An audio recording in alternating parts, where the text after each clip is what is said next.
Human by design. From evolution by chance to transformation by choice. Gregg Braden. For small creatures such as we, the vastness is bearable only through love.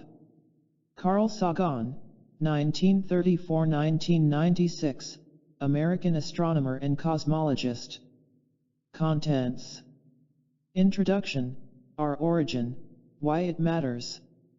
Part 1, The New Human Story. Chapter 1, Breaking Darwin's Spell, Evolution is a Fact, Just Not for Humans. Chapter 2, Human by Design, The Mystery of Fused DNA. Chapter 3, The Brain in the Heart, Heart Cells That Think, Feel, and Remember. Chapter 4, The New Human Story, Life with a Purpose. Part 2, Awakening the New Human Story.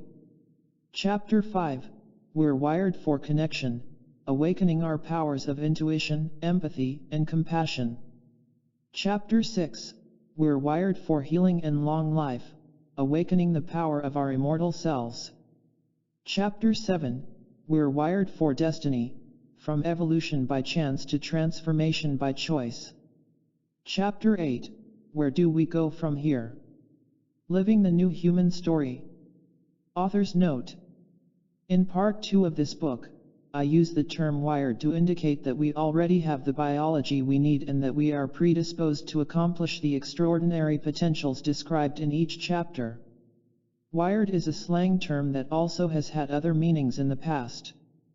The original usage can be traced back to the days before telephones, when the telegraph was the primary mode of communication. At that time it was common to say that we had wired a message to someone, meaning that we had sent a telegraph message. Later meanings have varied from the jitters caused by ingesting too much caffeine or certain drugs to the way the neurons in our brains are connected. It's for these reasons that I'm clarifying my intent for the word right up front, before it's used in the following pages. Introduction. Our origin, why it matters. Since our earliest ancestors looked with awe into the distant stars of a moonless night sky, a single question has been asked countless times by countless numbers of people sharing the same experience through the ages. The question they've asked speaks directly to the core of every challenge that will ever test us in life, no matter how big or how small. It's at the heart of every choice we'll ever face, and it forms the foundation for every decision we'll ever make. The question that's at the root of all questions asked during the estimated 200,000 years or so that we've been on Earth is simply this: who are we? In what may be the greatest irony of our lives, following 5,000 years of recorded history and technological achievements that stagger the imagination, we have yet to answer this most basic question with certainty. Why our origin matters. The way we answer the question of how we came to be as we are penetrates the essence of each moment of our lives. It forms the perceptual eyes, the filters, through which we see other people, the world around us, and most importantly, ourselves. For example, when we think of ourselves as separate from our bodies, we approach the healing process feeling like powerless victims of an experience that we have no control over. Conversely, recent discoveries confirm that when we approach life knowing that our bodies are designed to constantly repair, rejuvenate, and heal, this shift in perspective creates the chemistry in our cells that mirrors our belief. Our self-esteem, our self-worth, our sense of confidence, our well-being, and our safety stem directly from the way we think of ourselves in the world. From the person we say yes to when it comes to choosing a life partner and how long our relationship lasts once we create it, to what jobs we feel worthy of performing, the most important decisions we'll ever make in life are based in the way we answer the simple, timeless question: who are we? On a more spiritual level, our answer creates the foundation for the way we view our relationship with God. It even justifies our thinking when it comes to trying to save a human life, and when we choose to end one. The way we think of ourselves is reflected in what we teach our children as well. When their delicate sense of self-worth is threatened by relentless bullying from rivals and classmates, for example, it's their answer to "Who am I?" that gives them the strength to heal their hurt. Their answer can even make the difference between when they feel worthy of living and when they don't. On a larger scale, the way we think of ourselves determines the policies of corporations and nations that either justify dumping 12 million plus tons of used plastic and thousands of gallons of radioactive waste into the world's oceans each year, or show we cherish the living oceans enough to invest in preserving them. Even how countries choose to create the borders that separate them, and how our governments justify sending armies across those borders onto the land and into the homes of the people of another nation, begins with the way we view ourselves as people. When we think about it, our answer to the most basic question, "Who are we?" is at the core of everything we do and defines all that we cherish. It's precisely because the way we think of ourselves plays such a vital role in our lives that we owe it to ourselves to explain who we are and where we came from as truthfully and honestly as possible. This includes taking into consideration every source of information available to us, from the leading-edge science of today to the wisdom of 5,000 years of human experience. This also includes changing the existing story when new discoveries give us the reasons to do so. Why we need a new story. Over 150 years ago, geologist Charles Darwin published a paradigm-shattering book entitled On the Origin of Species by Means of Natural Selection, often shortened simply to Origin of Species. His book was intended to provide a scientific explanation for the complexity of life, how it has morphed over the ages from primitive cells to the complex forms we see today. Darwin believed that the evolution he witnessed in some parts of the world, in some forms of life, applied to all life everywhere, including human life. In one of the great ironies of the modern world, since Darwin's time, the very science that was expected to support his theory, and eventually solve life's mysteries, has done just the opposite.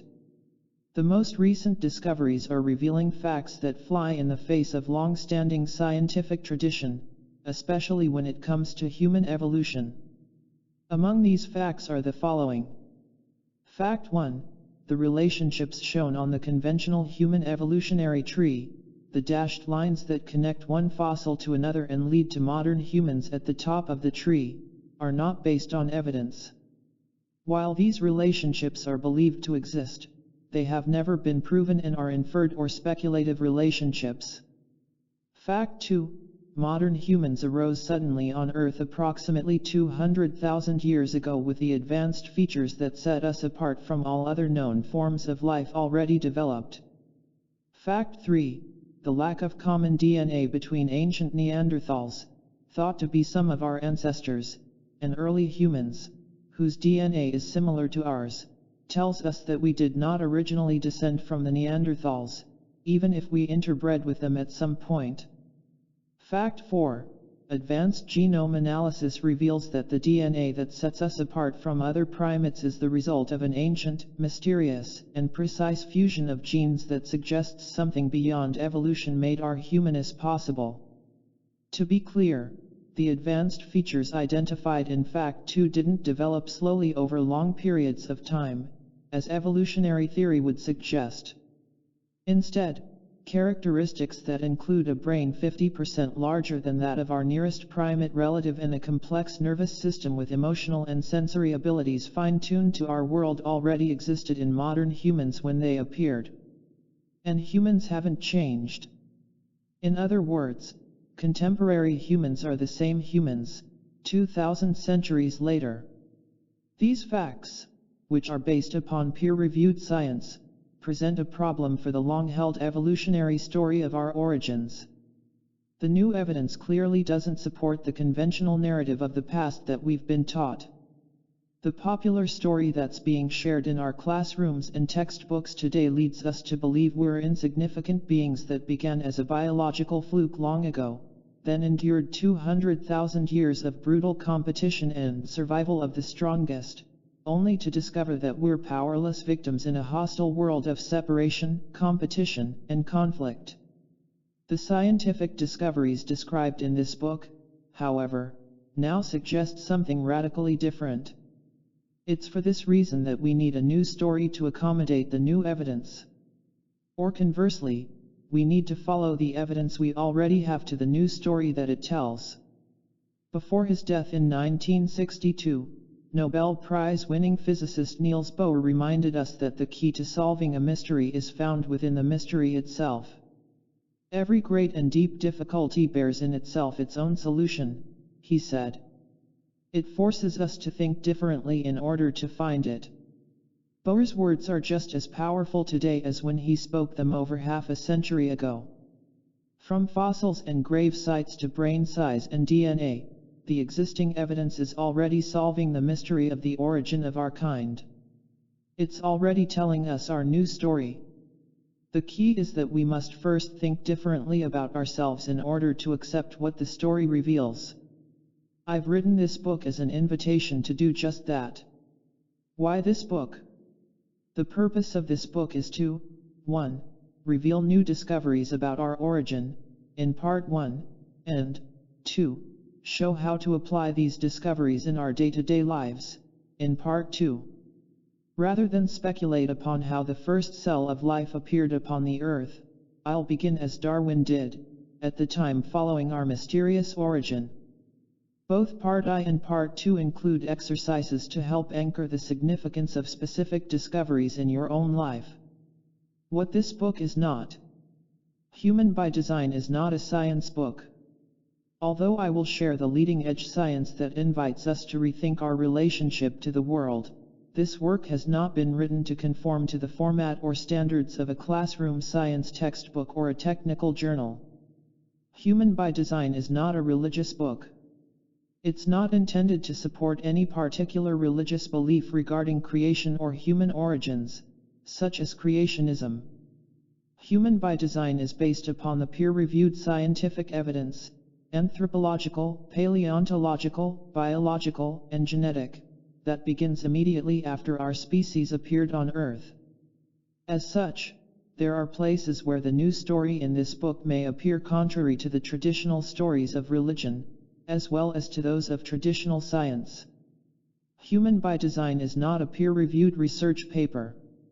Each chapter has not gone through the lengthy review process of a certified board or a selected panel of experts conditioned to see our world through the eyes of a single field of study, such as physics, math, or psychology. What this book is. This book is well researched and well documented. I've written Human by Design in a reader-friendly way that incorporates true life accounts, scientific discoveries, and personal experiences to support an empowering way of seeing ourselves in the world. This book is an example of what can be accomplished when we cross the traditional boundaries between science and spirituality. By marrying state-of-the-art discoveries of biology, genetics, and earth sciences with ancient wisdom, we gain a powerful framework for understanding what's possible in our lives. New discoveries mean a new story.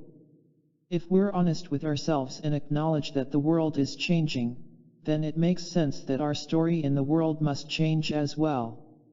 In all likelihood, the new human story will be a hybrid of theories that already exist. These will be woven together into the new tapestry of a grand chronicle that describes an extraordinary and epic past. And with this new story, at last we'll embrace the history that cannot be accounted for in any of the existing theories by themselves. A growing body of evidence suggests that we are the product of something more than random mutations and lucky biology. But the evidence can only go so far. Fossils, DNA, ancient cave art, and human burial sites can only show us the remnants of what happened in the past. They cannot tell us why those things happened. Unless we find a way to travel backward in time, the truth is that we may never know the complete why of what has made our existence possible.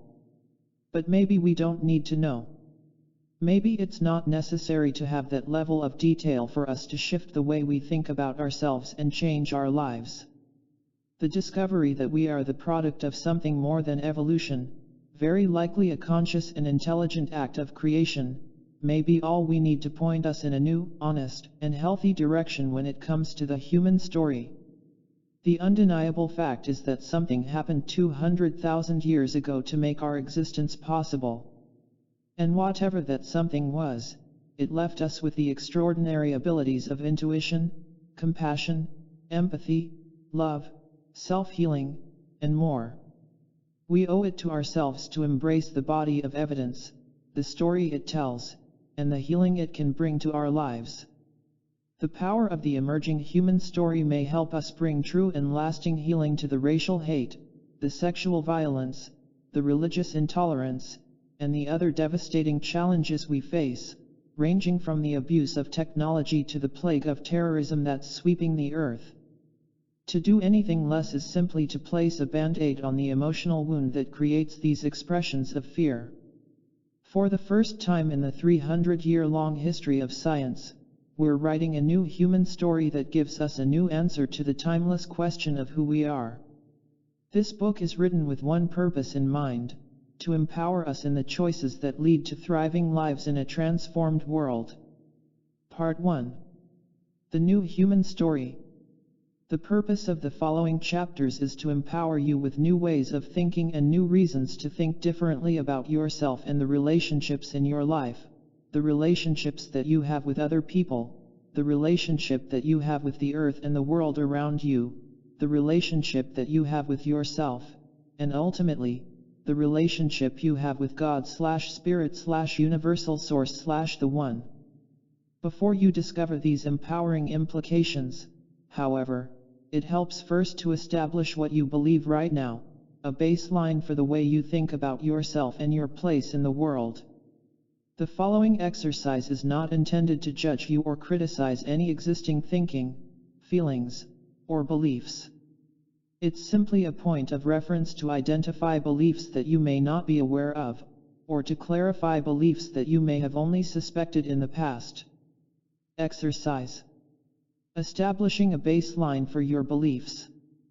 Using your answers to the following questions as a place to begin, by the end of the book you will easily see where and how the new information you've learned has transformed the way you think of yourself and your potential. For this exercise, you will need paper and pen. The technique. Using single words or brief phrases, please write down your answers to the following questions as honestly as you can. For yes or no questions, circle your answer. Questions about your origins. 1. Do you believe that the origin of life, in general, is the result of a chance event that happened long ago, as conventional science suggests? 2. Do you believe that human life in particular is the result of a chance event that happened long ago, as evolution theory suggests?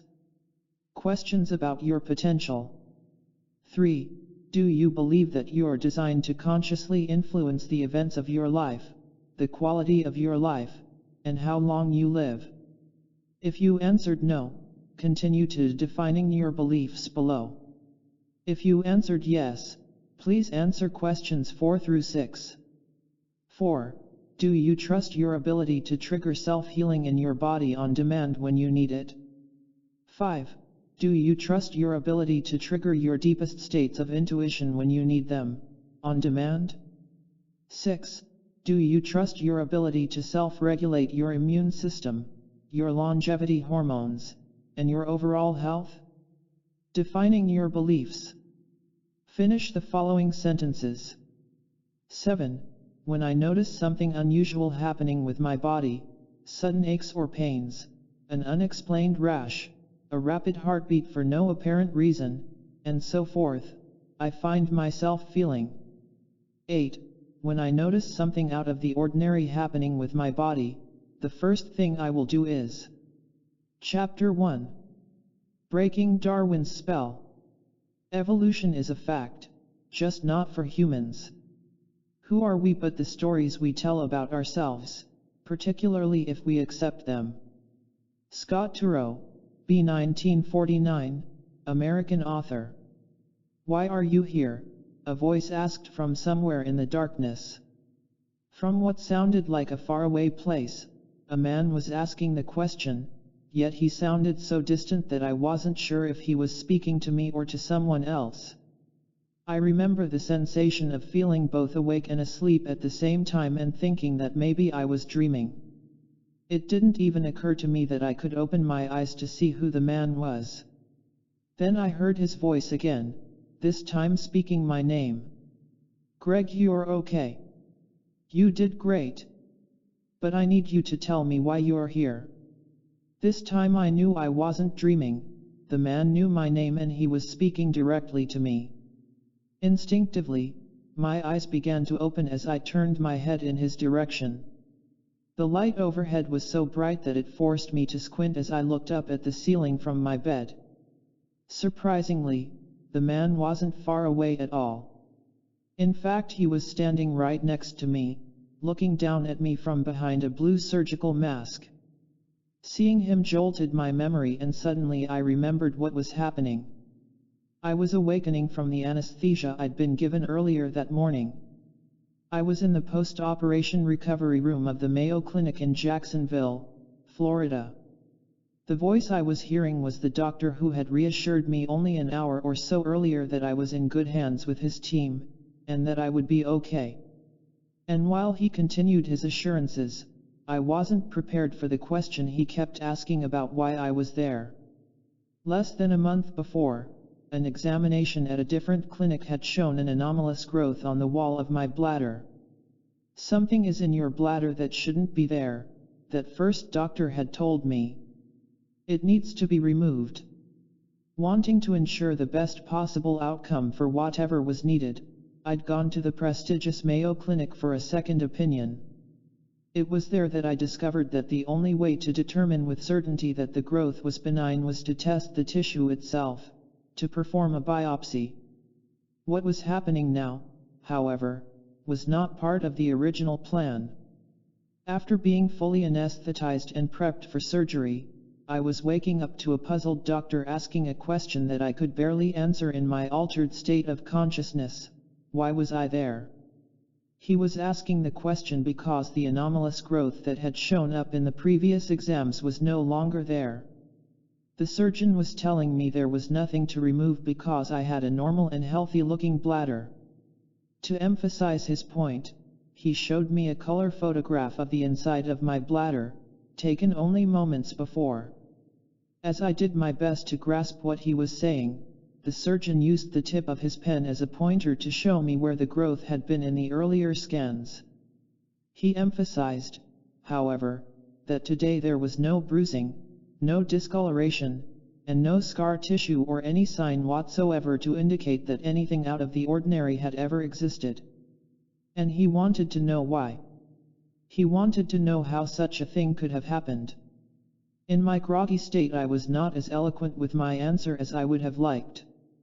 I did my best to tell the doctor about the research I'd done into the self-healing potential of the human body, the ancient traditions that had mastered this healing potential, and the science that now confirms that our bodies can heal themselves when given the conditions to do so. The last memory I have of this doctor is of him turning away and walking toward the door as I tried my best to answer his question. The explanation I was offering for what we'd both experienced that day was obviously not what he had expected, nor what he wanted to hear. When I thought about my doctor's response later, after my recovery, I could understand his frustration. There is absolutely nothing in the training of a modern medical professional that allows for us to have such self-healing relationships with our bodies. And it's for precisely this reason that when an experience such as mine occurs, the medical team has limited options when it comes to offering an explanation. They generally chalk it up to a mistaken diagnosis, an unexplainable spontaneous recovery, or simply a miracle. From my doctor's point of view, a miracle had just happened in his operating room and he was trying to make sense of it. From my point of view, however, what had happened was less about a miracle and more about a technology, a powerful inner technology that's available to each of us, whose existence has been largely forgotten over time. Since 1986, I have researched the wisdom, studied the principles, and where possible, experienced the techniques embraced by ancient and indigenous traditions when it comes to our ability to self-heal. From the monks, nuns, and abbots in the monasteries of Tibet, Nepal, and Egypt to the indigenous healers and shamans of the Yucatan jungles in Mexico and the Andes mountains of southern Peru, our ancient ancestors, and their modern counterparts, have done their best to preserve the knowledge of the most intimate relationship we can ever have, our relationship with our own bodies. And while the knowledge they preserved is not science in the traditional sense, new scientific discoveries in genetics, molecular biology, and the new fields of epigenetics and neurocardiology have confirmed many of the relationships described in the ancient traditions. When it came to my own body, however, even though I strongly believed that self-healing was possible and had even witnessed other people's success at it, a combination of my scientific training and the limiting beliefs instilled in me at an early age by my alcoholic father and dysfunctional family environment had left a deep doubt that such a healing was possible for me. So even though I'd performed the yogic techniques, qigong, and other healing modalities, taken the medicinal herbs, adopted a raw diet, and accepted emotional changes to the best of my ability between my diagnosis and the procedure at the Mayo Clinic, I still doubted my capacity to create for myself the successful healings that I'd seen occur with others. And it was because of my doubt that I had chosen the modern technology offered through one of the highest-rated medical facilities in the world as a responsible option for the diagnosis I'd received. As a trained scientist, I cannot say to you that the practices, techniques, and lifestyle changes I adopted during those 2 weeks were the reason the medical team found nothing to remove the day of my surgery. What I can say is that new scientific discoveries have identified a link between specific healing modalities known in the past and their ability to restore balance in our bodies. It's the fact of this relationship that invites an honest reassessment of the limiting story we've been told about our origin as a species and what we're capable of. When we consider the facts revealed by the best science of today, spontaneous healings and miracles such as the one I experienced seem less rare and extraordinary and more like an ordinary part of everyday life.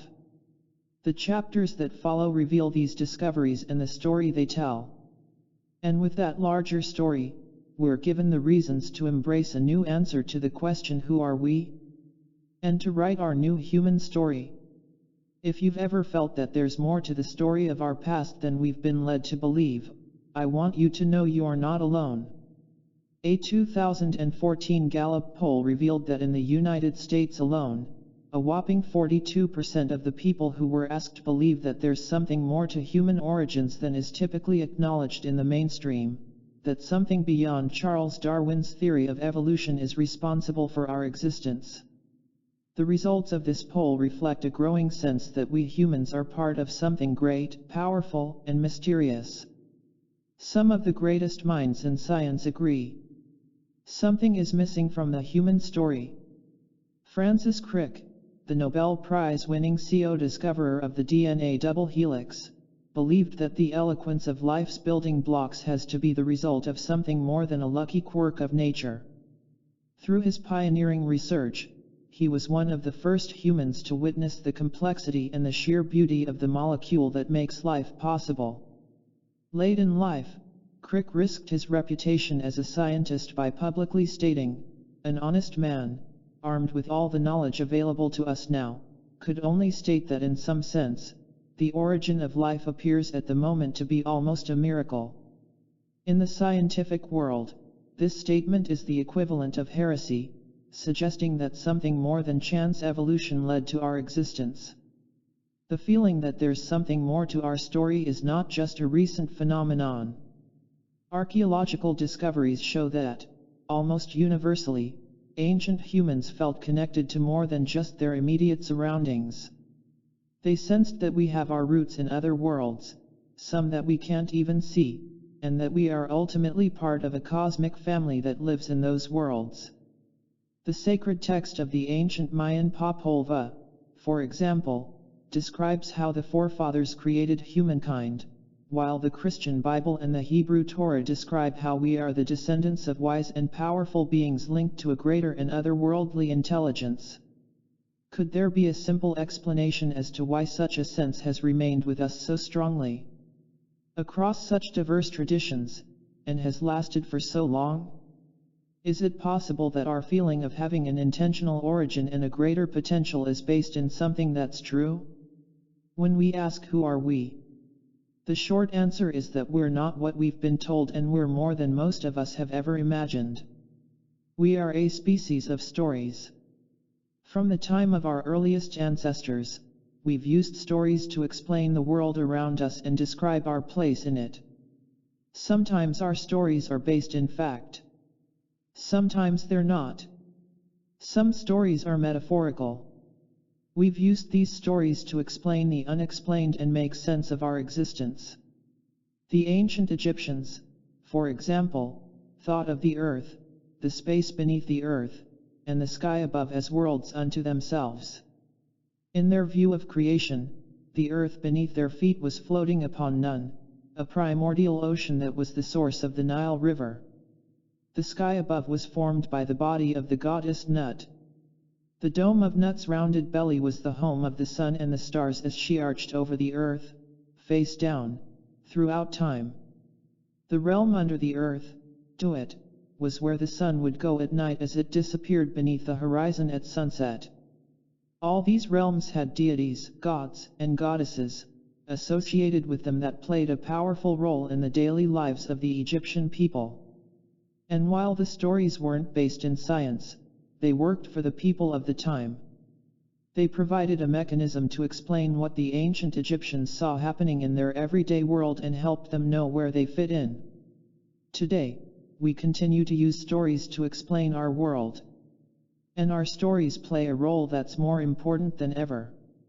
Not only do they inform the way we manage everything from disease and healing to our relationships and romances, on a global level, the future of our planet and the survival of our species, which now hang in the balance, also depend on the stories we choose to embrace. It's precisely for these reasons that it's vital we tell ourselves the right story. Our stories define our lives. We cherish the stories we create. As individuals, we often proudly share our family history and the accomplishments of our ancestors. As nations, we defend with pride our team's athletic achievements at the Olympics, the scientific and technical advancements that sent our astronauts to the moon, and the flags that unite us as countries. But sometimes we find ourselves defending stories that we've grown up with even when new discoveries tell us these stories are wrong. It's our willingness to cling to a story that's familiar, even if new evidence shows us it's obsolete, that may be the greatest hurdle we face as we learn to embrace our world of extremes in a healthy way.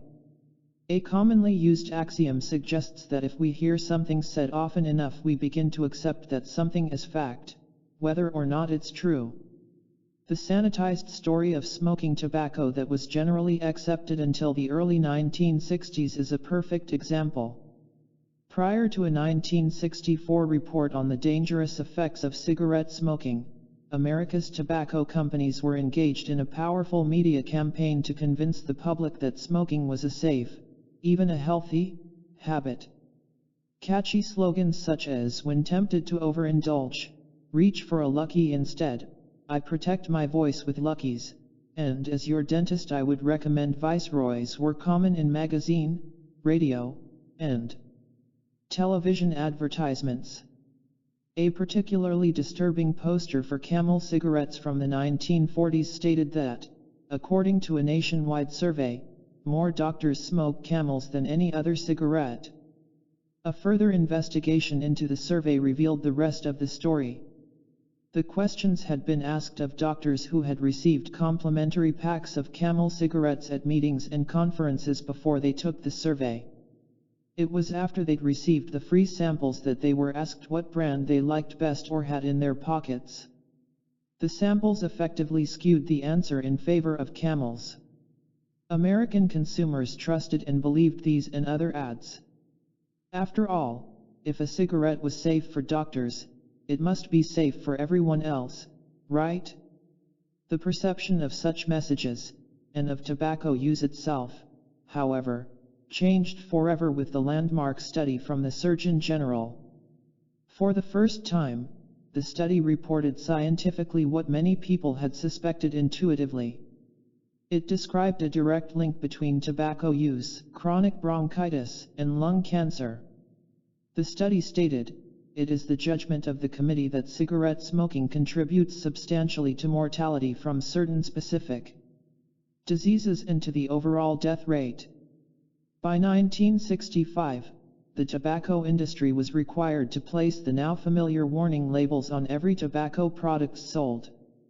The point of this example is to illustrate that a belief once shared by the mainstream media and the general public, the story that smoking tobacco is safe, changed over time. It had to change because the evidence of debilitating diseases experienced by so many tobacco users simply didn't fit the mainstream story of safety and health. It didn't jibe with what people actually experienced. We're solving 21st century problems with 19th century thinking. In a similar way, an information campaign to skew public opinion is happening today when it comes to us and the story of our origin. The 19th century theory of human evolution is taught as undisputed fact in today's classrooms, leaving no room for consideration of any other possible explanation for the mystery of our existence. And because the mainstream story does not take into account recent discoveries, it leaves us unprepared to address the radical social issues and global challenges we're experiencing today, including everything from terrorism, bullying, and hate crimes to the epidemic of drug and alcohol abuse among young people. Because we are invested in the theory of evolution, we use it to guide our decisions, and so we celebrate competition and force over cooperation and compassion. Among other things, we keep trying to solve problems associated with our racial, religious, and sexual diversity through the obsolete thinking of competition and survival of the strongest, both of which are key components of the theory of evolution. It makes no sense when we think about it, and yet, for reasons of habit, money, ego, and power, the mainstream educational system and educators cling to an outdated story of human origins that's no longer supported by the evidence. Both the tobacco story and the story of human origins illustrate perfectly why it's important to get our stories right, and what can happen when we don't. Change the story, change your life. When it comes to the human family, the shared stories of our successes, the memories of our tragedies, and the inspiring examples of our heroism are the threads that connect us. Our connection is powerful, primal, and necessary. Whether it's the big issues of politics, religion, or shipping weapons to freedom fighters in war-torn countries half a world away, or deeply personal issues such as the right of a gay man to marry or a woman's right to control her own body, modern technology now allows us to share the stories that justify our choices and the future we want to create. English novelist Terence David John Pratchett, known to his fans as Terry Pratchett, beautifully described the awesome power of our stories when he said, "Change the story, change the world."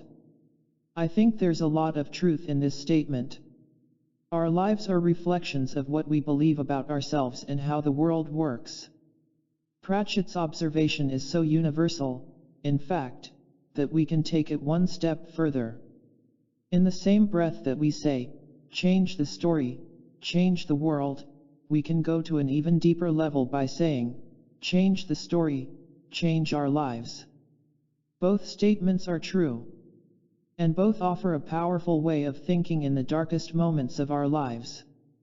The scientific narrative regarding the vastness of the cosmos, and our insignificance in it, is a perfect example of the powerful influence that a story can have on us.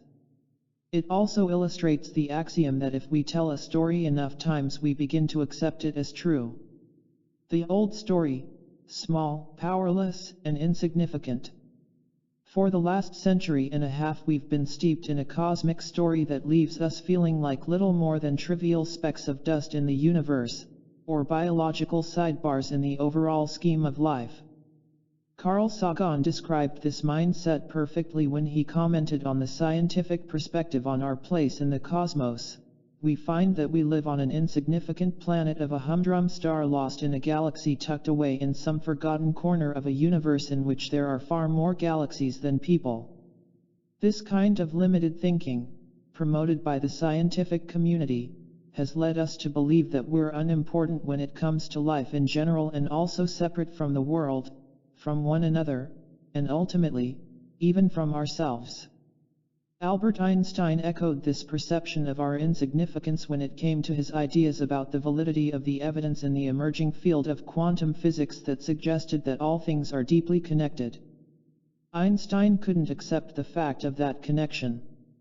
Leaving no doubt in our mind as to what he believed the new quantum ideas meant for science, Einstein said, "If quantum theory is correct, it signifies the end of physics as a science." His beliefs wouldn't allow him to actually accept the possibility that we live in a world where everything and everyone is so intimately linked. One of the reasons for Einstein's resistance to the ideas of the new physics was that to live in a world of quantum connection would mean we have the ability to influence what happens in our lives and are faced with the responsibility for the outcomes we create. Ultimately, it was Einstein's firm belief that we live in a world where things are not connected that prevented him from fulfilling his life's dream. He passionately believed that his research would eventually lead him to discover a scientific truth that united all the laws of nature, a theory of everything. Sadly, Albert Einstein died in 1955 without seeing his elusive dream realized. With Einstein and Sagan's legacies of separation and human insignificance in mind, it's not surprising that we often feel helpless when it comes to what happens in our bodies and lives. In a world of disconnection, we're told that things just happen whenever and however they do. Is it any wonder that we often feel powerless when we see the world changing so fast that some say it's falling apart at the seams? Charles Darwin's proposal regarding human evolution in the mid-1800s laid the foundation for the scientific conclusions of our insignificance that came later, in the early 1900s. The theory of evolution was based upon the premise that we are the latest result of a series of chance events that have never been witnessed, proven, or duplicated, and we can attribute the fact that we still exist to the survival of the strongest among us. The theory that struggle has gotten us to where we are today suggests that we're hopelessly locked into lives of competition and conflict. Culturally, this idea is now accepted to such a degree that many people believe that using force is the best way to do things in the workplace and in the community of nations. Consciously, and sometimes on levels that are unconscious, this belief of struggle and conflict plays out every day in our lives.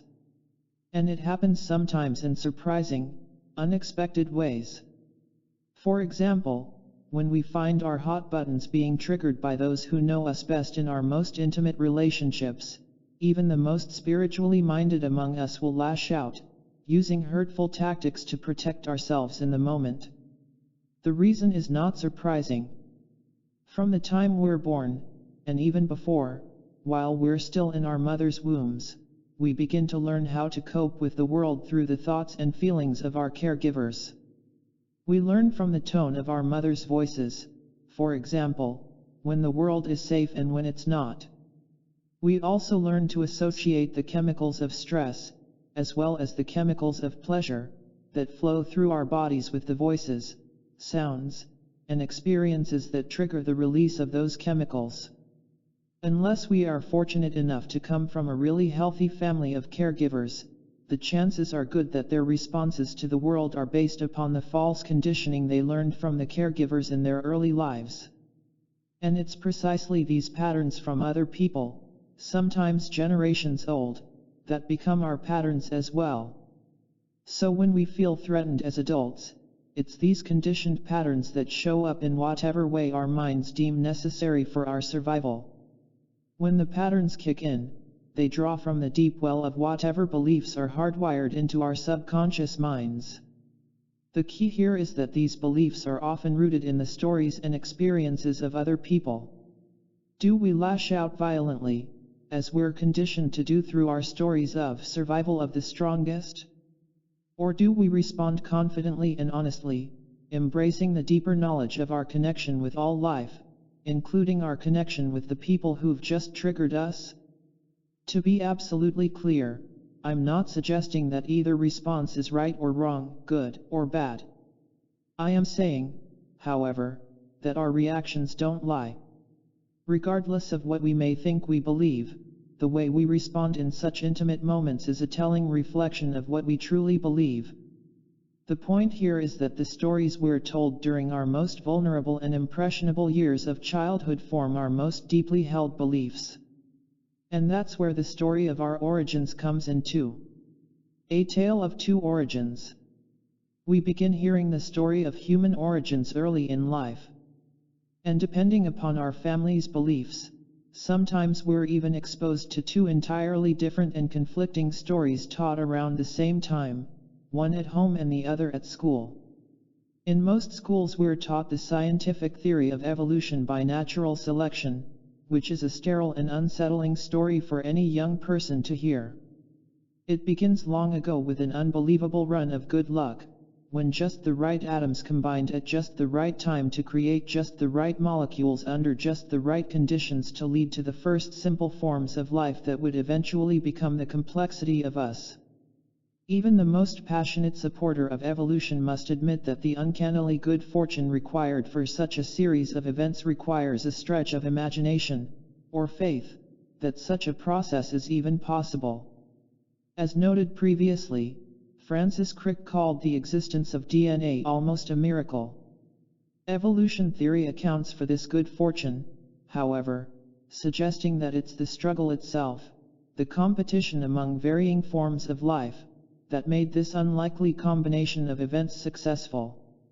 Proponents of evolution claim that competition has led us to be the present-day winners in nature's multimillion-year-long quest to survive. The key here is that we're told that struggle has served us well in the past, and by extension, still serves us today. In fact, struggle has been so successful, we're told, that it's actually been programmed into our bodies genetically. So because of natural selection, we're now supposedly hardwired for competition and struggle. At the same time that children are learning the scientific story of evolution and struggle in school, they're often told a religious story that's equally frightening. This story also begins at the time of our beginning. And it also requires a stretch of the imagination to believe that it is even possible. In Judaism, Christianity, and Islam, this story is the story of a mysterious force, God, and how God created the first human from the dust of the earth, breathed life into the being he created, and caused the first human, Adam, to wake upon earth. From this story we learn that we are the descendants of Adam and his children, and that we come into this world inherently flawed as people. The rest of the story describes how we're destined to struggle between good and evil as we search for a way to redeem ourselves from our flaws. Other world religions use similar stories to explain the origin of humankind and the purpose of life. Both stories, the scientific and the religious, begin long ago. Both have mysterious gaps in the details. And both leave us feeling separate from the rest of our world. Perhaps most importantly, both stories leave us with the feeling that we exist as we do on Earth today as unwitting combatants locked into a hopeless struggle for survival, either with nature or between good and evil.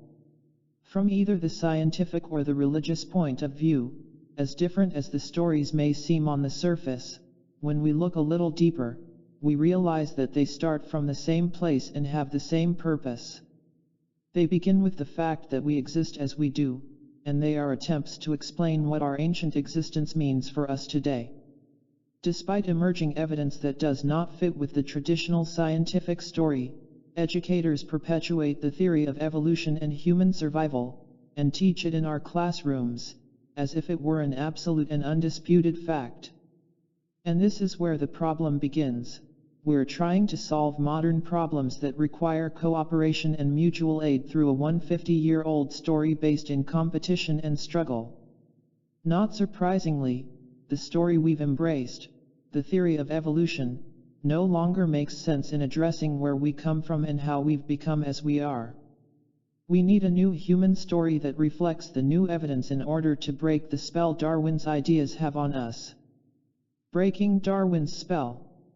Darwin published Origin of Species, his best-known book, in 1859.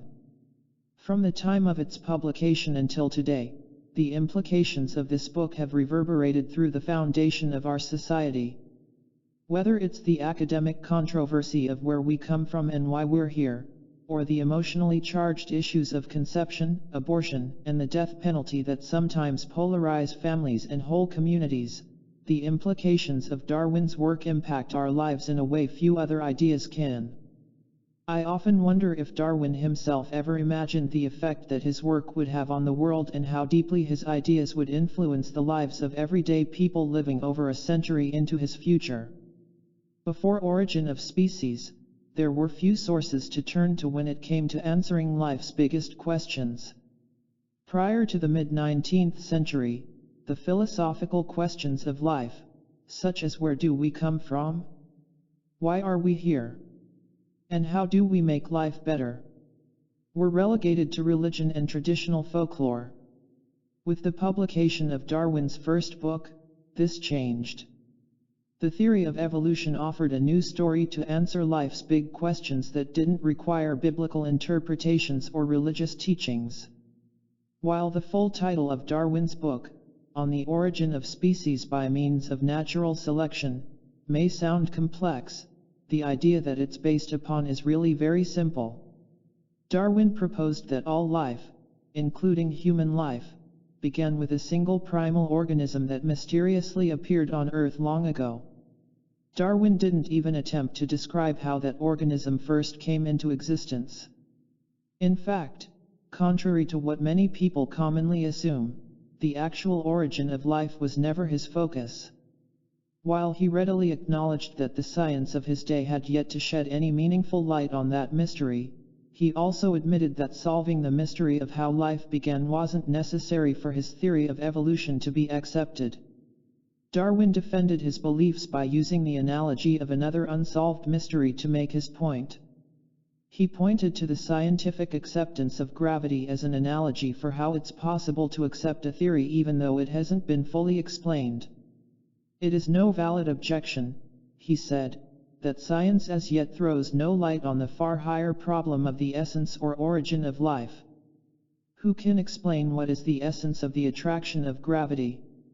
No one now objects to following out the results consequent on this unknown element of attraction. From this and similar statements, it's clear that Darwin was less concerned with how life originally appeared and more concerned with what happened after it did so. Specifically, how did the simple form of life that he believed first emerged in the world morph into the complexity and diversity that we see as life today? Darwin based his theory of evolution on his personal experience and direct observations. Many of those observations were made during a 5-year journey aboard the British research ship the HMS Beagle. Darwin was the designated naturalist on the ship, whose mission sounds much like the mission to document new forms of life in unknown galaxies for the starship Enterprise, of Star Trek fame. His job was to document new forms of life in the uncharted lands discovered during the Beagle's voyage. Although Darwin's journey lasted from 1831 to 1836, he didn't share his theory until 23 years later. With the publication of Origin of Species, for the first time the essence of Darwin's theory of evolution was available to the general public. He writes, "But if variations useful to any organic being do occur, assuredly individuals thus characterized will have the best chance of being preserved in the struggle for life, and from the strong principle of inheritance they will tend to produce offspring similarly characterized. This principle of preservation, I have called, for the sake of brevity, natural selection." Today, over 150 years after Charles Darwin first published his theory, the best scientists of the modern world, from the best universities of our time, having access to the most funding in research history and using the most advanced technology ever available, are still struggling to prove the viability of this theory in general, and specifically when it comes to humans. In essence, the unanswered questions are: does evolution alone explain the diversity that we see in the natural world today? Does evolution apply to humans? As we'll see in the sections that follow, new discoveries are making it necessary to rethink the way we've answered both these questions in the past. Even Darwin had his doubts. Charles Darwin didn't know in his day what we know today about the world. He couldn't have. Many fields of science that we take for granted simply didn't exist until later in the 19th century and early in the 20th century. Darwin couldn't have known about genetics, for example. While the fact that one generation can inherit the traits of its parents was recognized during Darwin's time, exactly what made the transfer possible, DNA, was not understood until after his death. Darwin couldn't have known about the specialized heart cells that give us access to the extraordinary abilities and sensitivities that will be described later in the book. And he couldn't have known that those cells, or the capabilities they make possible, already existed when modern humans appeared on the scene 200,000 years ago. While Darwin couldn't have known these things specifically, he clearly suspected that future discoveries would overturn at least some of his theory. He stated this possibility in his writings. In Origin of Species, he writes, "If it could be demonstrated that any complex organ existed which could not possibly have been formed by numerous successive slight modifications, the hallmark of evolution, my theory would absolutely break down." It's because the conditions that Darwin himself described as the keystone to his theory have now been overturned, because in fact we do have complex organs that did not form through numerous successive slight modifications, that evolution theory, alone, cannot explain what we find in the real world. In other words, just as Darwin suspected would happen, his theory has broken down. In Origin of Species, Darwin revealed his suspicion that evolution theory might not be enough to explain the complexity of life. Though the following statement may appear a bit wordy, it's Darwin's language. I'm sharing it so that you'll have a sense of his reservations, in this case, with regard to the complex functions of an eye. To suppose that the eye, with all its inimitable contrivances for adjusting the focus to different distances, for admitting different amounts of light, and for the correction of spherical and chromatic aberration, could have been formed by natural selection, seems, I freely confess, absurd in the highest degree. The fact that the complexity of the eye, as well as the complexity of a number of other organs, meets the condition that Darwin himself stated would invalidate his theory, opens the door to the theme for Part I of this book. Evolution in and of itself is not enough to account for the extraordinary features and abilities we've had from the beginning.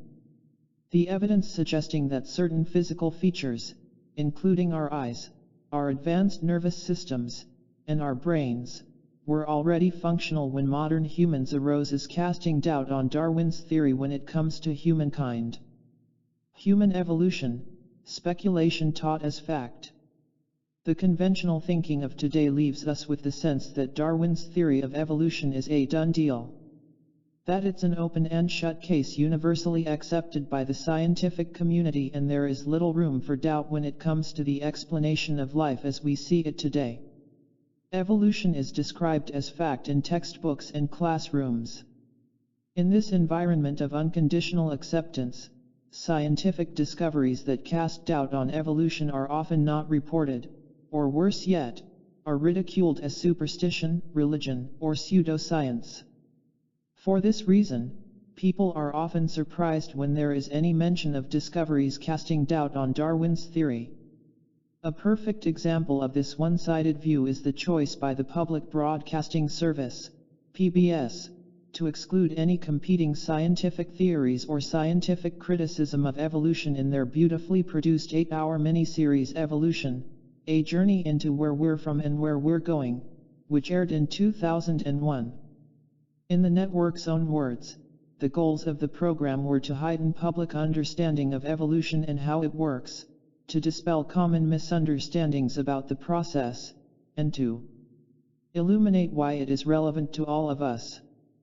And for anyone watching the series, they did just that, illustrating evolution solely from Darwin's perspective, which many scientists see as flawed for reasons that will be described later in this chapter.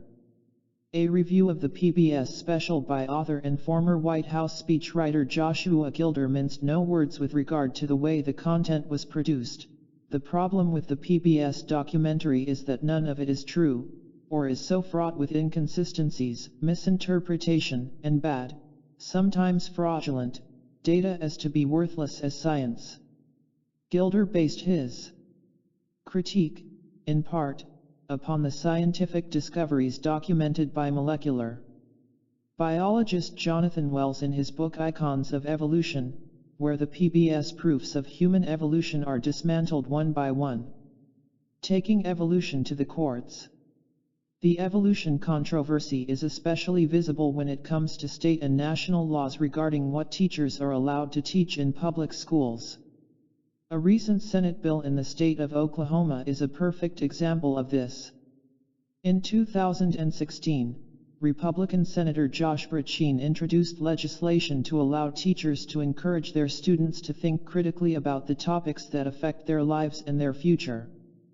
Brecheen's proposed legislation, Senate Bill 1322, states that the purpose of the legislation is to create an environment within public school districts that encourages students to explore scientific questions, learn about scientific evidence, develop critical thinking skills, and respond appropriately and respectfully to differences of opinion about controversial issues. Teachers shall be permitted to help students understand, analyze, critique and review in an objective manner the scientific strengths and scientific weaknesses of existing scientific theories covered in the course being taught.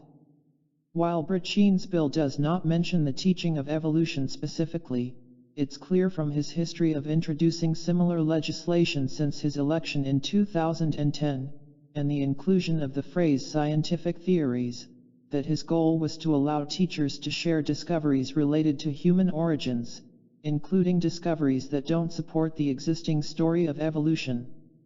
In 2005, the legal ruling informally known as the Dover case was about evolution specifically, and about the way a new, alternative theory of human origins known as intelligent design relates to evolution.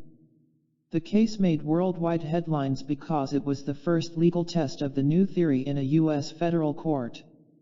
The Dover case began when 11 families filed a lawsuit against the Dover Area School District of York County, Pennsylvania, over a change in the required curriculum for a 9th grade biology class.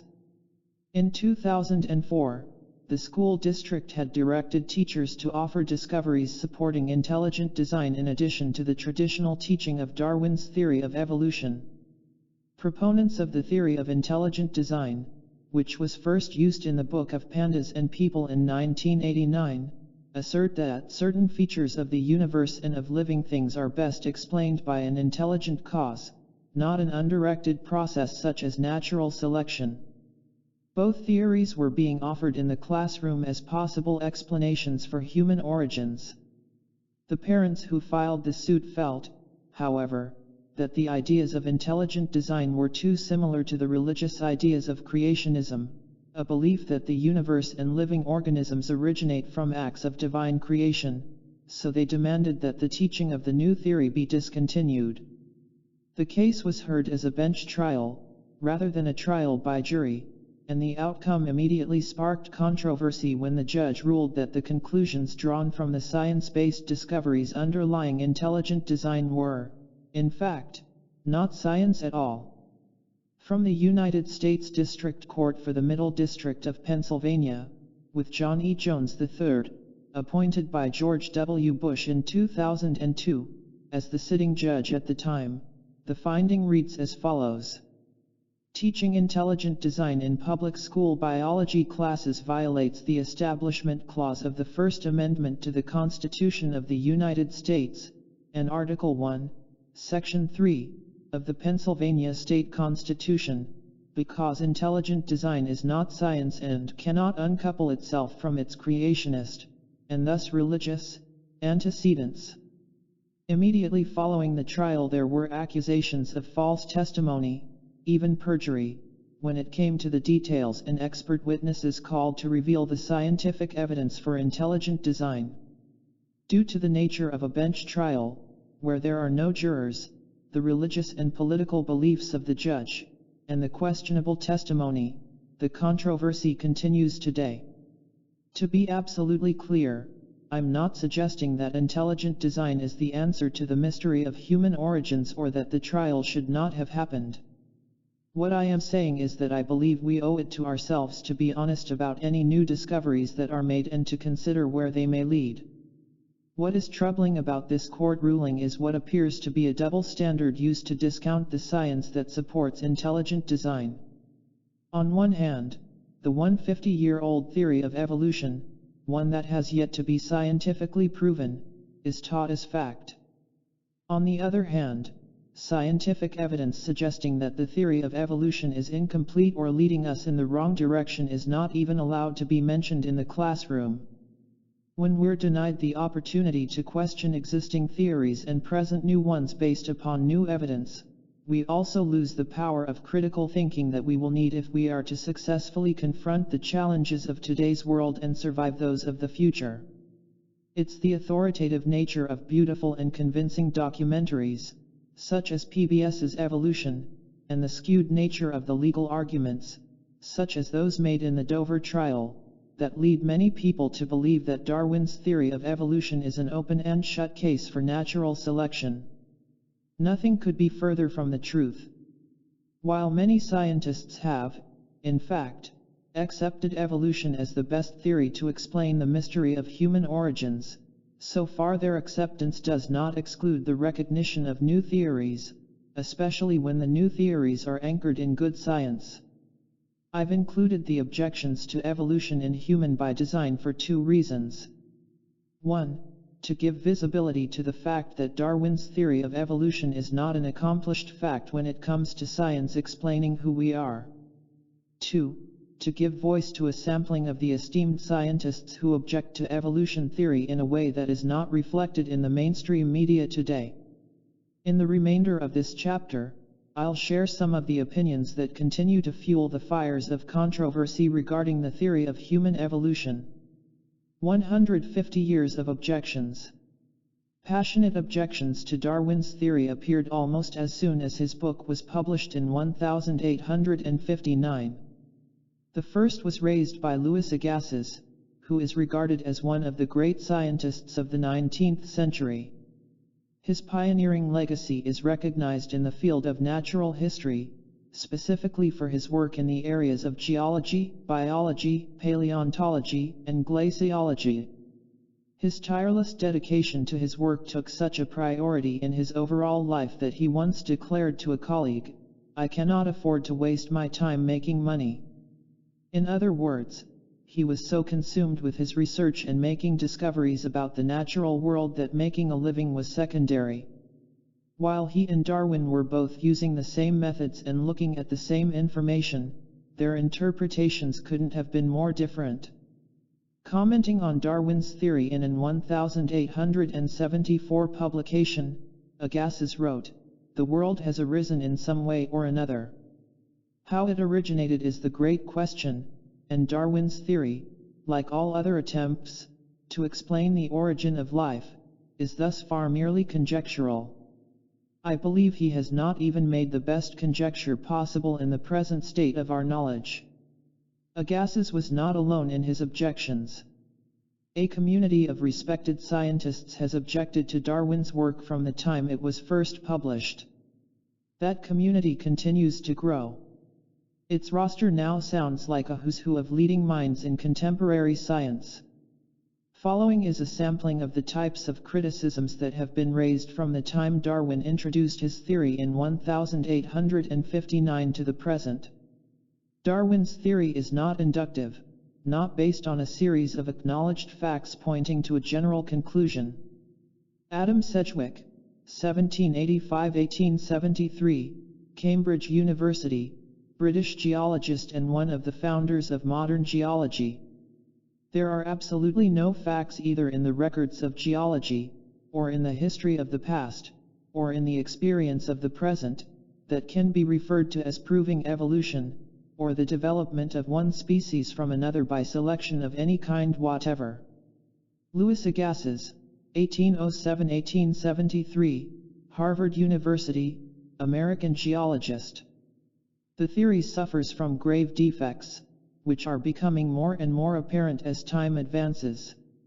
It can no longer square with practical scientific knowledge, nor does it suffice for our theoretical grasp of the facts. No one can demonstrate that the limits of a species have ever been passed.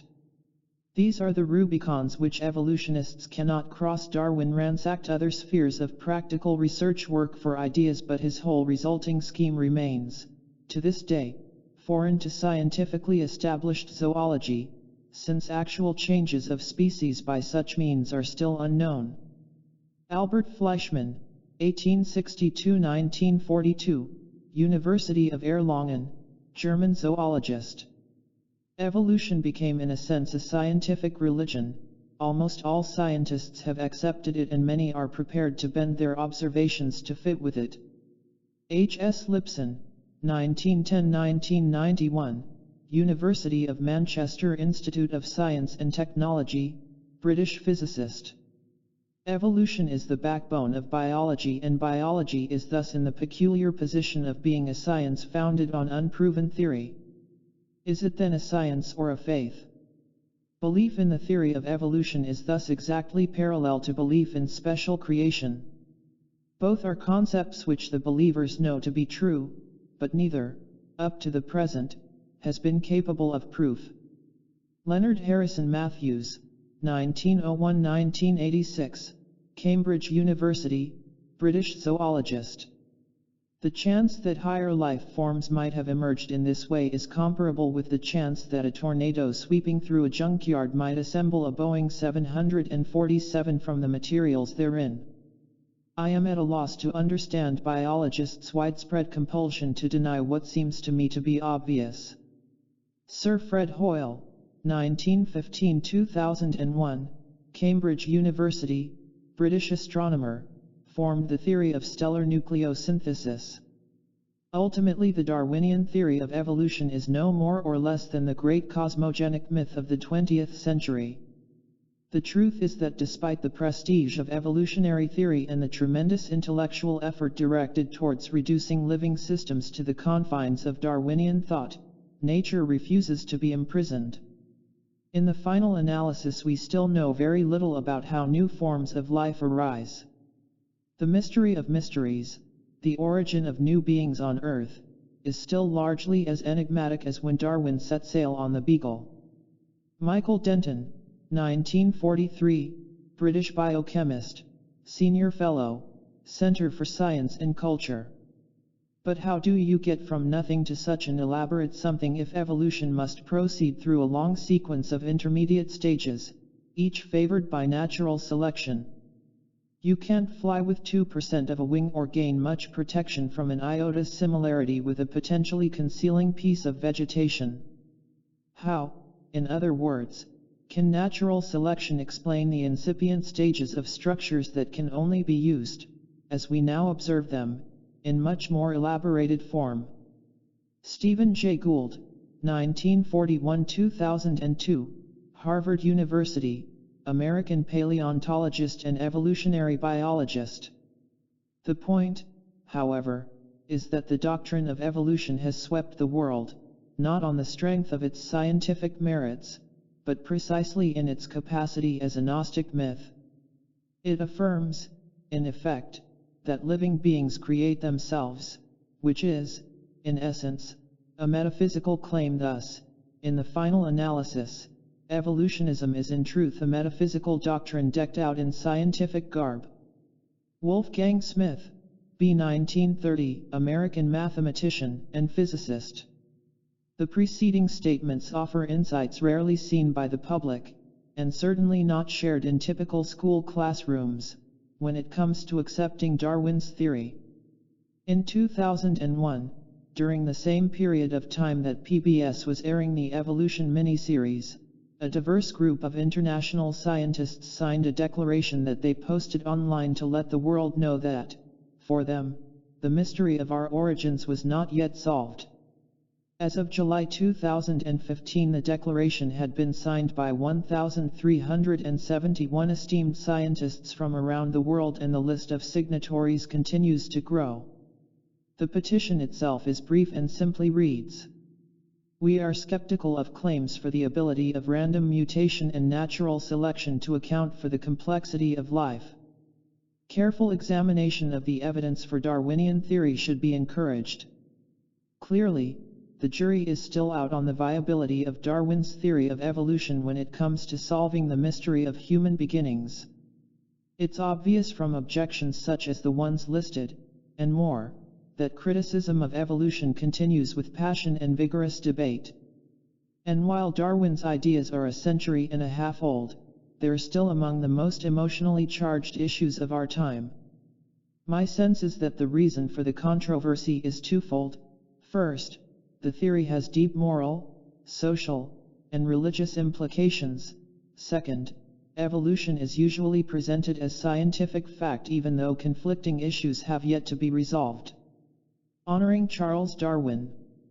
Now that we have viewed some of the objections to Darwin's theory of evolution, I'd like to take this opportunity to clarify my personal view as a geologist, researcher, and author when it comes to Charles Darwin himself and his ideas of evolution. I'll begin by stating that I have tremendous respect for Charles Darwin, both as a man and as a scientist, for what he accomplished in his day. He lived in a society that was very different from our 21st century world. It took tremendous courage for him to offer what he did, in the way that he did it, during his time in history. The Catholic Church played a powerful and dominant role in 19th century England, and Darwin knew that his theory would pose a direct threat to the religious doctrine of the Church. It was precisely because of this awareness that he waited over 20 years after his voyage on the HMS Beagle ended in 1836 to publish his book.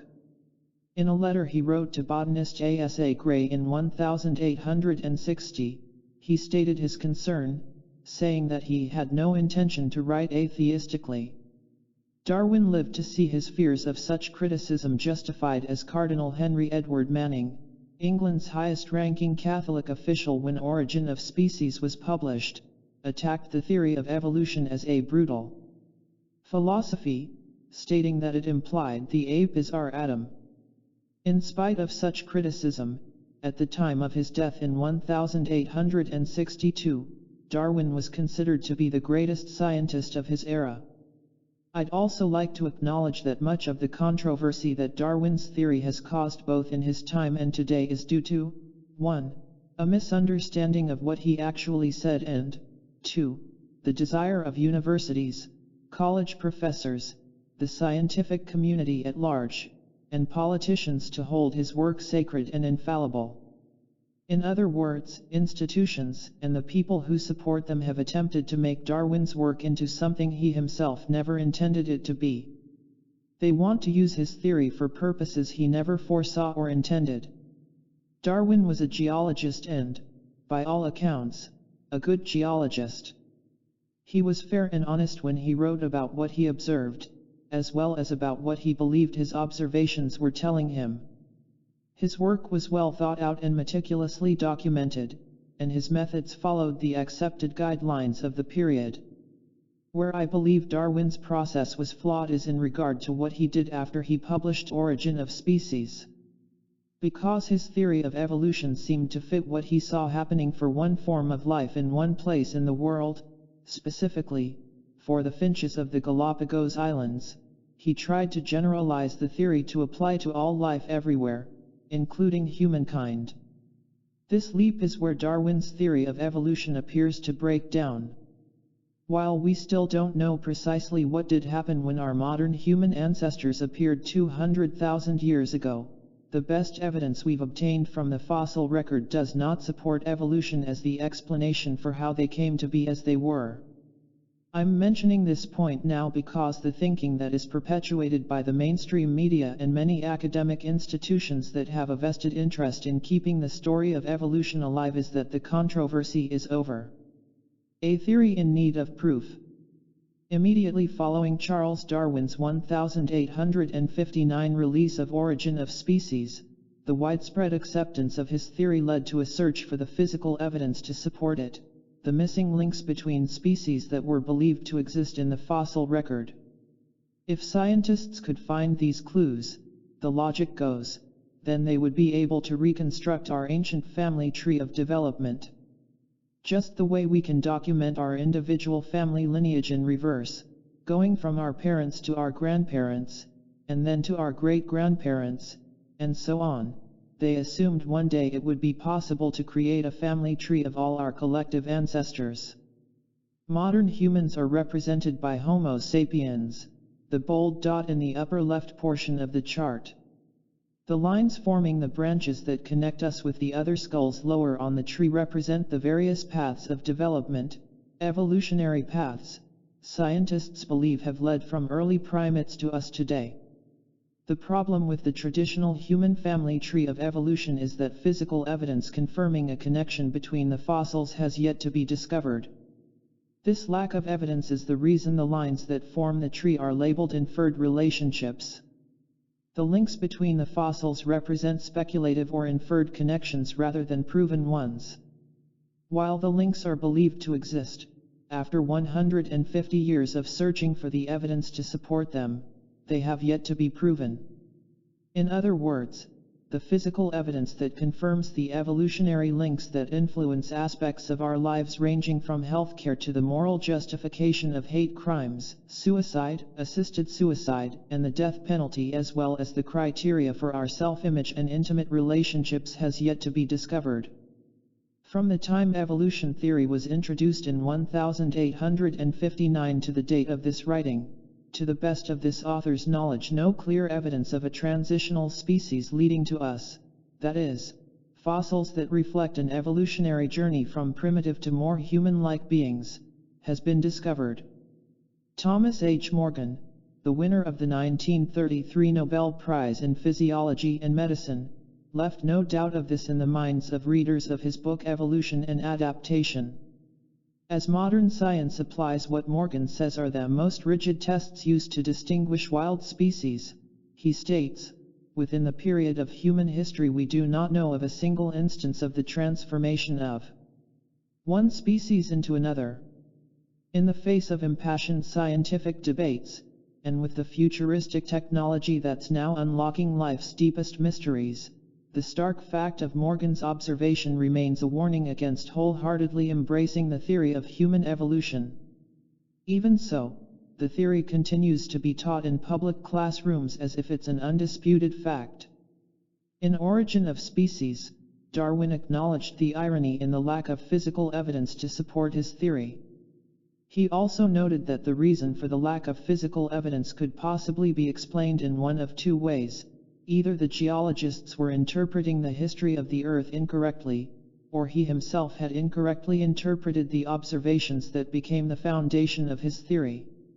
In Darwin's own words, "Why does not every collection of fossil remains afford plain evidence of the gradation and mutation of the forms of life? We meet with no such evidence, and this is the most obvious and forcible of the many objections which may be urged against my theory. It's against the backdrop of these ideas and criticisms that an astounding discovery in the late 20th century gave scientists the opportunity to put some of the strongest held arguments for evolution to the test. If human evolution has in fact occurred, as Darwin's theory hypothesizes, then the best way to prove the theory would be to compare us to our ancestors at the deepest level of ourselves. To do so, scientists would need to sample the DNA of our early ancestors and compare it to the DNA of our bodies today, which is a problem because modern humans have already been on Earth for 200,000 years. Because DNA is fragile, it doesn't last that long. Is it possible that DNA from ancient primate life could still exist today? And if it were to exist, could we test the recovered DNA the way we routinely test our DNA today? Although these questions sound as if they could have come from the plot of Jurassic Park, a movie depicting ancient dinosaurs being resurrected through DNA in the present day, the answer to these questions came to light in the form of a one-of-a-kind discovery in 1987. The revelations of the discovery have left more questions unanswered, created even deeper mysteries, and opened the door to a possibility that has been forbidden territory in traditional science. Chapter 2. Human by Design. The mystery of fused DNA. All of us who study the origin of life find that the more we look into it, the more we feel that it is too complex to have evolved anywhere. Harold Urey, 1893–1981, Nobel Prize-winning chemist. On Saturday, February 28, 1953, two men walked into the Eagle pub in Cambridgeshire, England, and announced a discovery that would forever change the world and the way we think of ourselves. At noon that day, Cambridge University scientists James Watson and Francis Crick announced to their colleagues who were having lunch at the pub, "We have discovered the secret of life." Watson and Crick had just made their breakthrough discovery of the double helix pattern of the DNA molecule, nature's code for life. DNA is held within each cell of our body in thread-like structures that are called chromosomes. As humans, we have 23 pairs of chromosomes in our cells. Each chromosome, in turn, is made of smaller, more precise regions of DNA called genes. It's the codes contained within the genes and chromosomes that determine everything about the function of our bodies, including the regulation of hormones and blood chemistry, how fast and to what size our bones grow, the size of our brains, the kind of eyes we have, and how long we live, even automatic functions such as breathing, digestion, metabolism, and body temperature. With a discovery of this magnitude, it would seem that the greatest mysteries of our existence would be solved. Many have been. However, due to the deeper insights that DNA discoveries have made possible, scientists now face a quandary when it comes to interpreting where the new information about our genetic code fits into the accepted human story. Retrieving DNA from a Neanderthal baby. In 1987, a paradigm-shattering discovery was made in the Caucasus region of Russia, near the border between Europe and Asia. Buried deep in the earth, in a place called Mezmaiskaya Cave, scientists discovered the remains of a Neanderthal infant, a baby girl that lived about 30,000 years ago. For reference, the last ice age ended about 20,000 years ago, meaning that this baby was alive during the ice age. Her remains were in an extremely rare state of preservation, and scientists were able to determine her age as somewhere between that of an unborn 7-month fetus and a 2-month-old infant. William Goodwin, Ph.D., from the University of Glasgow commented on the exceptional discovery. "It is something of a mystery how this child's remains were so perfectly preserved. Normally you only get material with this degree of preservation in material from permafrost areas."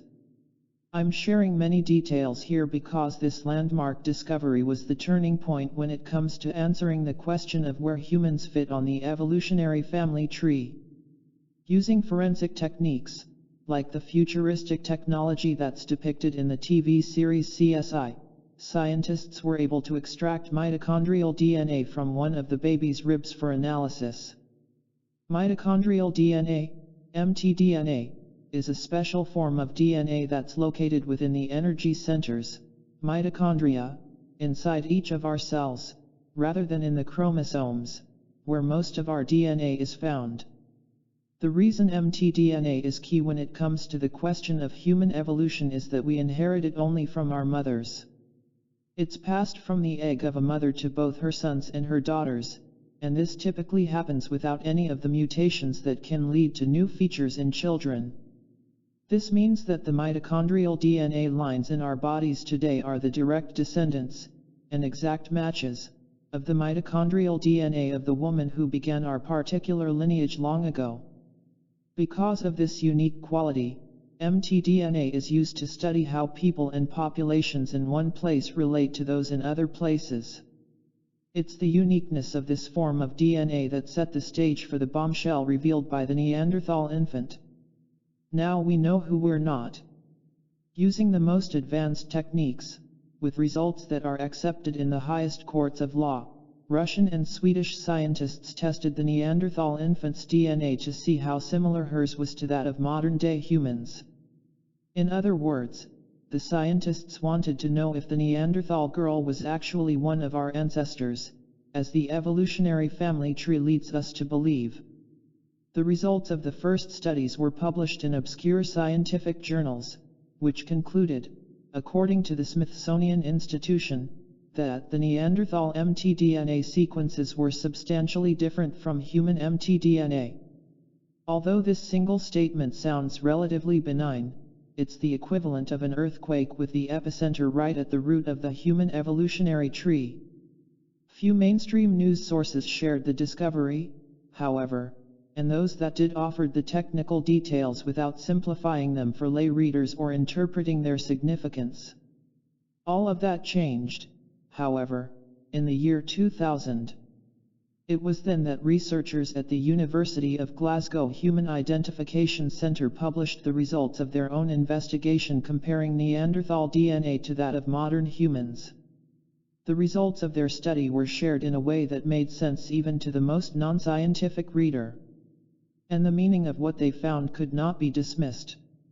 The conclusion of their report was shared in the peer-reviewed journal Nature and directly stated that modern humans were not, in fact, descended from Neanderthals. Now there could be no turning back.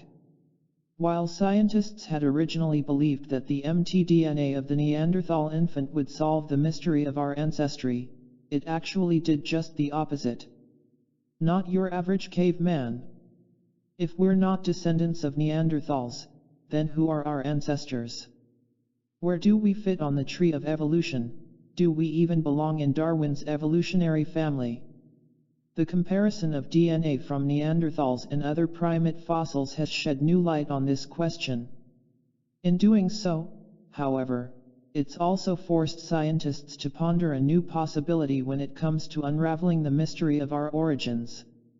When I was in school during the 1960s and 1970s, learning about Neanderthals and other pre-human beings such as the Australopithecus, the famous Lucy, and the Homo habilis, the handy man, we were taught that there was another member of the evolutionary family tree who was a close ancestor as well. In those days, the name used for these distant relatives was the Cro-Magnon. Today, however, that term is no longer used. Paleoanthropologists have replaced it with another that makes more sense, and the reason is self-explanatory. The new name used to identify the beings once known as Cro-Magnons is anatomically modern humans, or AMHs. Scientists generally agree that AMHs first appear in the fossil record approximately 200,000 years ago and mark the beginning of the subspecies Homo sapiens sapiens, the term used to describe the people living on Earth today. While fossils of bones themselves are more resistant to the elements and can last for millions of years, the DNA found inside bones, in the bone marrow, is much more fragile and typically exists only in relatively recent remains. So although AMHs appeared on Earth 200,000 years ago, the oldest DNA discovered from them so far is from a man who lived in Siberia about 45,000 years ago. In 2003, further advances in genetic technology allowed for the comparison of the earliest anatomically modern human bodies with 4 newly discovered Neanderthal bodies.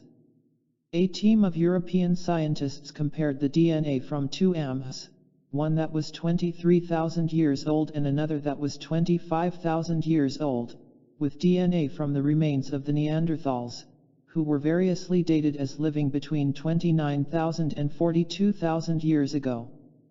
An article on the findings published in National Geographic News quotes one of the co-authors as saying, "Our results add to the evidence collected previously in different fields, making the hypothesis of a Neanderthal heritage very unlikely." Once again the Neanderthals, often portrayed as primitive cavemen in movies and cartoons, were eliminated as possible ancestors of early modern humans. Now that we know who our ancestors were not, the focus of paleoanthropology has shifted to discovering who they were. The DNA studies have narrowed the broad field down to one particular candidate. And it's not the candidate supporters of Darwin's theory expected. They are us. Scientists now believe that the ants are us, and we are they. Any differences between contemporary bodies and those of the ants of the past are so slight that they don't justify a separate grouping. In other words, although ancient humans didn't necessarily behave like we do, they looked like us, functioned like us, and appear to have had all of the wiring in their nervous systems that we have today. Stated another way, we still look and function as they did 2,000 centuries ago, despite our incredible technological achievements. A 2008 study of ant remains, still called Cro-Magnon at the time, performed by collaborating geneticists from the universities of Ferrara and Florence in Italy, tells us that these similarities are more than superficial. Researchers report, a Cro-Magnoid individual who lived in southern Italy 28,000 years ago was a modern European, genetically as well as anatomically. It's the fact that members of our species, Homo sapiens, haven't changed since our earliest ancestors first appear in the fossil record that poses a problem for the traditional story of evolution, which is based upon slow changes over long periods of time. Discoveries that could not have been made in Darwin's time have shed new light on this lingering mystery. The DNA that makes us different. The set of all human DNA, the human genome, was the first DNA sequence of any vertebrate to be entirely mapped. The international effort that made this mapping possible, the Human Genome Project, HGP, was the result of the largest cooperative biology project in the history of the world. In June 2000, UK Prime Minister Tony Blair and US President Bill Clinton jointly revealed that the first draft of the Human Code of Life had been successfully completed. In doing so, they announced to the world that this unprecedented act of cooperation had opened a new era of life-saving genetic medicine, and the global industry and economic boom that would follow. After the success of the HGP, the same techniques used to map human DNA were then applied to other living things. For the first time, scientists could go beyond educated guesses about our genetic relationships and actually compare our life's code to that of any other form of life. The results were nothing short of mind-boggling. While scientists have long known that chimpanzees, for example, are our nearest relatives, for the first time DNA maps allowed them to see just how close that relationship really is. Genetic mapping revealed that there is only a 1% difference that separates us from chimpanzees, or conversely stated, we share over 98% of the same DNA. When the mapping methods were applied beyond primates, the results were equally astounding. For instance, we share 60% of our DNA with a fruit fly, 80% with a cow, and 90% with a common house cat. We obviously don't look or act like a fly, a cow, or a cat. The big question that comes from such revelations is this: if we have so much in common with other creatures genetically, then why are we so different from them? The answer to this question goes back to an unexpected discovery made during the HGP, that a single gene can be activated in different ways, and to different degrees, to do different things. What this tells us is that it's not so much about what genes we have in common with chimps, cows, flies, and cats. It's more about how those genes are activated, or expressed.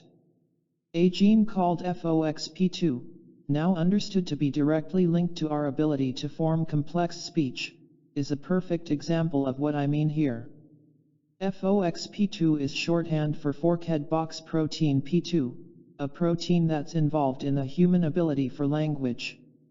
Located on chromosome 7, precisely at location 7q31, the FOXP2 protein is coded from a gene that has the same name, FOXP2, and is present in both humans and chimpanzees. It's obvious, however, that chimpanzees can't sing the Led Zeppelin song, "Stairway to Heaven," the way a person can. This fact tells us that there is something more than the gene itself that's involved here.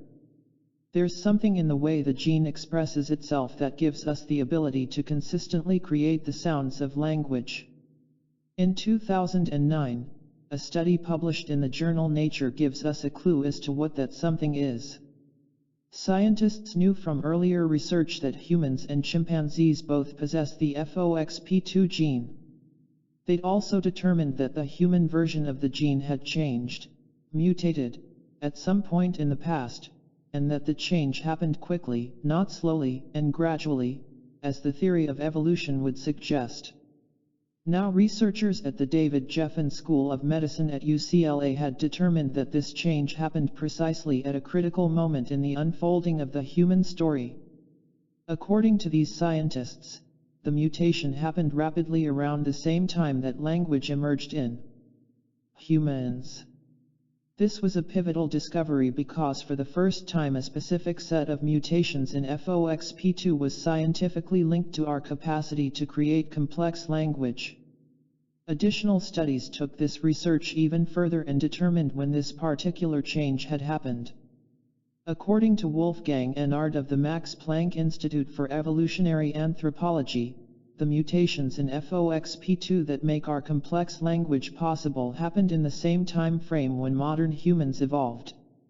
A BBC News World Edition report clarifies this relationship, stating that our capacity for language happened when changes to two single letters of the DNA code, the representations for the building blocks of amino acids, arose in the last 200,000 years of human evolution. The speed and precision of the mutations in FOXP2, occurring in just the right two places in the DNA code, are further examples of the kind of change that does not lend itself to the theory of evolution, at least not as we understand the theory today. Why did the changes happen in the way they did? What could have caused just the right shift of DNA letters, at just the right place, within just the right chromosome, to give us the extraordinary ability to share our feelings over a candlelight dinner for two, chant wildly when our team wins the Super Bowl or the World Cup, and whisper into a lover's ear? The best science of the modern world has now given us the answer. The question is, are we willing to accept what the DNA reveals? Found, our missing DNA. Because humans are classified as the most complex and advanced member of the primate family, it was reasonable for scientists to expect that we would have more chromosomes than our less complex relatives. This is where an unexpected twist in our DNA story begins. Our nearest primate relatives, the chimpanzees, have more chromosomes than we do, with a total of 48 in their overall genome. Ironically, humans have only 46. In other words, it looks like we're missing 2 chromosomes when we're compared to chimps. It's only been recently, using advanced methods of DNA sequencing, that the mystery of where they went appears to have been solved. In doing so, however, we once again find ourselves at the threshold of a deeper mystery that holds startling implications. A closer look at our genetic map shows that our missing DNA isn't really missing at all. It's been with us all along, only it's been modified and arranged in a way that wasn't obvious in the past. New research reveals that the second largest chromosome in the human body, forming 8% of the total DNA in cells, human chromosome 2, HC2, actually contains the smaller missing chromosomes found in the chimp genome. In other words, at some point in the past, for reasons that remain controversial, 2 separate chimp chromosomes got combined into a single larger chromosome that is our chromosome 2. It's the way these smaller chromosomes combined that may solve the mystery of mutations such as those in FOXP2, and ultimately, the mystery of human origins. While scientists acknowledge that the mutations definitely occurred in FOXP2 and that they happened within the time frame that correlates with the rise of anatomically modern humans, they can't really tell us what caused the change. But they can tell with chromosome 2. And it's this difference that sets chromosome 2 apart. New technology has revealed precisely what happened to create HC2. I'll share the discovery in two ways with you. First, in the scientist's own technical language from the proceedings of the National Academy of Sciences to reveal the discovery itself, and then with a simpler description in lay language to illustrate why this discovery is important to our discussion. The technical explanation. We conclude that the locus cloned in cosmids C8 and C29b is the relic of an ancient telomere fusion and marks the point at which two ancestral ape chromosomes fused to give rise to human chromosome 2. The simplified explanation. It appears that long ago two separate chromosomes from chimpanzees, chimp chromosomes 2a and 2b, merged or fused into the single, larger human chromosome 2. Which is one of the key chromosomes that give us our humanness. Many of the characteristics that make us uniquely human arise from the DNA fusion that resulted in human chromosome 2. HC2-linked traits include qualities such as our intellect, the growth and development of our brains in general, and specifically the largest part of our brain, the cortex, which is associated with the way we think and act and our capacity for emotion. HC2 contains over 1,400 genes that continue to be mapped and explored today. While a full list, in technical nomenclature, is available through the reference I'm citing in the end notes, in the following chart I'll share a few simplified examples of these genes to give you a sense of the crucial roles they play in our humanness. Gene influence. Gene TBR1, key in brain development, particularly the development of the cortex, the largest part of the human brain, which is associated with the way we think and act, our capacity for emotion, empathy, and compassion, and neuron functions, the so-called hardwiring that carries signals within the brain, and throughout the body, to process information. Gene SATB2, key in the development of the midbrain and forebrain. Gene BMPR2, key in osteogenesis, bone tissue formation, as well as cell growth throughout the body. Gene MSH2, known as a tumor suppressor or caretaker gene. Gene SSB, key in the fetal development of organs that include the heart, brain, eye, kidney, liver, lung, skeleton, spleen, among others. From this small sampling, it's clear that human chromosome 2 plays a significant role in contributing to who, and what, we are. This is especially apparent for the genes TBR1 and SATB2, located on HC2, and the role they play in the development and function of our advanced brain and our extraordinary capacity for emotion. In light of the significance of HC2, the question of how it came into existence becomes more important than ever. Unlike the previous example of the FOXP2 gene, where changes simply show up in a genome comparison, meaning at one point in time they don't exist in the genetic record of fossils, and at another point in time they do, human chromosome 2 has preserved a record of how it came to exist. It's what this forensic evidence may truly reveal to us that has opened the door to so much speculation.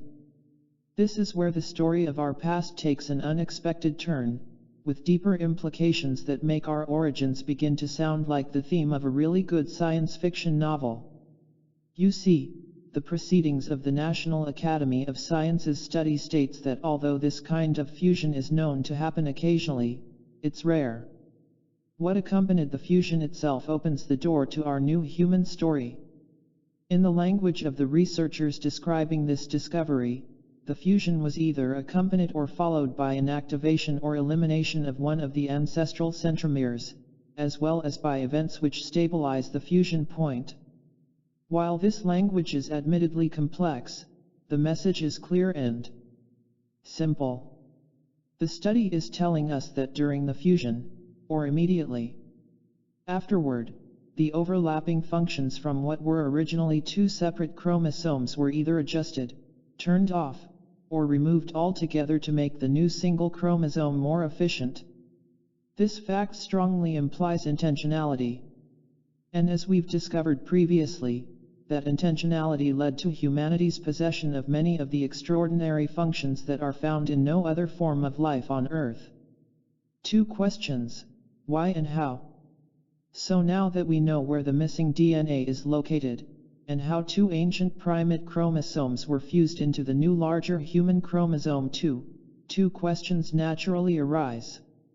1. Why did this ancient fusion of DNA happen? 2.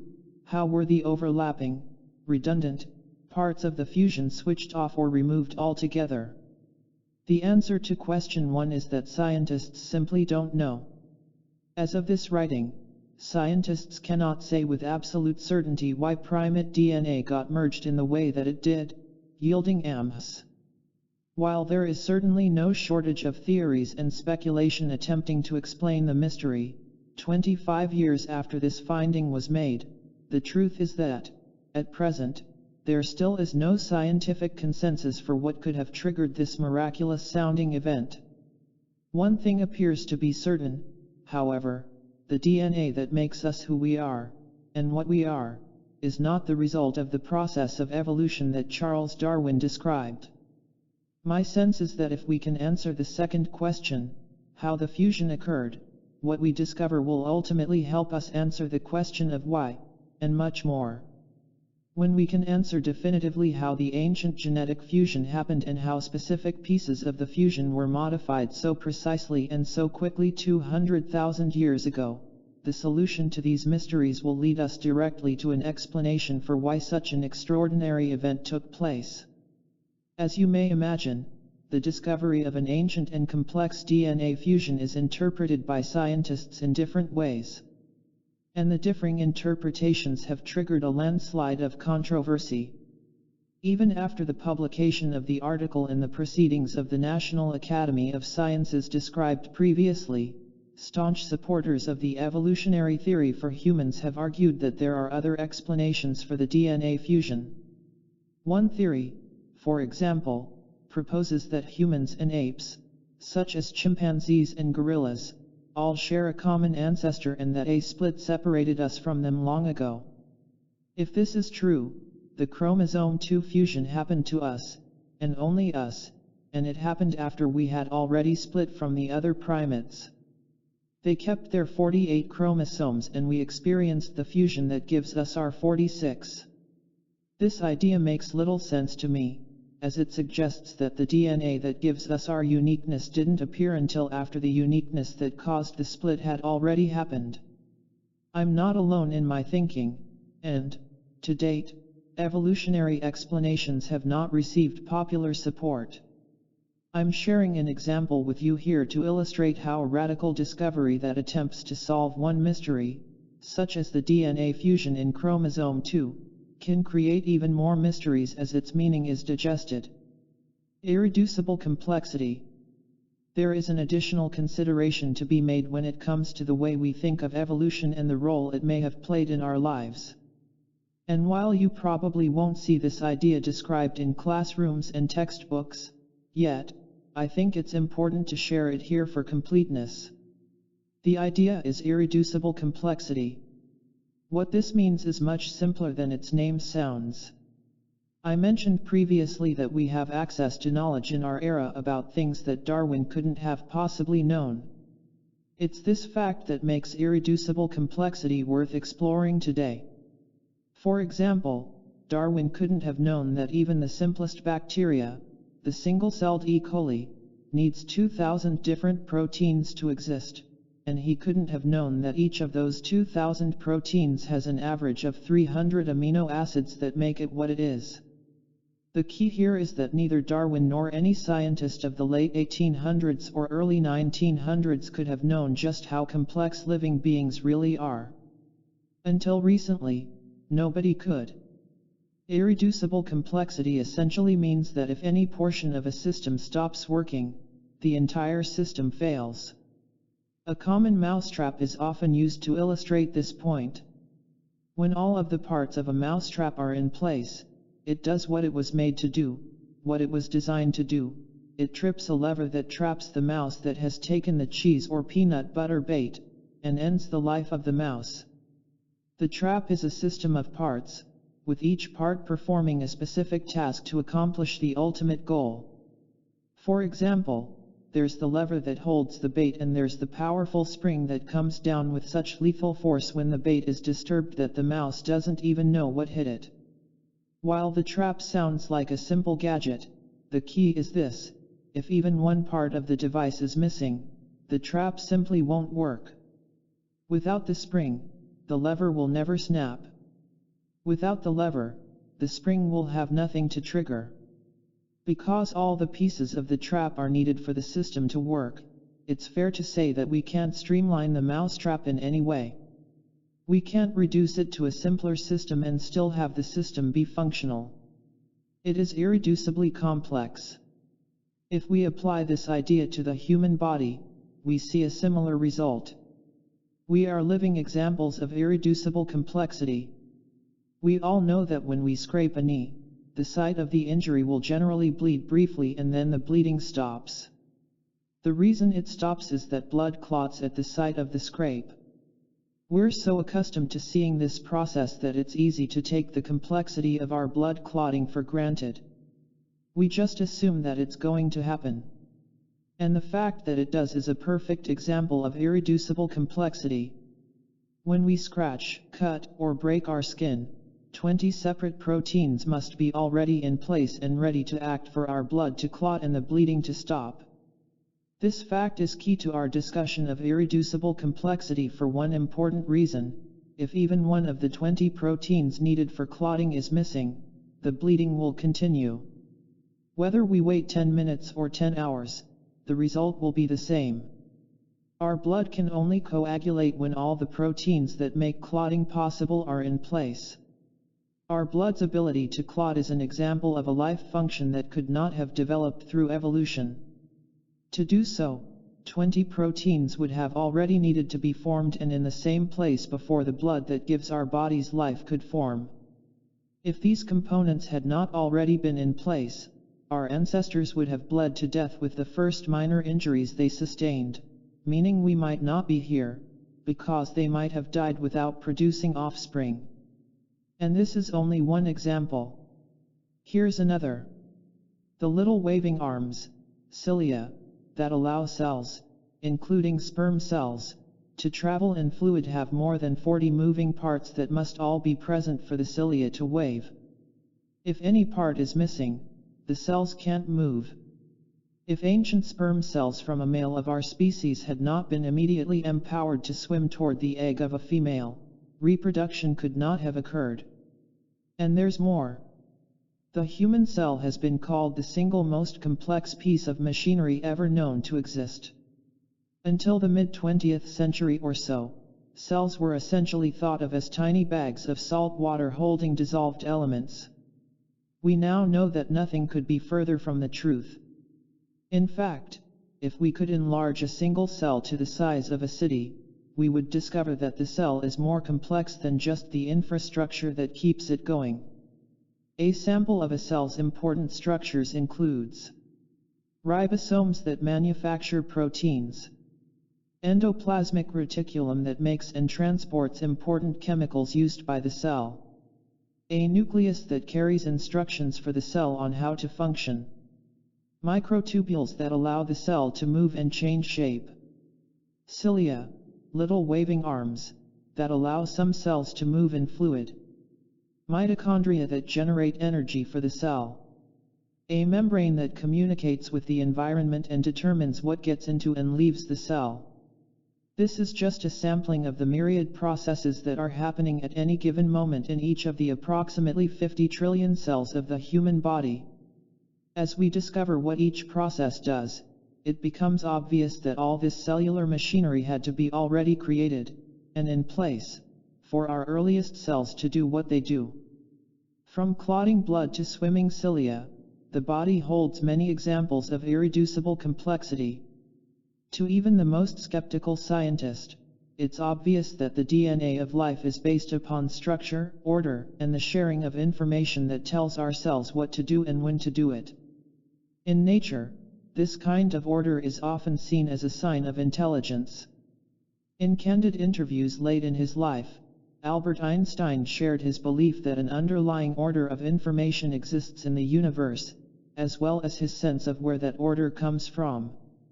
During one of those conversations, he confided, "I see a pattern, but my imagination cannot picture the maker of the pattern.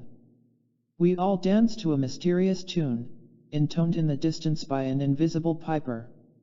In our search for human origins, the very presence of the order and intentionality we see in our DNA is a sign that Einstein's invisible piper exists.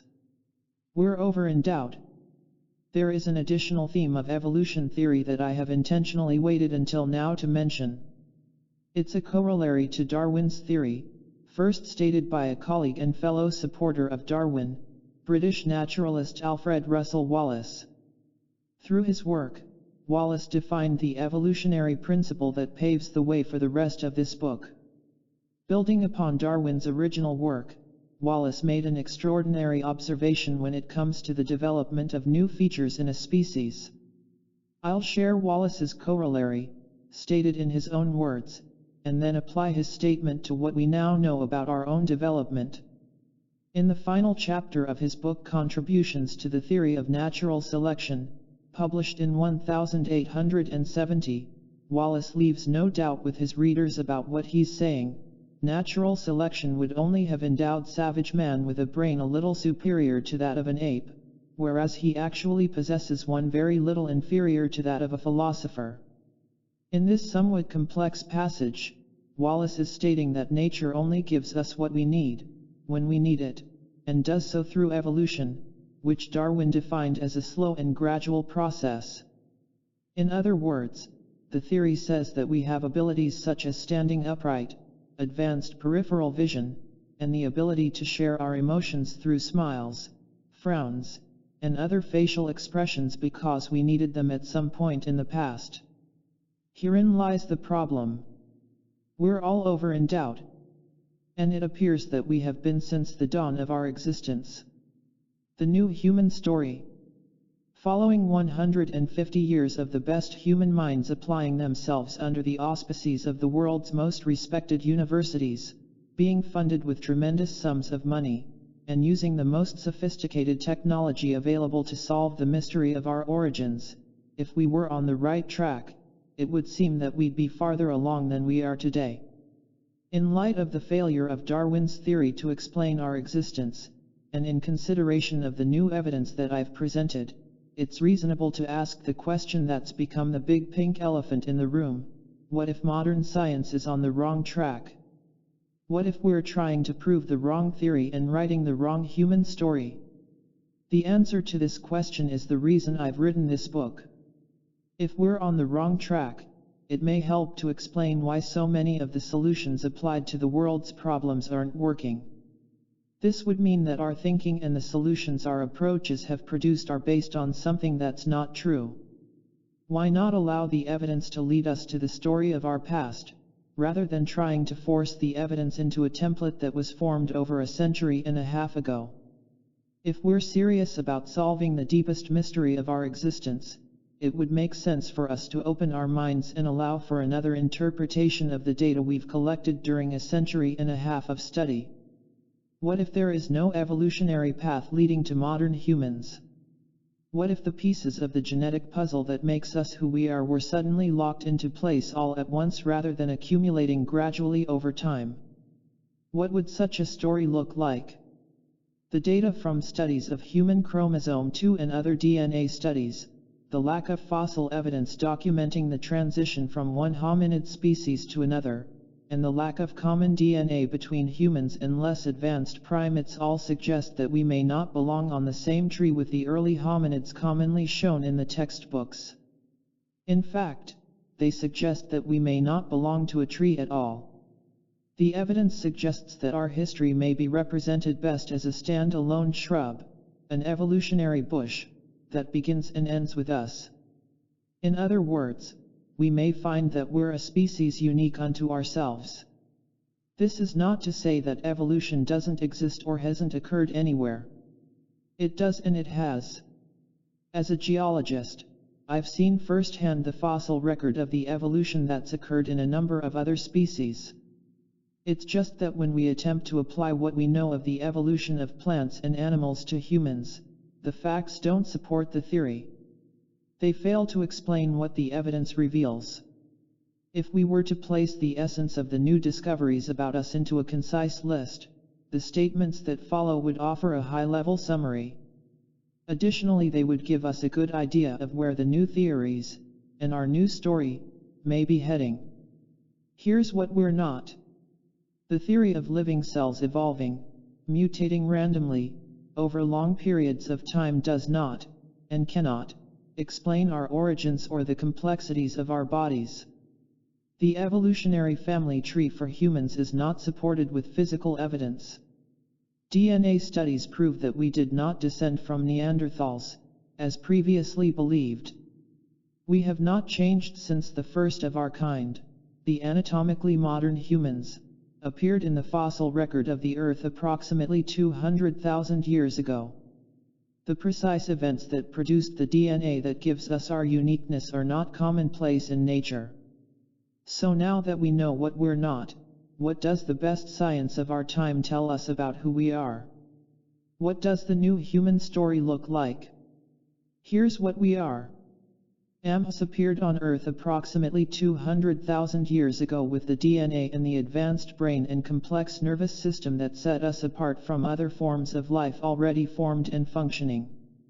We appear to be a species unique unto ourselves, with our own simple family tree, rather than being a variation of pre-existing forms of life traditionally shown on an increasingly crowded family tree. The DNA that makes us unique is the result of a rare arrangement of chromosomes, which are fused and optimized in a way that cannot be identified as random. In the course of my life, I've discovered that when I find something that makes no sense to me, it's generally because I don't have all the information. I believe that the conventional scientific theory of human origins, the story we've been asked to accept, falls into this category. The evidence that I've shared in this chapter clearly doesn't support Darwin's story of evolution. While the science is good and the methods scientists use are sound ones, it's our responsibility to recognize the limits of what science can reveal. As I mentioned previously, while scientific evidence can definitely tell us what has happened in the past, it cannot necessarily tell us why something has happened or if conscious intention led to the event. For example, when we see a fire brightly burning on a warm summer night in the middle of a grassy field, scientific knowledge tells us that a spark of some kind has ignited that fire. It's telling us that a fire can only come from a source of heat great enough to start the fire, the kindling temperature, or b, another fire, such as the accidental spark of a lawnmower blade hitting a rock, the intentional spark of a match or a cigarette lighter, or the natural spark of lightning striking the ground. My point here is that without first knowing the circumstances that were in place when the fire began, science can't tell us the precise reason that the spark occurred, or if it was an intentional act. If a fire occurred hundreds or thousands of years in the past, much of the evidence related to its circumstances would be lost in the fog of time. All we would know from the charred remains of a log or a scorched rock is that there had been a fire. The fusion of DNA in human chromosome 2 is like that fire in the field. Science can tell us that the fusion making it possible occurred and how that fusion occurred.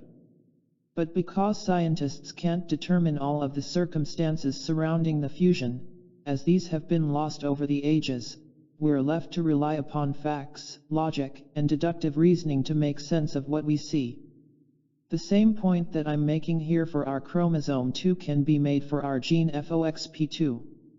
We're human by design. I want to be absolutely clear that what I say next is not the conclusion of peer-reviewed science, although I've spoken with mainstream scientists who have told me that they suspect it is true. yet are reluctant to speak publicly about their suspicions for fear of losing their reputation, their credibility, and even their jobs. When I honestly consider the evidence that I've shared in these chapters, it simply makes sense to look beyond evolution and an unbelievably good run of biological luck to explain the fact of our existence. The evidence overwhelmingly suggests that 1. We are the result of an intentional act of creation. The mutations in FOXP2 and human chromosome 2 are precise. The mutations in FOXP2 and human chromosome 2 appear to have happened quickly rather than through a long, slow evolutionary process. The optimization of human chromosome 2 that occurred after the fusion appears to be intentional. After 150 years of searching, the fact that no physical evidence has been discovered to link us to other forms of life on the tree of primate evolution suggests that we may be a species unto ourselves, with no evolutionary history. 2. We are the products of an intelligent form of life. The timing, precision, and accuracy of our genetic mutations, and the technology required to yield such mutations, implies the forethought and intention of an advanced intelligence. The intelligence that carried out the genetic modifications giving us our humanness had the advanced technology to do 200,000 years ago what we are only learning to do today, for example, DNA fusion and gene splicing. To honestly acknowledge these possibilities opens us to a paradigm that shifts the way we feel about ourselves and view our place in the universe. With this shift, we free ourselves from a paradigm of lonely insignificance and move into one of possessing a rare heritage that we are only beginning to explore. And that's where this book begins. We're here with the bodies and the nervous systems that afford us the abilities of compassion, empathy, intuition, self-healing, and much more. The fact of their presence within us suggests that we're intended to utilize, and master, the sensitivities that we arrived with. The new human story begins with our beginnings. It begins with the fact that from the time of our origin we've been neurologically wired for extraordinary abilities. This design affords us extraordinary ways of living and extraordinary lives. The question that immediately comes to mind when we consider that we've had such advanced characteristics from our beginning is this: how do we fully awaken these capabilities in our lives today? In the chapters that follow, I invite you to share a journey of discovery in which we do our best to answer this question and explore what it means to be human by design. Chapter 3. The Brain and the Heart. Heart cells that think, feel, and remember. If the 20th century has been, so to speak, the century of the brain, then the 21st century should be the century of the heart. Gary E. R. Schwartz, Ph.D., and Linda G. S. Rusak, Ph.D. The first fossils of anatomically modern humans were discovered under a rock ledge in southwestern France in 1868. The name given the formation where the discovery was made is Abri de Cro-Magnon, meaning, in the local dialect, shelter of the cave-dwelling Magnon family, which was soon shortened to Cro-Magnon. This location became the namesake for Cro-Magnon humans, now known as Amhs. Regardless of the name we used to describe the early people who lived in this region of France, these ancient humans were different from any other form of life that existed at the time or has existed since. Just as forensic scientists today are able to use computers to reconstruct the muscle mass, flesh, and facial features of a modern human body that's been reduced to a skeleton, scientists have been able to use the same technology on Amh skeletons as well, and the features they've been able to reconstruct look like ours, because they are us. The archaeological and DNA evidence tells us that we haven't changed for 200,000 years. Anatomically modern humans had features that set them apart from other ancient beings, such as the Neanderthals, whom we now know lived at the same time. Amh males, averaging approximately 5 feet 9 inches, were tall in comparison to Neanderthal males, whose height ranged from 5 feet 4 to 5 feet 5. Amh bone structure was thinner and more delicate overall, their skulls were more rounded in the back, and their faces were smaller, with more pointed chins.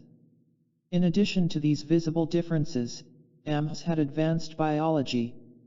Differences that couldn't be seen with the naked eye that gave them an edge over all other forms of life on Earth. Many scientists attribute their survival through the last ice age into modern times to these advanced features, which include a brain 50% larger than that of their nearest primate relative, a complex language, an anatomy that enables them to stand, walk, and run upright, and opposing thumbs and fingers.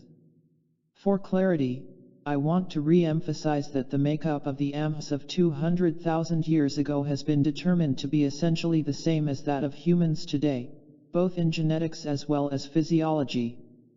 Because of this, the assumption is that the advanced features we have today were also part of our human ancestors.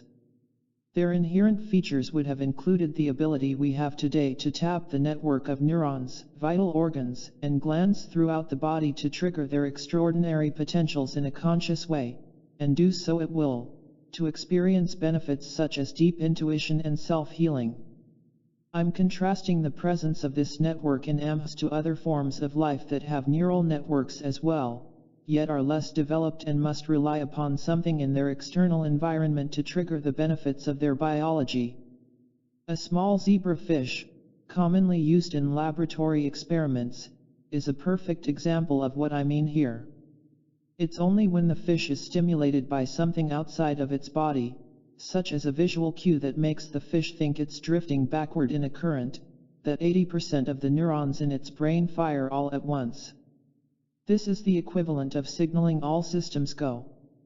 In the fish's body, it's this simultaneous triggering of neurons that gives the fish immediate access to the benefits of such a coherent experience. In this instance, the zebrafish is able to tap the combined neural power to swim quickly and correct its course. Ancient humans had the ability to access their neural power without the need for an external signal as well. They could trigger their potent network of specialized cells and organs on demand. And we continue to have that ability today. This is where the new human story that our biology is revealing to us departs from Darwin's original ideas about evolution. Having conscious access to our advanced neural network gives us the godlike powers of intuition, self-healing, superconsciousness, and much more. These benefits have been utilized by yogis and shamans throughout the ages and described in their sacred mystical texts. Perhaps it's not surprising that the key to accessing such advanced features of our experience begins with our mastery of the single organ that has been the focus of our ancestors' teachings for millennia, the human heart. A recent discovery within the heart is shaking the foundation of what we've been led to believe about the heart's role when it comes to us and our bodies. Interestingly, while the discovery is overturning traditional thinking when it comes to which organ we consider to be the master organ of the body, it actually parallels teachings found in our most ancient and cherished traditions. The uncharted heart. When average people are asked to identify the organ that controls the key functions of the body, more often than not the answer is the same. They'll say it's the brain. And it's no surprise that they do. From Leonardo da Vinci's day, 500 years ago, until as recently as the late 1990s, people throughout the Western educated world have believed that the brain is the conductor leading a symphony of functions in the body that keep us alive and well. It's what we've been taught. It's what we've been led to believe. It's what teachers have stated with authority. It's the premise that doctors and healthcare workers have based life or death decisions upon. And it's what most people will say when asked to identify the roles of the most important organs of the body. The belief that the brain is the master organ of the human body has been embraced and endorsed by some of the most innovative scientists and thinkers at the most highly esteemed institutions and universities in modern history, and it persists in mainstream thinking today. The homepage on the website for the Mayfield Clinic, affiliated with the University of Cincinnati's Neurosurgery Department, is a beautiful example of this way of thinking when it comes to the brain. It reads, The brain is an amazing 3-pound organ that controls all functions of the body, interprets information from the outside world, and embodies the essence of the mind and soul. Intelligence, creativity, emotion, and memory are a few of the many things governed by the brain.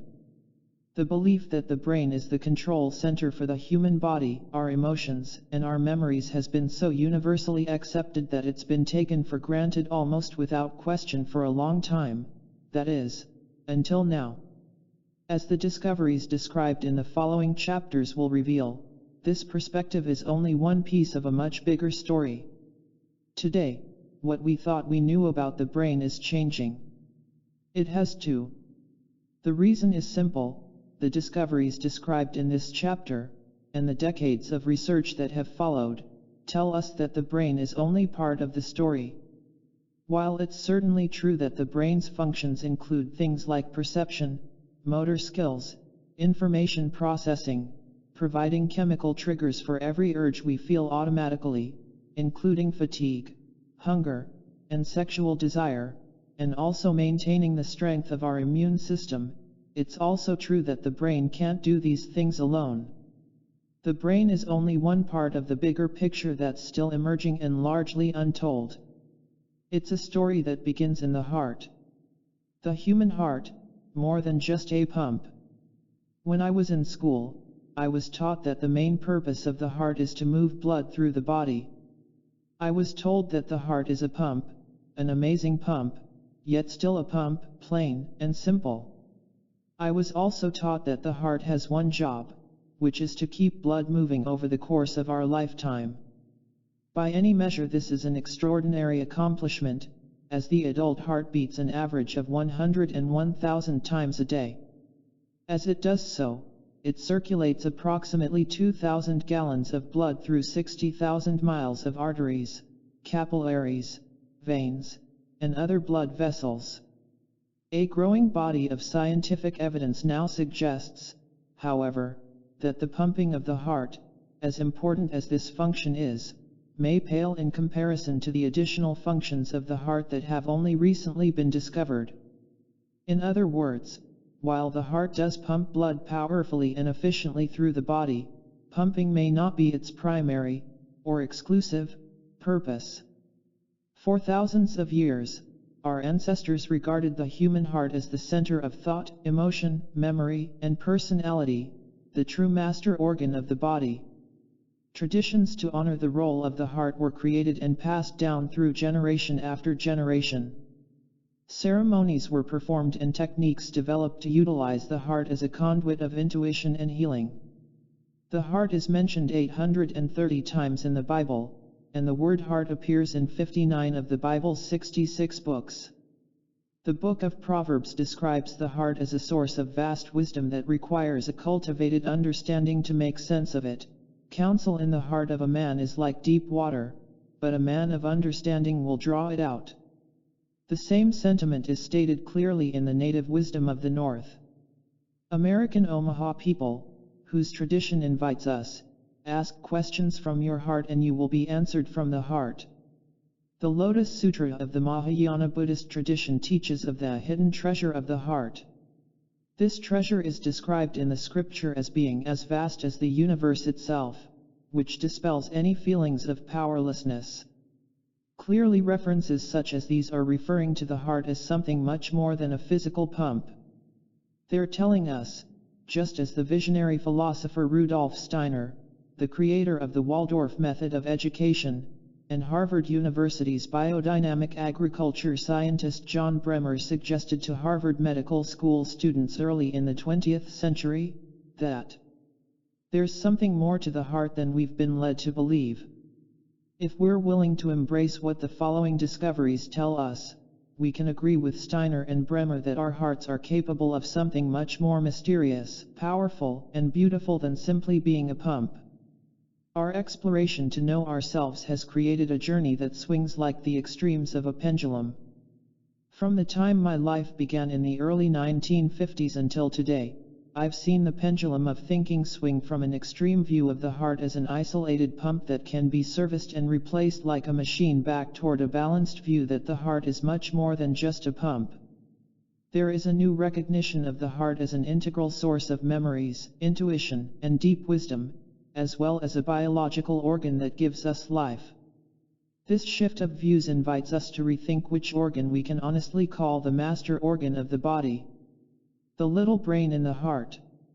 In 1991, a scientific discovery published in the journal Neurocardiology put to rest any lingering doubt that the human heart is more than a pump. The name of the journal gives us a clue to the discovery of a powerful relationship between the heart and the brain that went unrecognized in the past. A team of scientists led by J. Andrew Armour, MD, PhD, of the University of Montreal, which was studying this intimate relationship between heart and brain, found that about 40,000 specialized neurons, or sensory neurites, form a communication network within the heart. For clarity, let me say that the term neuron describes a specialized cell that can be excited, electrically stimulated, in a way that allows it to share information with other cells in the body. While large numbers of neurons are obviously concentrated in the brain and along the spinal cord, the discovery of these cells in the heart and other organs, in smaller numbers, gives new insight into the profound level of communication that exists within the body. Neurites are tiny projections that come from the main body of a neuron to perform different functions in the body. Some carry information away from the neuron to connect with other cells, while others detect signals from various sources and carry them toward the neuron. What makes this discovery exceptional is that the neurites in the heart perform many of the same functions that are found in the brain.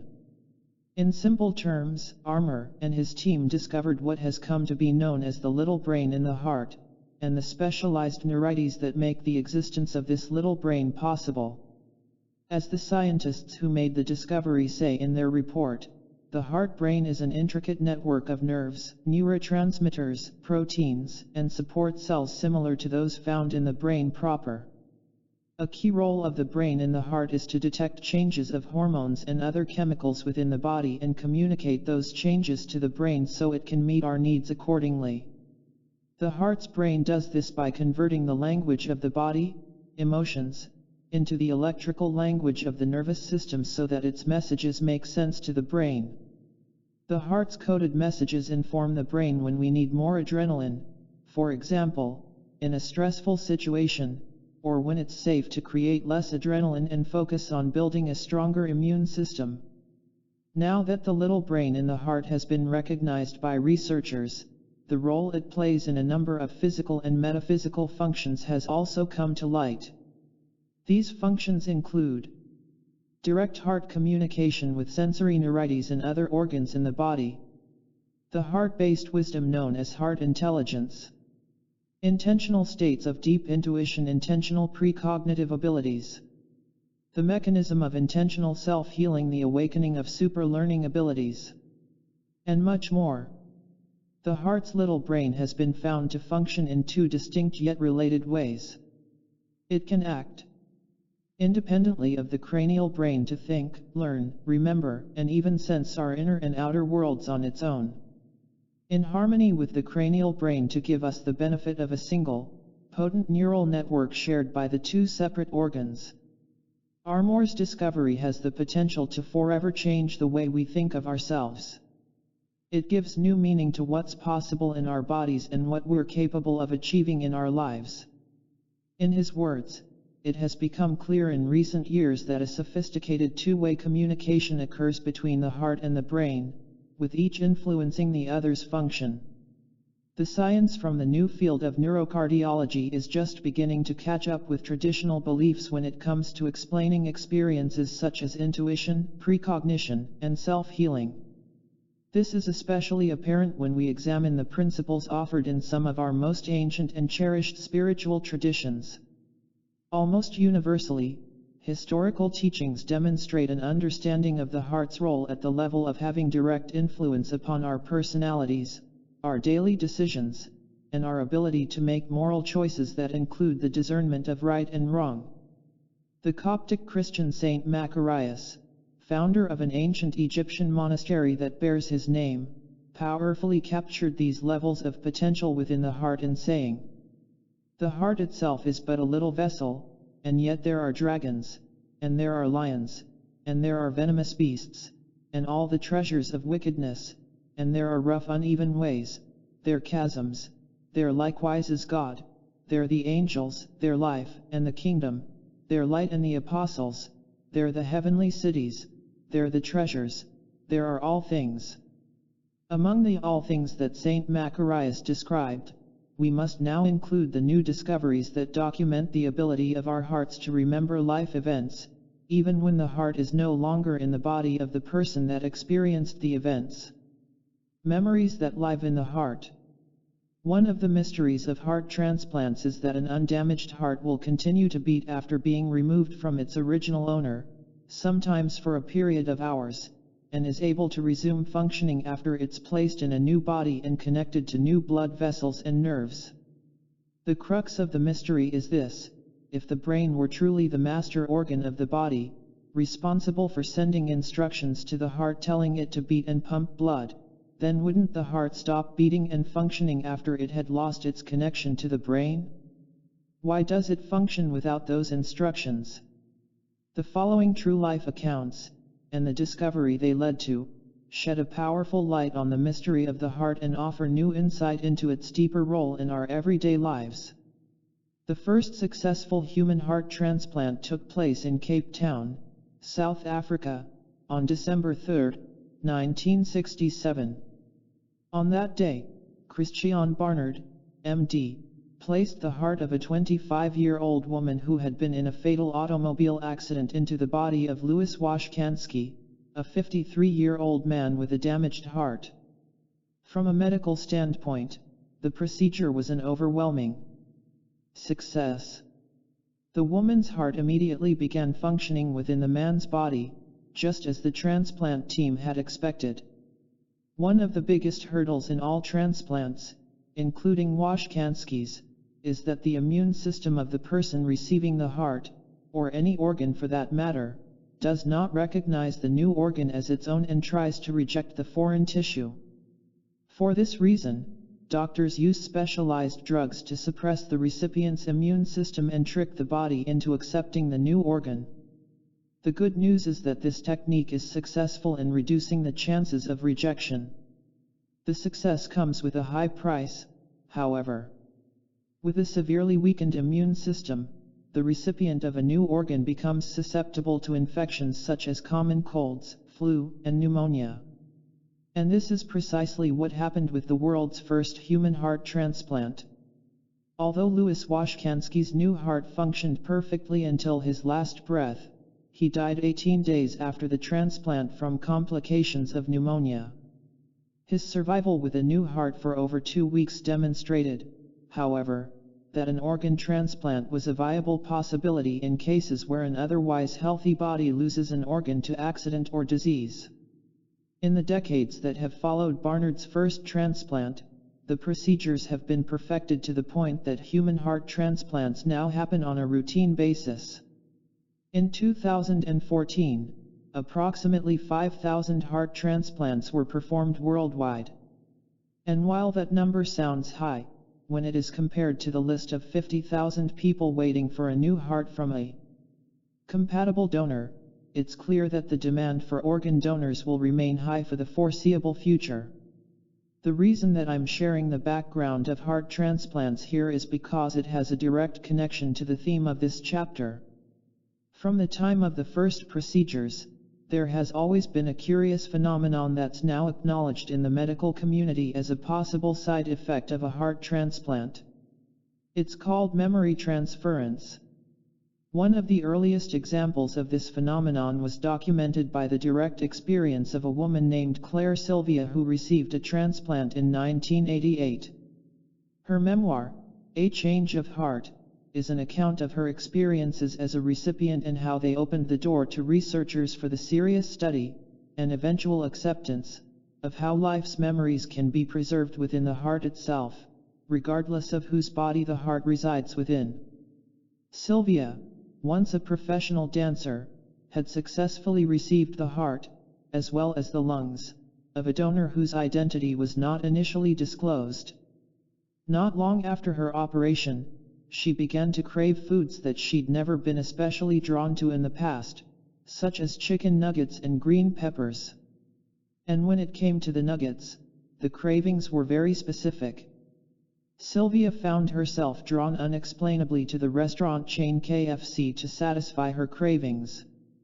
As she had never developed a taste for these kinds of foods before her surgery, her friends, family, and doctor were mystified by the cravings.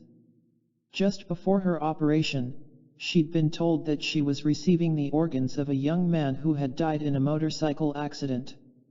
Although the details of donors are generally not shared with the person receiving their organs, Sylvia followed up on the information she had and discovered the identity of the young man in a local obituary, along with the address of his parents. It was during a visit she had with them that Sylvia learned some of the details about the life of their son, Tim, whose heart and lungs were now in her body.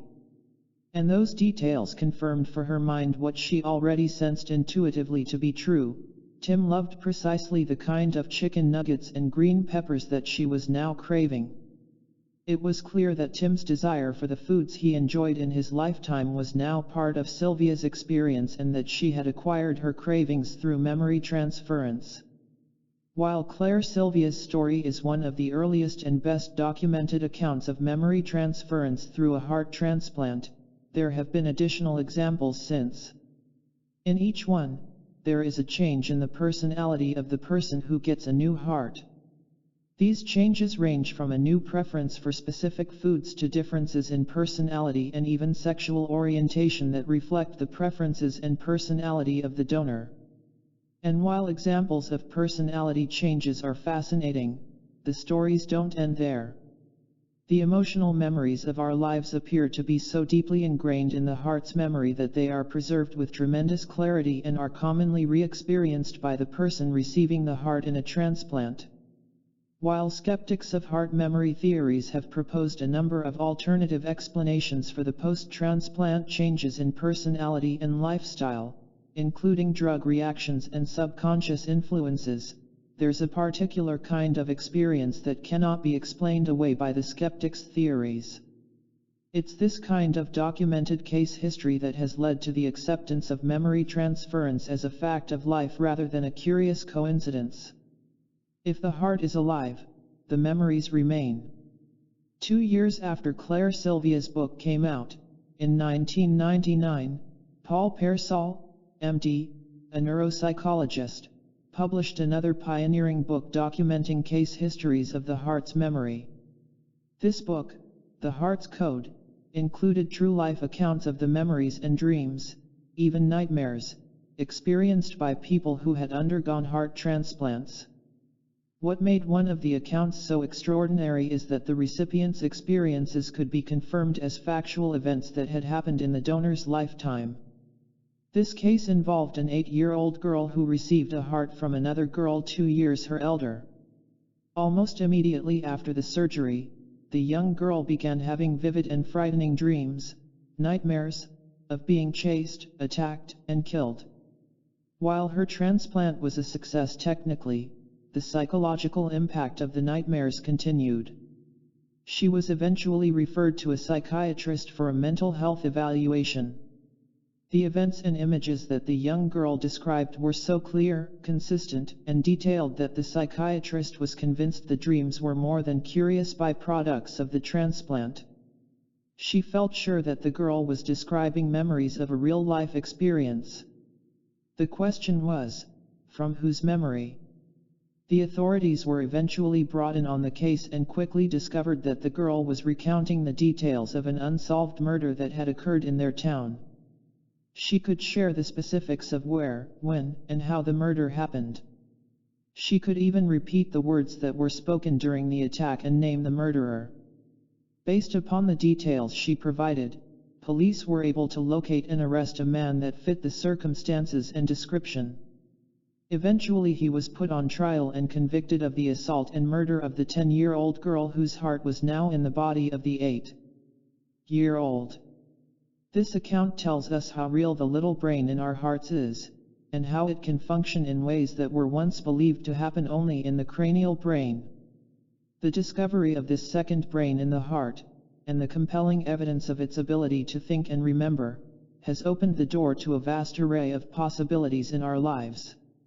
What does the hidden potential of the heart mean for our lives? Since the time Leonardo da Vinci first diagrammed the nerves connecting the brain to the major organs in the body nearly 600 years ago, we've been led to view the heart and brain from an either/or perspective. Scientists, engineers, and analytical problem solvers have long felt that the brain is the master control center for the functions in the rest of the body, so they've often discounted the heart. At the same time, artists, musicians, and intuitive thinkers have typically felt that the heart is the key to inspiration, insight into life challenges, and the deep wisdom that can guide our lives, and have readily discounted the thinking capacity of the brain in these roles. It's now apparent why this either/or thinking generally doesn't work out so well. To separate the brain from the heart gives us an incomplete picture of our full potential. Clearly, the more we discover about the way the heart and brain can function as a single network to regulate the body, it becomes clear that our greatest benefit comes from harmonizing both organs to work together rather than focusing on one or the other exclusively. The more we understand about how to create heart-brain harmony, the more we can use this understanding to tap the power of our greatest potentials. 20th century playwright and Congresswoman Clare Boothe Luce once said, "The height of sophistication is simplicity." The truth of her words applies especially to nature. Nature is simple and elegant until we make it difficult through awkward descriptions and complex formulas. So what could be simpler than the brain in our hearts and the brain in our heads naturally? Forming a single, potent network that enables us to experience deep intuition, empathy, and compassion in our lives?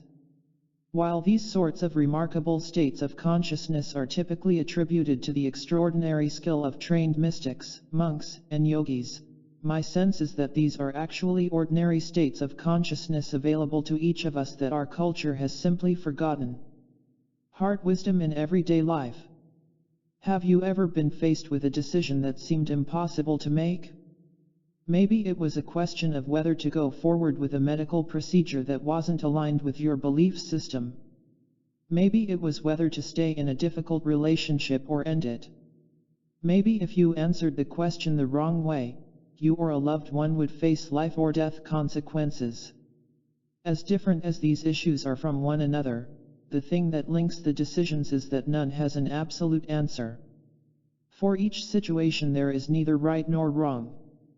There is no book of truth you can turn to when facing tough decisions that will tell you which option is best. And if you've ever been in a situation where you had to make this kind of decision, you probably discovered that every friend you ask for help has a unique opinion as to why a certain path is right for you, so you end up with a collection of opinions that make the original choice even more confusing. Or maybe something else happened. Maybe you did follow the recommendation of a close friend or relative who meant well in trying to help. Maybe you tried the age-old solution of answering your question by making a list of pros and cons. This was my mother's advice for how to handle every tough decision when I was growing up. On a sheet of paper, make 2 columns, she would say. Title 1 column pros, for the good things about your choice, and the other column cons, for the things that are not so good.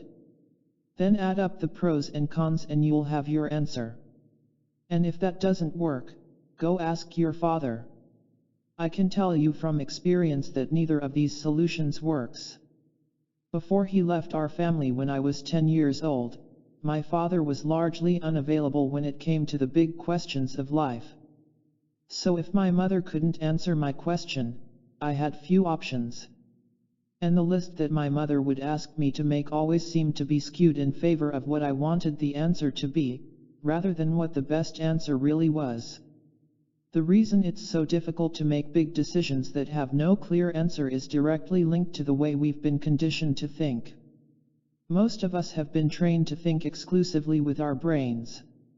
And while there are times when it definitely serves us to use mental reasoning, such as when we're creating step-by-step plans to build a house, solve a complex mathematical problem, or lay out steps leading to income security in the future, there are times when we actually limit ourselves by trying to answer life's big questions through reasoning alone.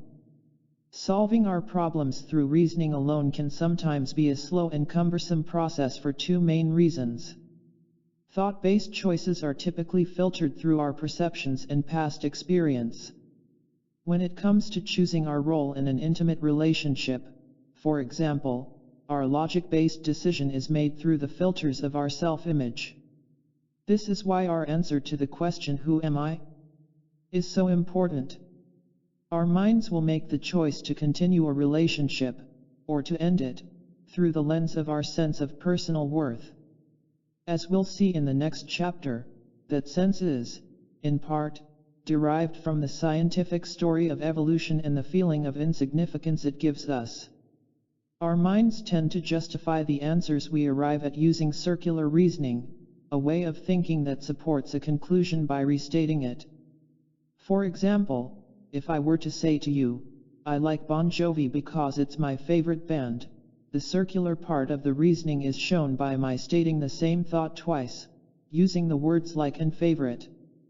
With them, I would be using the second thought to justify the first, and the first thought to justify the second. This kind of reasoning can play out in unexpected ways, such as reinforcing our fear of taking a chance with a new and challenging job that's been offered to us and justifying turning it down. In such an instance, the circular logic goes something like this: I already have a safe position in a good company. If I accept the new job and the new responsibilities, I may not be able to meet the expectations that come with it. If I lose the new job, I'm not safe. I already have a safe position in a good company. To be clear, I'm not suggesting that any of the preceding characteristics of mental problem solving is bad, or even good, for that matter. What I am saying here is that there are different kinds of challenges in life that are best solved through different ways of thinking, some with the brain and some with the heart. And while heart-based thinking may be less familiar in our fast-paced world of technology and digital information, in a very real sense heart-based wisdom is perhaps the most sophisticated technology we could ever have at our disposal. Rather than thinking through the pros and cons of a decision, or weighing the odds that an experience from the past will repeat itself in the present, our heart intelligence knows instantly what's true for us in the moment. Regardless of whether we choose to accept or ignore the heart's wisdom, it's there for us. This is true when it comes to how we feel about other people, as well as when we're making important choices in our lives. Scientific studies into the accuracy of our first impressions when it comes to trusting another person are a perfect example of the heart's wisdom that we've all experienced at some point in our lives. The heart knows immediately. A study led by Alex Todorov, Ph.D., a Princeton University psychologist, showed that when we meet another person for the first time, our assessment of that person is almost immediate. We decide very quickly whether a person possesses many of the traits we feel are important, such as likability and competence, even though we have not exchanged a single word with them, he says. It appears that we are hardwired to draw these inferences in a fast, unreflective way. When we think about how quickly we form our opinions of people we've never met, it actually makes perfect sense. It's nature's way of keeping us safe. Our ancestors, for example, didn't have the luxury of visiting for hours to get to know the people they came face to face with as they wandered the world in search of food and a friendly climate. They didn't get to sit down with a leisurely cup of tea and ask about the mutual interests, family history, or favorite pastimes of the people wrapped in bear hide looming over them, spears in hand. They had to know quickly, almost instantaneously, whether or not they were safe. And if they weren't, they needed time to react. Knowing the answers to these questions within a millisecond or two gave them the time to do so. Although the circumstances of our lives have certainly changed as a result of modern society, our basic human experience remains much the same as it has always been. When we meet someone for the first time, we still need to know as quickly as possible: 1. If we are safe, and 2. if we can trust them. This is true in business, with friendships, and especially when it comes to love, romance, and intimacy. While scientists have traditionally attributed our first impressions of one another to brain functions, new evidence suggests that it's more than the brain alone making the judgment. The heart plays a vital role in helping us make split-second decisions. The Institute of Heart Math, often abbreviated as IM, is a pioneering research organization dedicated to exploring and understanding the full potential of the human heart, sometimes going beyond what is typically done in university laboratories and classrooms. I want to clarify that while I'm not an employee of IM, for over 20 years I've worked with them closely to share many of their science-based discoveries with mainstream audiences. Throughout the remainder of this book I will reference IM research, discoveries, and techniques, with IM permission, to illustrate the applications of embracing the heart's potential in our lives. A summary of studies conducted by IM regarding intuition, for example, beautifully states the heart's role in our decisions. At the center of this ability, intuition, is the human heart, which encompasses a degree of intelligence whose sophistication and vastness we are continuing to understand and explore. We now know this intelligence may be cultivated to our advantage in many ways. As mentioned previously, it's because heart intelligence bypasses the filters of the brain, thoughts related to past experiences, self-esteem, and so forth, that it can make its decisions regarding our safety and well-being almost instantaneously. Alex Todorow's study found that we make a judgment in as little as 1/10 of a second when we encounter a new face. A number of additional studies have found that, just as our mothers told us in non-scientific terms, first impressions are generally spot on.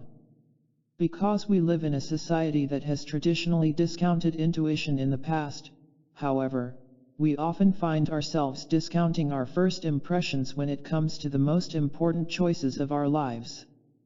I have had friends, for example, who confided in me that the first time they encountered the person they would marry, their impression was to run away, and run fast. Rather than listening to their heart's wisdom, however, they rationalized what they were feeling and did the opposite. From all outward appearances, there seemed to be no good reason not to go forward with their relationships. In one instance, it was only after 12 years of marriage that my friend, a woman with whom I shared a corporate office, admitted to herself that her first impression of her husband had been correct. The man she'd married did not grow to respect her any more in the 12 years of their marriage than she felt he did when they first met. The key here is that she knew, her heart knew, almost instantly, in as little as 1/10 of a second, that the relationship wasn't safe. Because she ignored her heart's wisdom, she devoted 12 years of her life to arriving at the same conclusion. During those 12 years, she had experiences that empowered her to think differently about herself and accept that she was worthy of receiving more respect than her husband demonstrated. When we hear of experiences like this, it becomes clear that rather than thinking in terms of black and white decisions that may look good on paper, we have the opportunity to be informed from a deeper wisdom that transcends the bias of the mind. Ultimately, it all comes down to our intuition and what we feel in our hearts. Awakening our heart's wisdom. Embracing the benefits of our heart's wisdom can immediately catapult us beyond traditional boundaries when it comes to the way we live, our capacity to solve problems, and even our capacity for love. It's these capabilities as well that give us the resilience to embrace big change in our lives, and to do so in a healthy way. When we take into consideration all that we now know about the heart, such as the fact that it is part of an extended neural network that was already developed when our ancestors appeared on Earth 200,000 years ago, the fact that we have a little brain in our hearts made of cells that think, feel, and remember independently of the brain, and the fact that we can self-activate the benefits that come from the relationship of the brain and heart, the question now is, what else does the heart do? that we're only beginning to understand? What capabilities await discovery today that we've either forgotten we possess or are only just now beginning to understand fully? Chapter 4. The New Human Story. Life with a Purpose. When we deny our stories, they define us. When we own our stories, we get to write a brave new ending. Brené Brown, B. 1965, American researcher. When we answer the question, who are we? From the point of view of conventional science, is it possible that not only are we on the wrong track, we're stuck on that track, and it is leading us farther and farther from understanding the most empowering truths of our lives? Being stuck on the wrong track has happened before, and the scientific community is still reeling after discovering how far off their expectations were the last time an accepted theory was proven mistaken. This is not what they expected. At the completion of the Human Genome Project, HGP, in 2001, scientists were astonished to learn that the genetic blueprint for a human is about 75% smaller than they'd thought it would be. This wasn't just a little mistake in calculation. It was such a huge discrepancy from the original thinking that the international community of biologists and geneticists involved in the project had to acknowledge a difficult fact regarding their fundamental assumptions. Before the HGP, it was believed that there would be a unique gene for creating each one of the unique proteins that make up our bodies. Based upon this idea of one-to-one correspondence, researchers expected that the project would identify at least 100,000 genes in the human genetic blueprint. Scientists and entrepreneurs were so certain of this, in fact, that they had planned to develop pharmaceutical products to modify and fix the genes that were discovered, and build an entire new industry of gene medicine, once the results of the project were known. No one anticipated the actual results of this project. And when those results came in, scientists in universities, research institutions, and medical laboratories throughout the world had to come to terms with a surprising new reality. The HGP revealed that there are only about 20,000 to 24,000 genes in the human genome, 75,000 fewer than had been expected. The question was, where were the missing genes? Did they even exist? Further research done following the HGP revealed where the original thinking of the scientists was flawed. Rather than one gene coding for one protein, we now know that a single gene can produce the codes for multiple proteins, sometimes numbering in the thousands.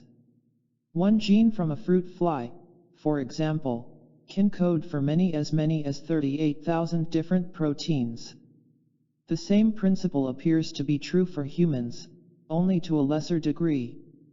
It seems to be a matter of 5 to 6 proteins, on average, from one gene, says Victor A. McCusick, co-author of the landmark paper that described the HGP findings in 2001.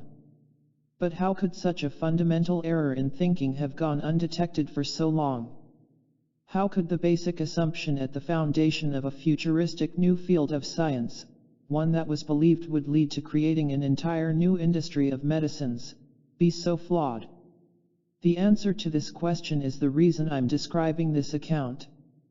The mistake was due to the scientific acceptance of an unproven theory, the assumption of the one-to-one correspondence between genes and proteins, that scientists had made years earlier in the mid-20th century.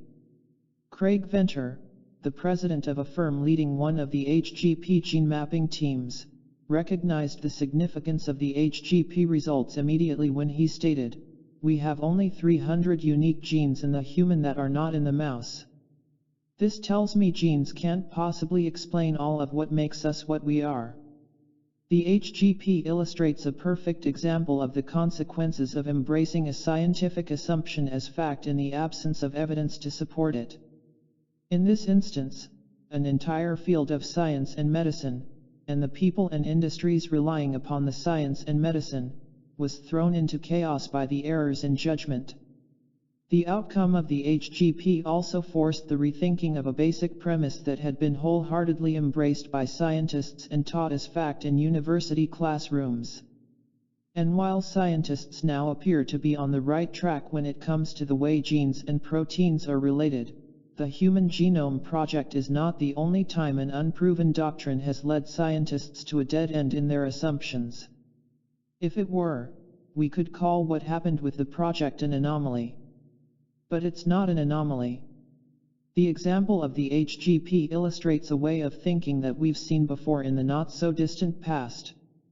Same experiment, new equipment, and a new result. The scientific belief that everything we can see and touch is separate from everything else is another example of the kind of thinking that has led to a scientific dead end. The idea of separation has its roots in the famous Michelson-Morley experiment originally performed in 1887. Named for the two scientists who designed the experiment, Albert Michelson and Edward Morley, this experiment was the much anticipated effort of the scientific community to settle, once and for all, the question of whether or not a universal field of energy connects all things. The thinking at the time was that if such a field actually existed, it would move in relation to the Earth. And because the field would be in motion, it would be possible to detect that motion. The experiment was performed in a makeshift laboratory in the basement of a building at Case Western Reserve University. The results of the experiment, as the data were interpreted by scientists of the time, were thought to prove that no universal energy field exists, with the implication that everything is separate from everything else, meaning what happens in one place has little effect, if any, on what happens somewhere else. These findings became the foundation of scientific theory and classroom instruction for nearly a full century. Until Michelson and Morley's 19th century experiment was repeated in the 20th century, multiple generations grew up believing that we live in a world where we're separate from one another and the world around us, and that what we do in one place has no effect beyond that place. This belief was reflected throughout our civilization in ways that ranged from personal choices that affected other people, and the growth of economic systems that benefited some people at the expense of others, to the bigger picture of humanity's relationship to the Earth itself. For scientists throughout the world, the assumptions of Michelson and Morley were accepted as fact, that is, until the experiment was revisited 99 years later.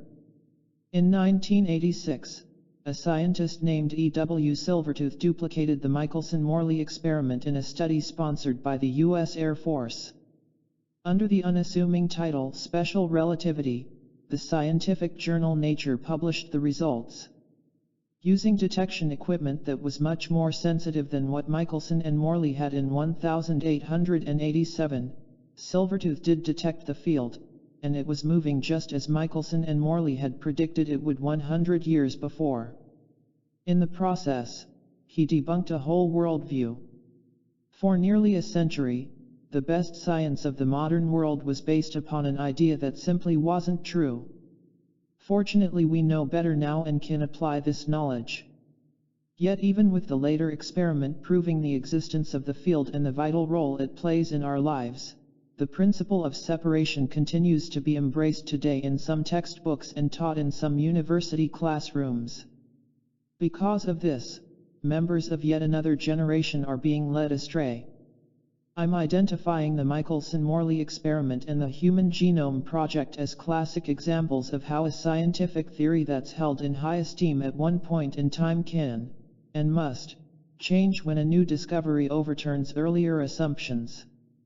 It's precisely this kind of discovery that is imploding the theory of human evolution, and it's of vital importance that our past assumptions must be personally abandoned and publicly dismissed when it comes to the belief that the DNA that makes us what and who we are formed purely by chance. Impossible odds. The conventional story of life on Earth, the theory of evolution, asks us to believe that long ago, just the right conditions appeared in just the right way and at just the right time to create just the right environment for the right forces to form perfect atoms and forge them into the elements that gave birth to the first molecule of life. As if asking us to believe this unlikely series of events isn't already a stretch, we're then asked to further accept that this first molecule of life survived and flourished, multiplying and diversifying countless times, and then triumphed through the ages via an adaptive strategy known as survival of the strongest to become the bodies that enable us to lead the lives that we lead today. The odds that this series of events actually occurred are so small that they appear to be impossible. The late two-time Nobel Prize-winning chemist Ilya Prigogine agreed. The statistical probability that organic structures and the most precisely harmonized reactions that typify living organisms would be generated by accident, he said, is zero. In agreement with Prigogine, many other scientists, using the most advanced scientific methods available, are now able to tell us just how extraordinarily unlikely the chance origin of our DNA is.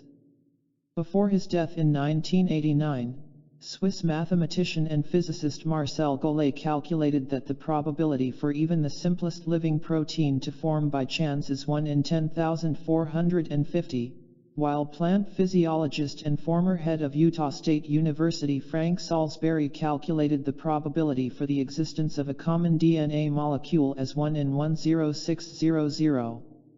These numbers are so unimaginably long and represent such a small chance of something occurring that I'm going to elaborate briefly here to illustrate just what the mathematicians are telling us.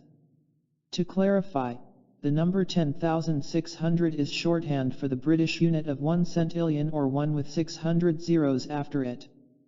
This huge number is the longhand version showing the odds that the first DNA molecule formed by chance. I'm emphasizing this point because scientists generally accept that when the odds of a possibility occurring are 1 in 10,110 or more, the chances of that event happening are so small that it's impossible. If these numbers represented the chance of us winning the Powerball lottery, for example, we'd probably throw our tickets away because the odds would be so staggeringly small. So the scientists themselves are telling us that the fact that DNA exists at all represents a probability that's already impossible at 1 in 10,110, and this impossibility can be further multiplied by a factor of 5, to 1 in 10,600, to make it even more improbable. English astronomer Sir Fred Hoyle and astrobiologist and mathematician Chandra Wickramasinghe placed the odds even lower in a book they wrote, at less than 1 in 1040,000, based upon the number of known enzymes needed for life and the chances of them appearing at random. When we begin talking about odds this small, the numbers themselves become almost meaningless. For the non-mathematician, Hoyle aptly described these outrageous statistics as being the equivalent of a tornado sweeping through a junkyard and assembling a Boeing 747 jetliner from scattered debris. And it's through the eyes of this improbability that scientists are attempting to make sense of the origin of life. But if the evidence shows that we are the result of something more than the pure chance proposed by the theory of evolution, then the fact of our existence must take on new meaning as well. Evolution, an impossibly square peg in an impossibly round hole. When Darwin introduced his theory of evolution in the mid-19th century, it was believed that in the decades that would follow, new discoveries would further validate the theory that was already accepted as scientific fact in his day. What has happened since that time, however, defies this expectation. The evidence does not support human evolution. But rather than allowing the evidence to lead us to write a new story of human origins, there has been a concerted effort instead to force new discoveries into the framework of the existing story of evolution. To recap, we see evidence of this in the efforts of mainstream scientists to draw a link between the ancient primate fossils of the past and modern humans on the primate evolutionary tree. With some mainstream media outlets, such as PBS, neglecting to offer their audiences a balanced perspective, as they did in their biased documentary on evolution, and with some academics, such as biologist Richard Dawkins, going so far as to demean and ridicule anyone who questions the conventional wisdom when it comes to human origins. The insistence that the evidence sustain existing theories is akin to the proverbial forcing of the square peg into a round hole. While it's certainly possible to pound a square peg until it's jammed into a round opening, it will never fit well because it simply doesn't belong there. Discoveries about human DNA are telling us that our species doesn't fit into the neat and tidy traditional story of evolution. Nonetheless, people continue attempting to jam the facts into the theory in a way that's leading us away from properly solving the mystery of our existence. Our point of no return. A friend of mine had a desktop computer that had been state-of-the-art, with all of the latest software, when she first purchased it 9 years earlier. But as new updates for the operating system became available over time, such as enhanced network security, faster operating speeds, and system upgrades, she neglected to download them onto her computer. She was busy meeting work deadlines and didn't feel that the new upgrades available messages that showed up on her screen from time to time were a priority in her schedule. During the first couple of years or so, the failure to keep her system up to date influenced her computer only in subtle ways. Some of the upgrades were small and affected few of her everyday computing needs. These little upgrades were noted as the number following the version, V1, V1, V1, and so on. But when the developers made big changes in the software that warranted an entirely new version, a V2, for example, it was a different story, because any new software began looking in her computer for the features in the previous version that it could build upon. One day my friend was deep into the editing of a new book and she tried to open a file that she'd received from her editor, who was using another computer operating system. That's when everything changed and I received a phone call from her asking for help. "My computer is stuck. It's frozen and I can't even turn it off," she said. After a couple of useless suggestions from me, it dawned on me, knowing my friend's aversion to software upgrades, what might be happening. "What version of your operating system are you using?" I asked. Her answer told me the reason for her computer problem. My friend's computer software was literally years out of date. The software needed for her to read her book edits was relying upon the features of a recent upgrade to do its job, features that didn't exist anywhere on her system. For my friend, the options were simple. She could either spend the afternoon downloading and installing each previous version of the software, one by one, to incorporate all of the updates she'd missed over time, or she could buy a long overdue new computer that was completely up to date, with all of the latest software. Knowing the way my friend thinks about sustainability and maintaining her electronics, I was not surprised by her choice. She opted to spend the day updating her trusty old computer. A new story on an old foundation. The story of my friend and her outdated software is an analogy for what the scientific community is experiencing today when it comes to expanding the theories of human evolution. When Darwin introduced his theory in 1859, it was a version 1 way of thinking. As new technology became available over time, helping science make incredible new discoveries about molecular biology and the human genome, the theory should have been upgraded to V1, V1, and so on. But it wasn't. The scientific method is based upon the principle of observation in individual research studies leading to upgrades in our common base of knowledge. Science is designed to be constantly updated and revised as new information comes to light. What's happened, however, is that the reluctance, even the outright resistance, of the academic and scientific communities to acknowledge new discoveries related to human development over the past 150 years is akin to my friend's reluctance to incorporate occasional upgrades into her computing system. Now, seemingly all of a sudden, discoveries such as the DNA fusion on human chromosome 2 are changing the whole story. Trying to incorporate these types of discoveries into the existing story of evolution is like trying to download an entirely new version of software onto a computer that can't support it.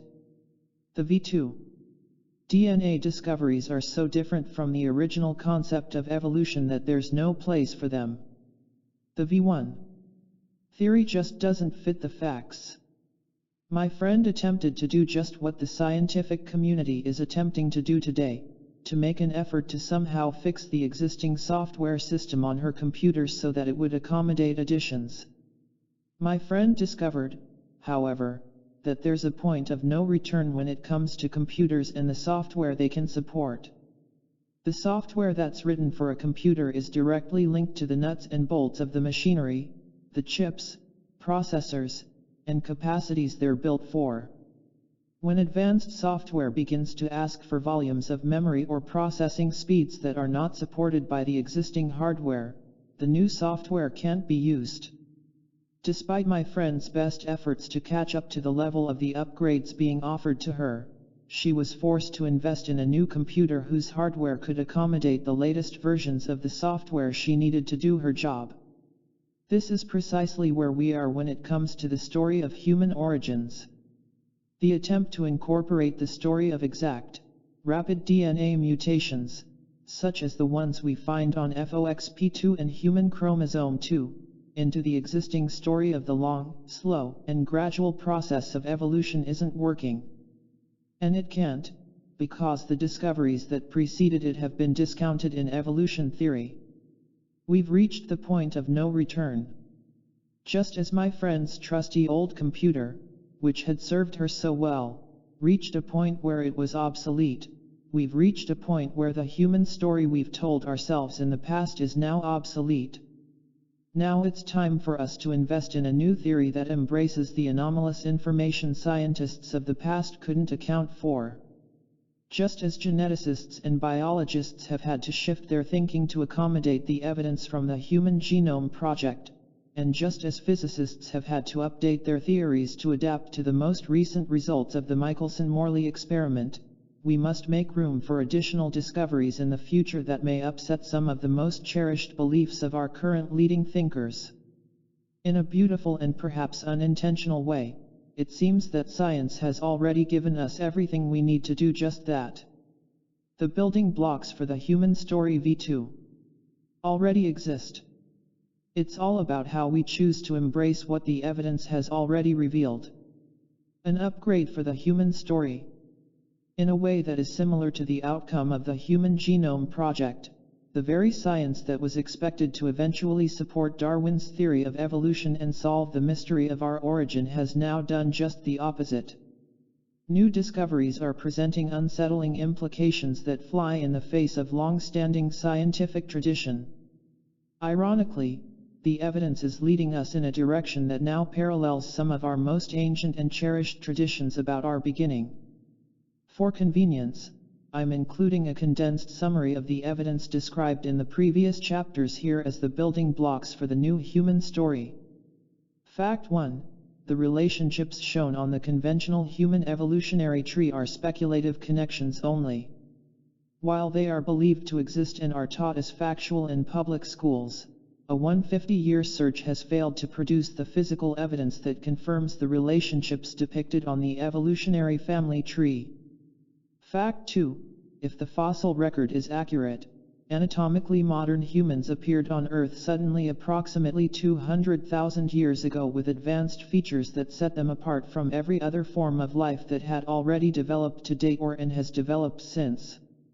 These features have remained unchanged in us and include a brain 50% larger than that of our nearest primate relative, the chimpanzee. Upright posture and advanced manual dexterity. The capacity for advanced language. An extended neural network that allows for extraordinary capabilities, such as deep intuition and access to heart-based wisdom on demand. Fact 3. The lack of common DNA between AMHs and Neanderthals tells us that we anatomically modern humans did not descend from ancient Neanderthals. Additional studies reveal that our forebears shared the Earth with the Neanderthals that were previously thought to be some of our ancestors. Logically, if we shared the Earth with them, we could not have descended from them. Fact 4. DNA analysis reveals that the DNA that sets us apart from other primates is the result of a mysterious process of fusion that resulted in the second largest chromosome in the human body, human chromosome 2. The way human chromosome 2 was fused suggests something beyond evolution has made our humanness possible. the turning off or removal of overlapping functions, and the fact that it happened quickly, rather than slowly over a long period of time. Armed with these 4 facts alone, we have more than enough reasons to rethink the traditional story of who we are. Clearly, we're not the product of an evolutionary process, at least not the kind of evolution that Charles Darwin had in mind when he proposed his original theory in the 19th century. Looking at the scientific probability that the DNA that gives us our humanness occurred by chance, the odds of which have been compared to the odds of a junkyard tornado creating an airplane, points to the conclusion that we humans are not the result of random events set into motion by pure chance. The question now is simply this: are we willing to embrace what the best science of our era is showing us? If we answer yes, then we must also embrace a new human story that better reflects the evidence we've compiled.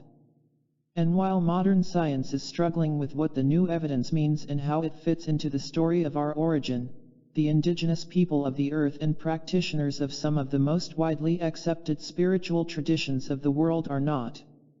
In their way of thinking, the modern evidence simply reconfirms and deepens their acceptance of the ancient accounts that are at the core of their beliefs. With over half of the world professing to follow one of the 3 major religions that stem from a common history, Judaism, Christianity, and Islam, it's no surprise that the new scientific evidence is so well received by so much of the world. Ancient accounts of an intentional origin. Almost universally, scriptures from the world's most ancient and cherished spiritual traditions agree that we humans are linked to something beyond ourselves and our immediate surroundings. And as different as these traditions are from one another, when it comes to the story of human origins, their accounts are also surprisingly similar. Common themes include an advanced intelligence and an intentional act being responsible for our origin.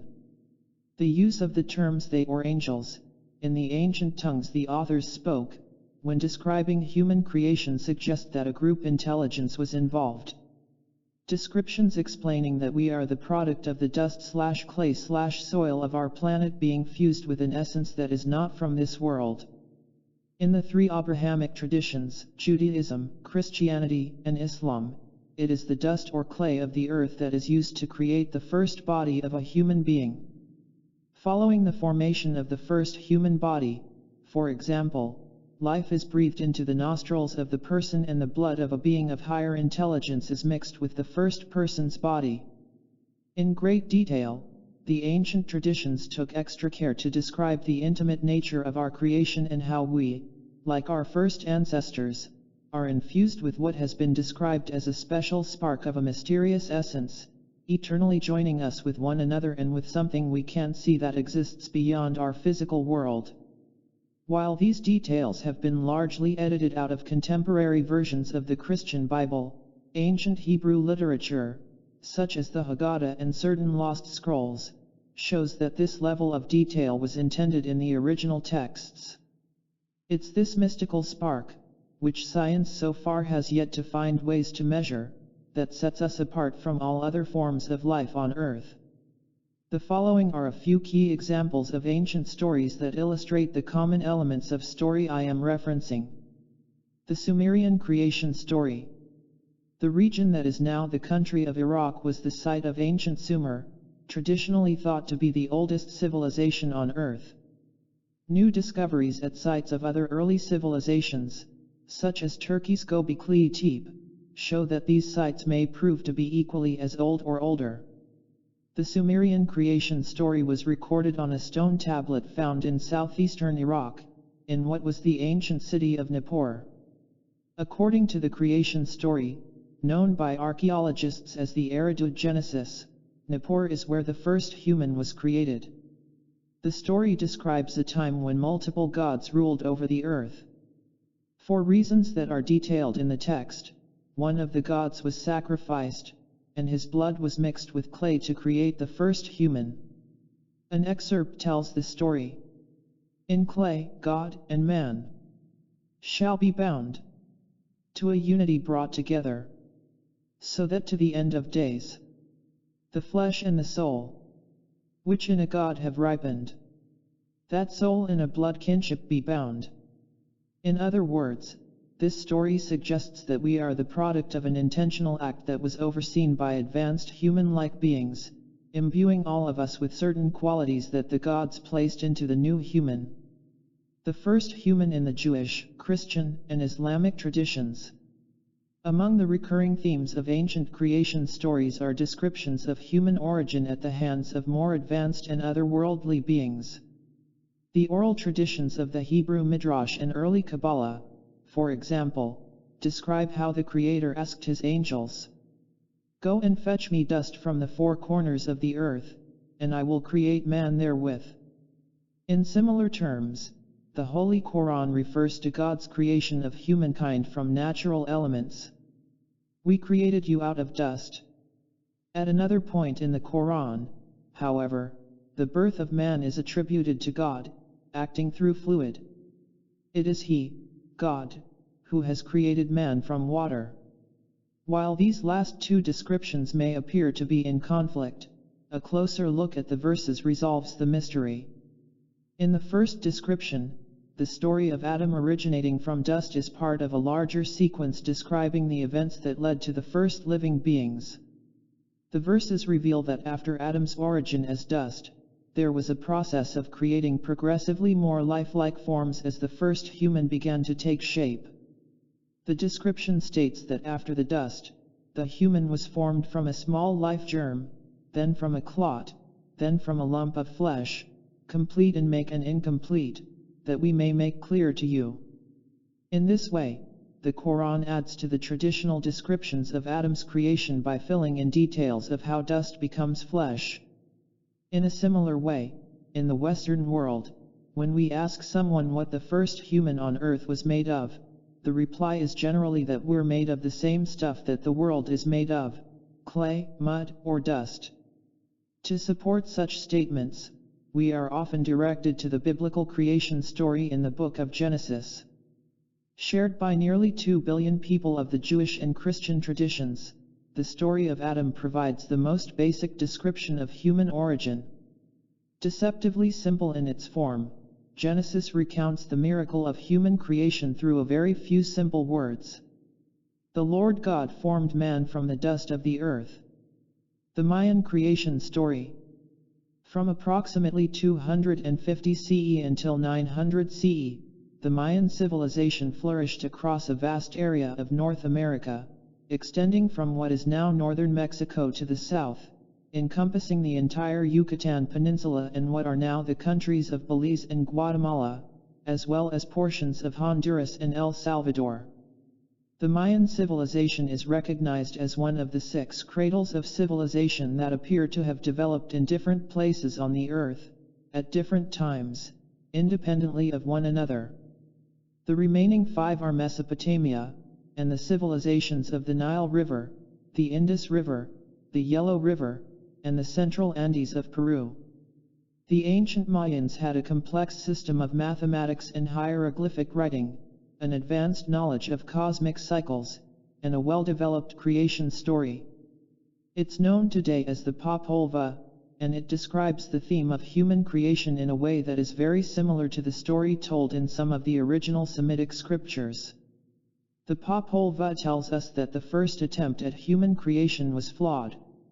Subsequent attempts led to a refinement of the creation process. The point I'm making here is that the Mayans, with an advanced knowledge of the cosmos, which was confirmed only in the mid-20th century, attributed their existence to a conscious process invoked by an already existing intelligence rather than a spontaneous and random process of nature. The Popol Vuh description begins. Together they made a body, but it wasn't right. We must try again. The previous examples are only a sampling of elements common to many ancient and indigenous accounts of human origins. Although these accounts vary in their specifics, the general themes are remarkably consistent. They tell us that we are 1. The product of an intentional act. 2. As such, related to the greater existence of a cosmic family. 3. Imbued with the traits of our Creator. These are precisely the themes that the theory of evolution, in its current form, cannot account for evolution, creationism, or the thinking of the past has been binary when it comes to the question of our origins. If evolution is not our story, the go-to alternative has automatically been assumed to be the story told by creationists of a divine beginning similar to the biblical account. With this kind of thinking, all the baggage of religious doctrine from the creationism side of the issue, and all the baggage of the science zealots who are clinging to fundamentalist evolutionary theory, has made it nearly impossible to explore a third possibility.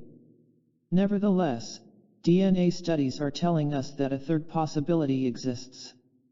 The scientific fact of the mutation that made our FOXP2 gene and complex speech possible, and the DNA fusion that created human chromosome 2 and enabled the advanced brain functions associated with it, as well as the evidence that suggests these mutations cannot be attributed to evolution alone, all invite us to consider something beyond creationism and evolution when it comes to our species' origin. For the purposes of this discussion, and to honor the fact that mutations did occur, while acknowledging that something more than evolution contributed to the mutations, let's call our third possibility directed mutation. The name says it all.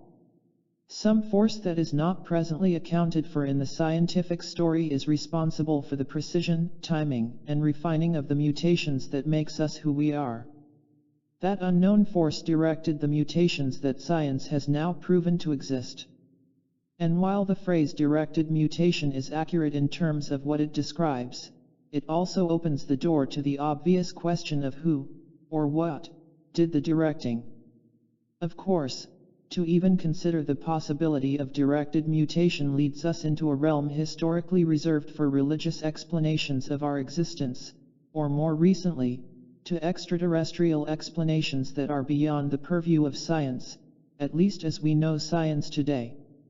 Because science is based in understanding nature and the many expressions of the natural world, a supernatural explanation of human origins by definition must lie beyond nature and scientific understanding. My sense, as a scientist, is that the possibility of directed mutation is both beyond Darwin's theory and beyond creationism. Rather than requiring a supernatural explanation, the evidence, I believe, is leading us directly to a new and expanded understanding of the natural world and nature itself. This new understanding seems to hold the potential to catapult us light years beyond the limited views of how we came to be that we've embraced in the past.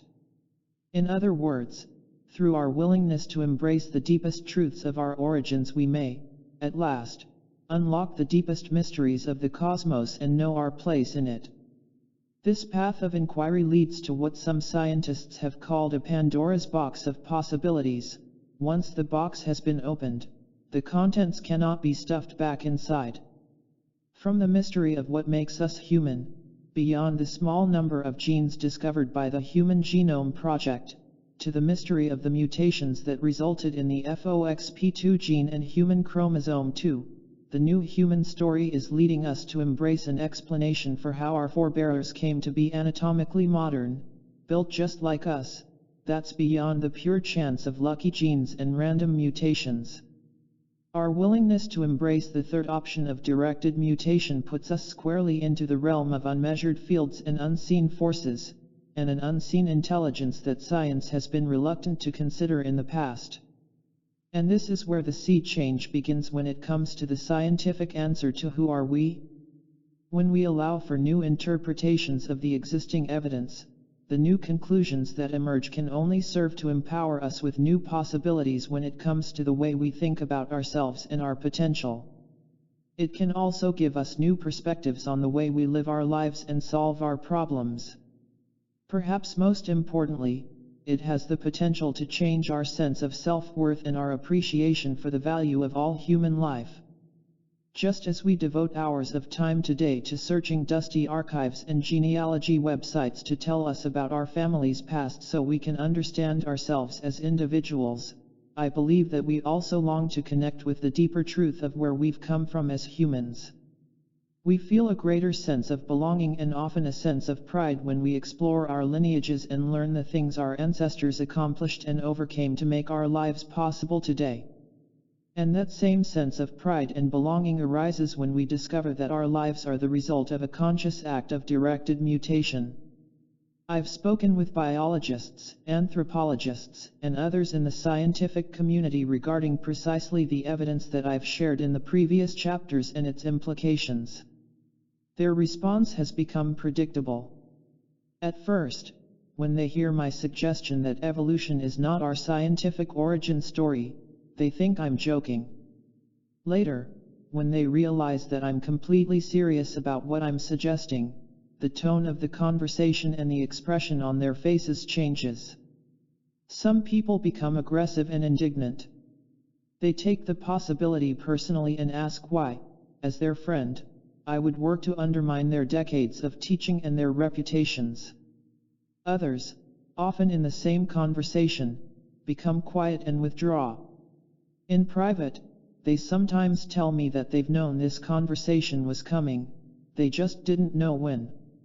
It had to come, they tell me, because discoveries that were once classified as anomalies have continued to accumulate so quickly that it's clear science took the wrong path when it comes to solving the mystery of our origin.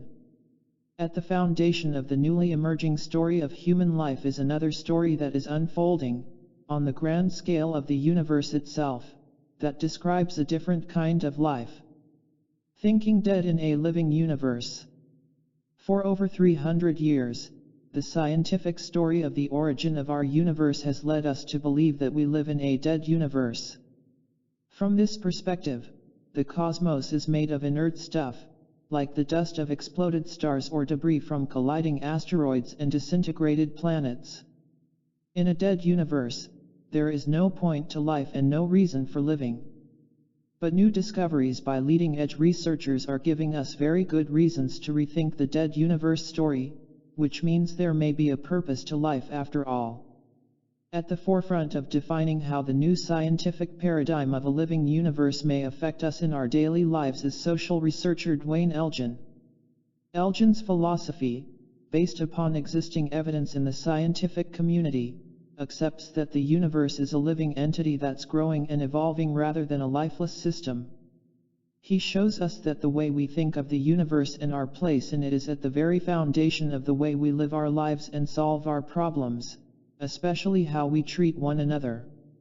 If it were true that we live in a dead universe, then it would actually make sense to do what we've already done in the past, which is to exploit every resource available to the highest degree possible and reap the rewards of those resources.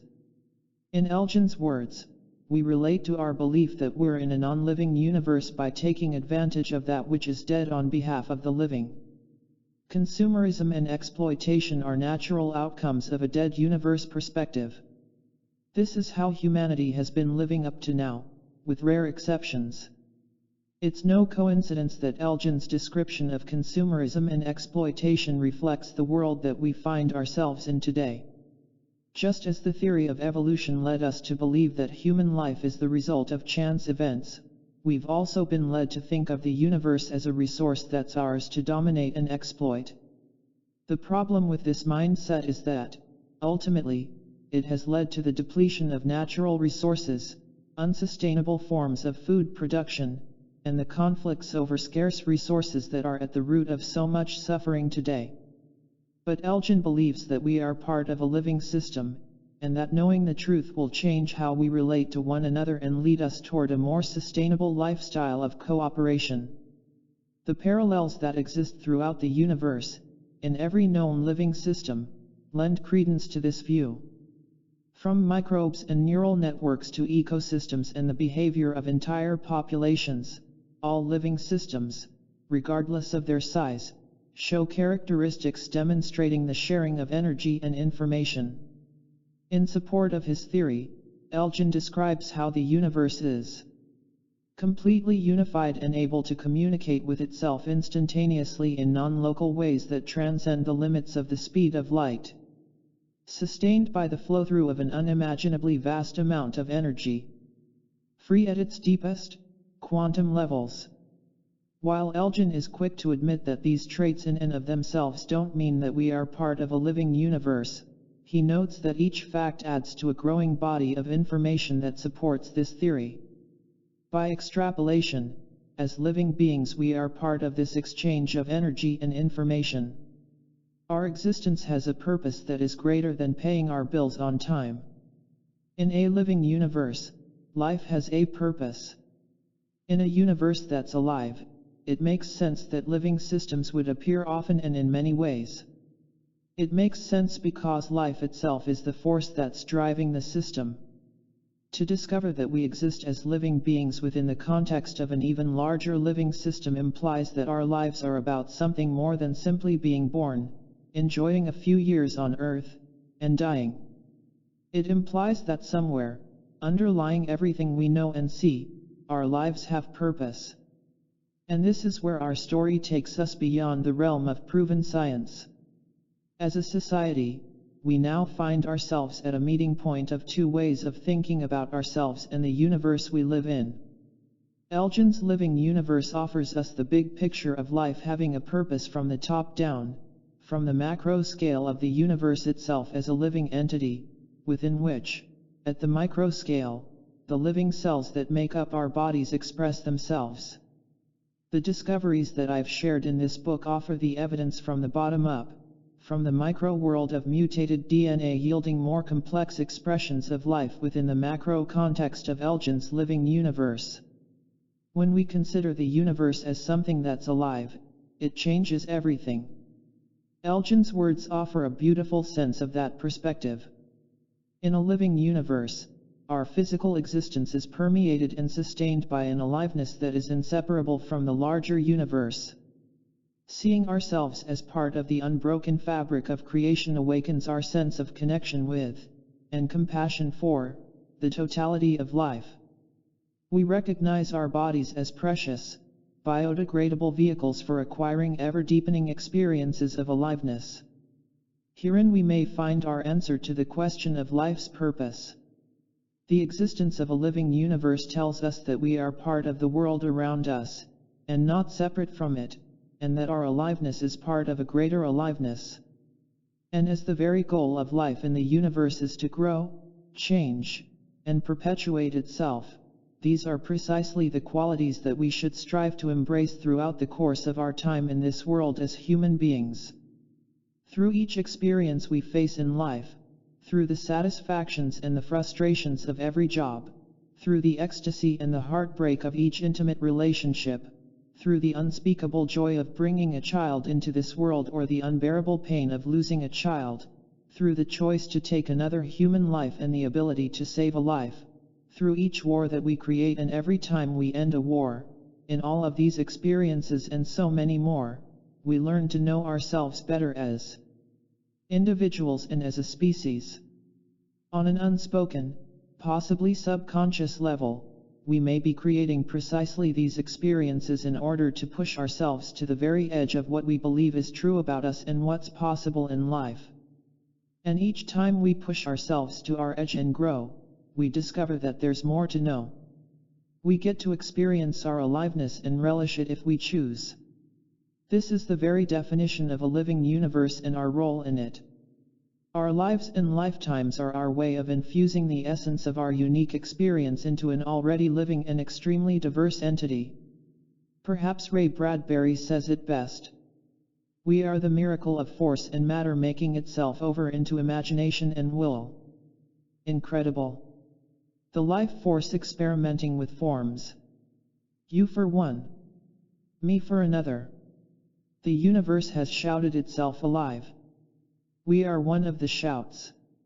Within the limits that science has placed upon itself today, there is no direct way to know the purpose of life with certainty. Indirectly, however, the answer to the question of life's purpose may be hidden in plain sight. We may discover that the very existence of our advanced capabilities, our intuition, sympathy, empathy, and compassion, holds the key to solving this mystery. Albert Einstein's work in science led him to precisely this conclusion.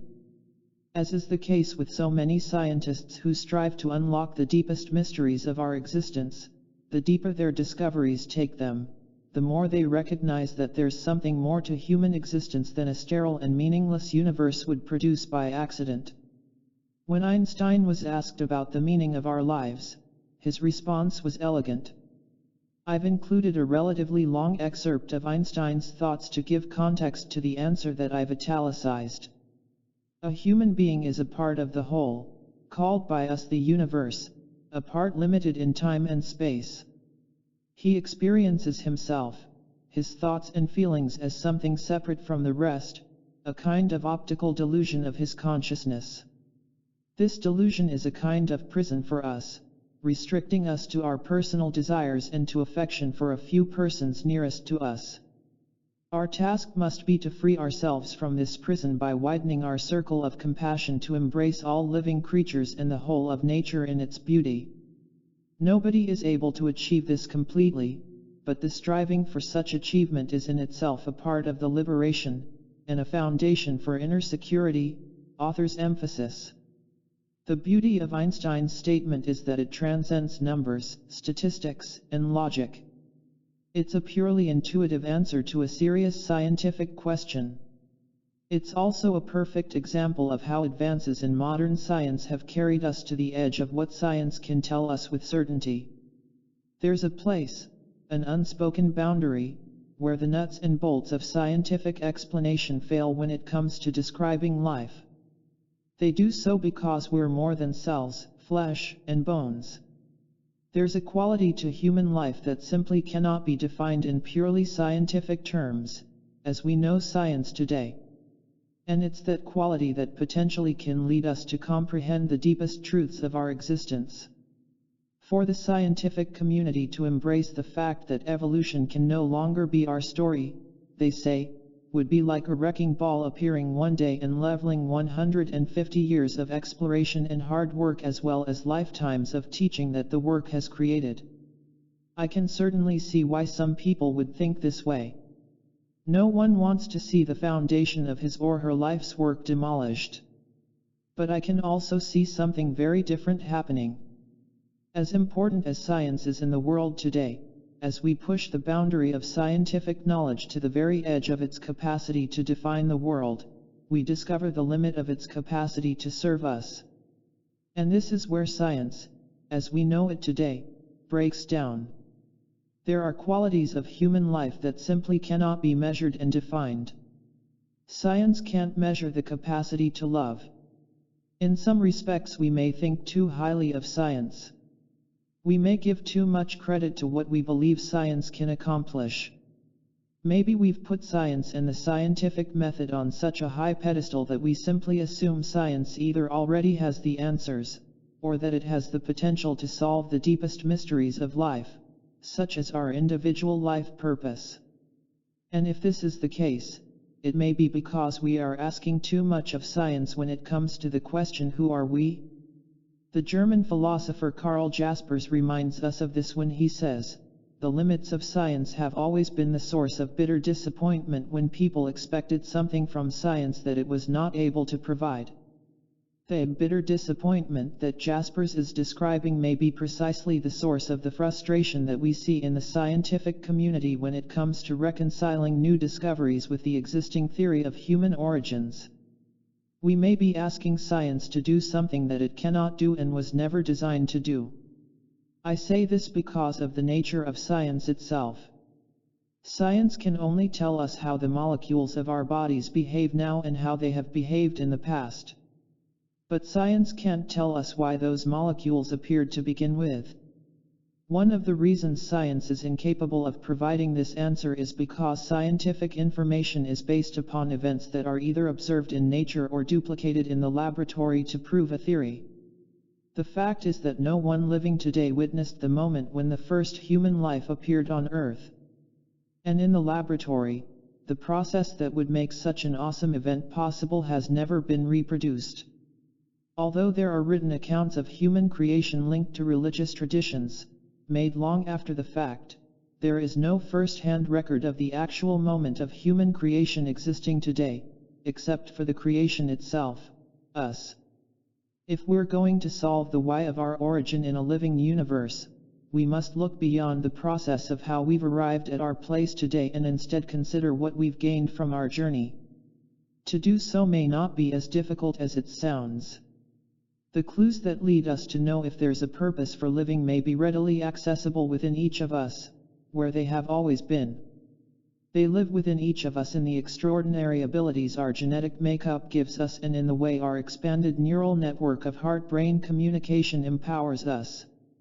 No other form of life on Earth has the capacity to love selflessly, to embrace change by choice in a healthy way, to self-heal, to self-regulate longevity, or to activate the immune response on demand. And no other form of life has the capacity to experience deep intuition, sympathy, empathy, and ultimately, compassion, all of which are expressions of love, and to do so on demand. These uniquely human experiences are telling us that our lives have purpose, and the purpose is simply to embrace these abilities in order to know ourselves in their presence. Part 2. Awakening the New Human Story. Chapter 5. We're wired for connection. Awakening our powers of intuition, empathy, and compassion. The only time we waste is the time we spend thinking we're alone. Mitch Albom, B. 1958, American author and journalist. Have you ever had one of those moments where you suddenly seem to be at one with the whole universe?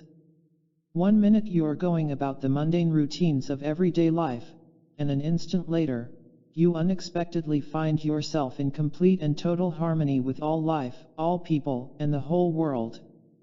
Maybe you were sitting in your car or truck at a stoplight, waiting for the light to change from red to green.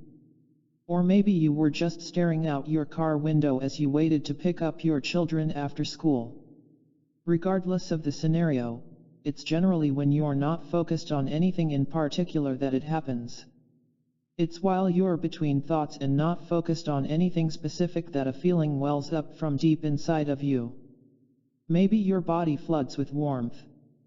Maybe you get goosebumps on your arms or a prickle on the back of your neck. Then, suddenly, it's as if the veil between the worlds cracks wide open and you're given a front row seat to viewing the meaning of your life, receiving answers to all your questions and clearly seeing the roadmap to fulfill your destiny. And then, just as suddenly as it began, it ends. The light turns green. The driver behind you leans on the horn, urging you to cross the intersection. And poof! Just like that, the clarity of what you saw only seconds before evaporates. It's gone. And you're left to focus on the world of the guy honking behind you and what you'll make for dinner. You're also left wondering where your clear insight into the meaning of life has gone. Connected with everything everywhere. While the previous scenario may be a bit of an exaggeration, it's probably not that much of one. We've all had moments of crystal clarity when we feel that we're in the zone. We feel that we're just where we're supposed to be, at just the time that we're supposed to be there, in perfect harmony and attuned to the world. It can feel timeless when we're in the zone, because we're not thinking about anything. And that's the key. The moment we begin to analyze our experience, the zone collapses. It does so because when we think, we're jolted from the natural go-to place for our awareness when we're not thinking about anything, the heart, to the place where it takes an effort to maintain our focus, the mind. The zone that gives us a feeling of connection, confidence, all-knowing, and peace is a natural state of being that we know as intuition, which begins in our hearts. Heart-based intuition bypasses the conventional reason and logic of the thinking brain. It taps into something that's deeper and more ancient than abstract reasoning, and yet, for most people, intuition has a familiar feeling. When we think about it, this familiarity should come as no surprise. Intuition is the internal language that our bodies have used to communicate with us since birth. We feel in ourselves long before we ever learn to speak with our voices. And because we do, it makes perfect sense that this most primal form of communication, intuitive feeling, would be the language that our body uses to communicate vital messages regarding trust, safety, and survival. The previous examples of times when we experience harmony and connectedness unintentionally, while doing nothing in particular, illustrate a specific kind of intuition, spontaneous intuition. This is the kind of intuition that comes when it wants to. It's also the kind that seems to leave when it wants to, usually before we're ready. The question is, can we trigger this powerful form of intuition intentionally when we need it the most? How can we trigger deep intuition on demand? The impulse to connect. Sometimes our flashes of spontaneous intuition show up in simple ways, such as when we pick up the telephone to call a friend or loved one only to discover that they're already on the line that we were dialing. There was a time in my life when I experienced this kind of intuition with my mom. We had a standing ritual for a phone call every Sunday. From wherever I was in the world, I would do my best to call Mom, catch up on what had happened in her life during the week, and share with her what had happened in mine. Following her divorce from my father in the mid-1960s, my mom chose to live alone. Our physical visits were few and far between, and it was the weekly phone calls that kept us in touch. There was a mystery that would often occur during those Sunday phone calls that illustrates the kind of intuition I'm describing in this chapter. I would pick up the receiver with the intention of dialing Mom's number, only to hear her voice already on the line without the phone ever even ringing. "Hi," she'd say. "This is Mom." "I know," I'd answer. "I was just going to dial your number, but you're already here." She was less surprised than I was by the whole thing, and more playful. "See," she'd say. "We're just connected, psychic. Our ESP is working today." We'd laugh, and it was always a great way to begin our weekly catch-up. I'm sharing Mom's story here to illustrate a point. The connection between two people that makes such a simultaneous phone call possible, such as I had with my mom, is not the product of a conscious thought. It's not about making an appointment on a planner to call on a certain day at a certain time. In fact, it's almost impossible to create such a deep connection consciously. It's the thinking process of when and where to place such a call that creates the interference, preventing the intuitive connection from happening. When I pick up the phone to call my mom, the moment that I do, it's in response to a subconscious cue. It's more of a feeling that it's the time to call, rather than the thought now is the time to make my call. I'll be going about my typical daily routines and suddenly have an impulse, an intuitive hit or urge, to pick up the phone and make the call at precisely the instant that I do. And it's because I'm responding to an intuitive cue that it's not uncommon for my mom to be on the line already. The intuition that I feel to place the call is in response to her anticipation that we're about to connect. If I were to think about making the call, and actually do so even a second sooner or later, I'd lose the moment and never make the intuitive connection with my mom. When it comes to intuitive experiences in our lives, almost immediately we discover two universal themes. The impulse to connect is generally not a conscious thought. The mutual impulse for connection appears spontaneously when we're not looking for it or expecting it. Is it intuition or instinct? After we experience a deep intuitive connection in our lives, such as the wisdom that appears at a stoplight or the phone connection I shared with my mom, and the experience ends, questions arise. Will it ever happen again? And if so, when? Do we simply wait for the universe to tap us on the shoulder, hoping that the next intuitive experience will be available for us when we need it, or is there more to it than that? Are we somehow empowered to open our intuitive connections when we want them? These are good questions. And as different as they may appear from one another, the answer to each question is found in the same place. It's all about how we experience intuition for ourselves.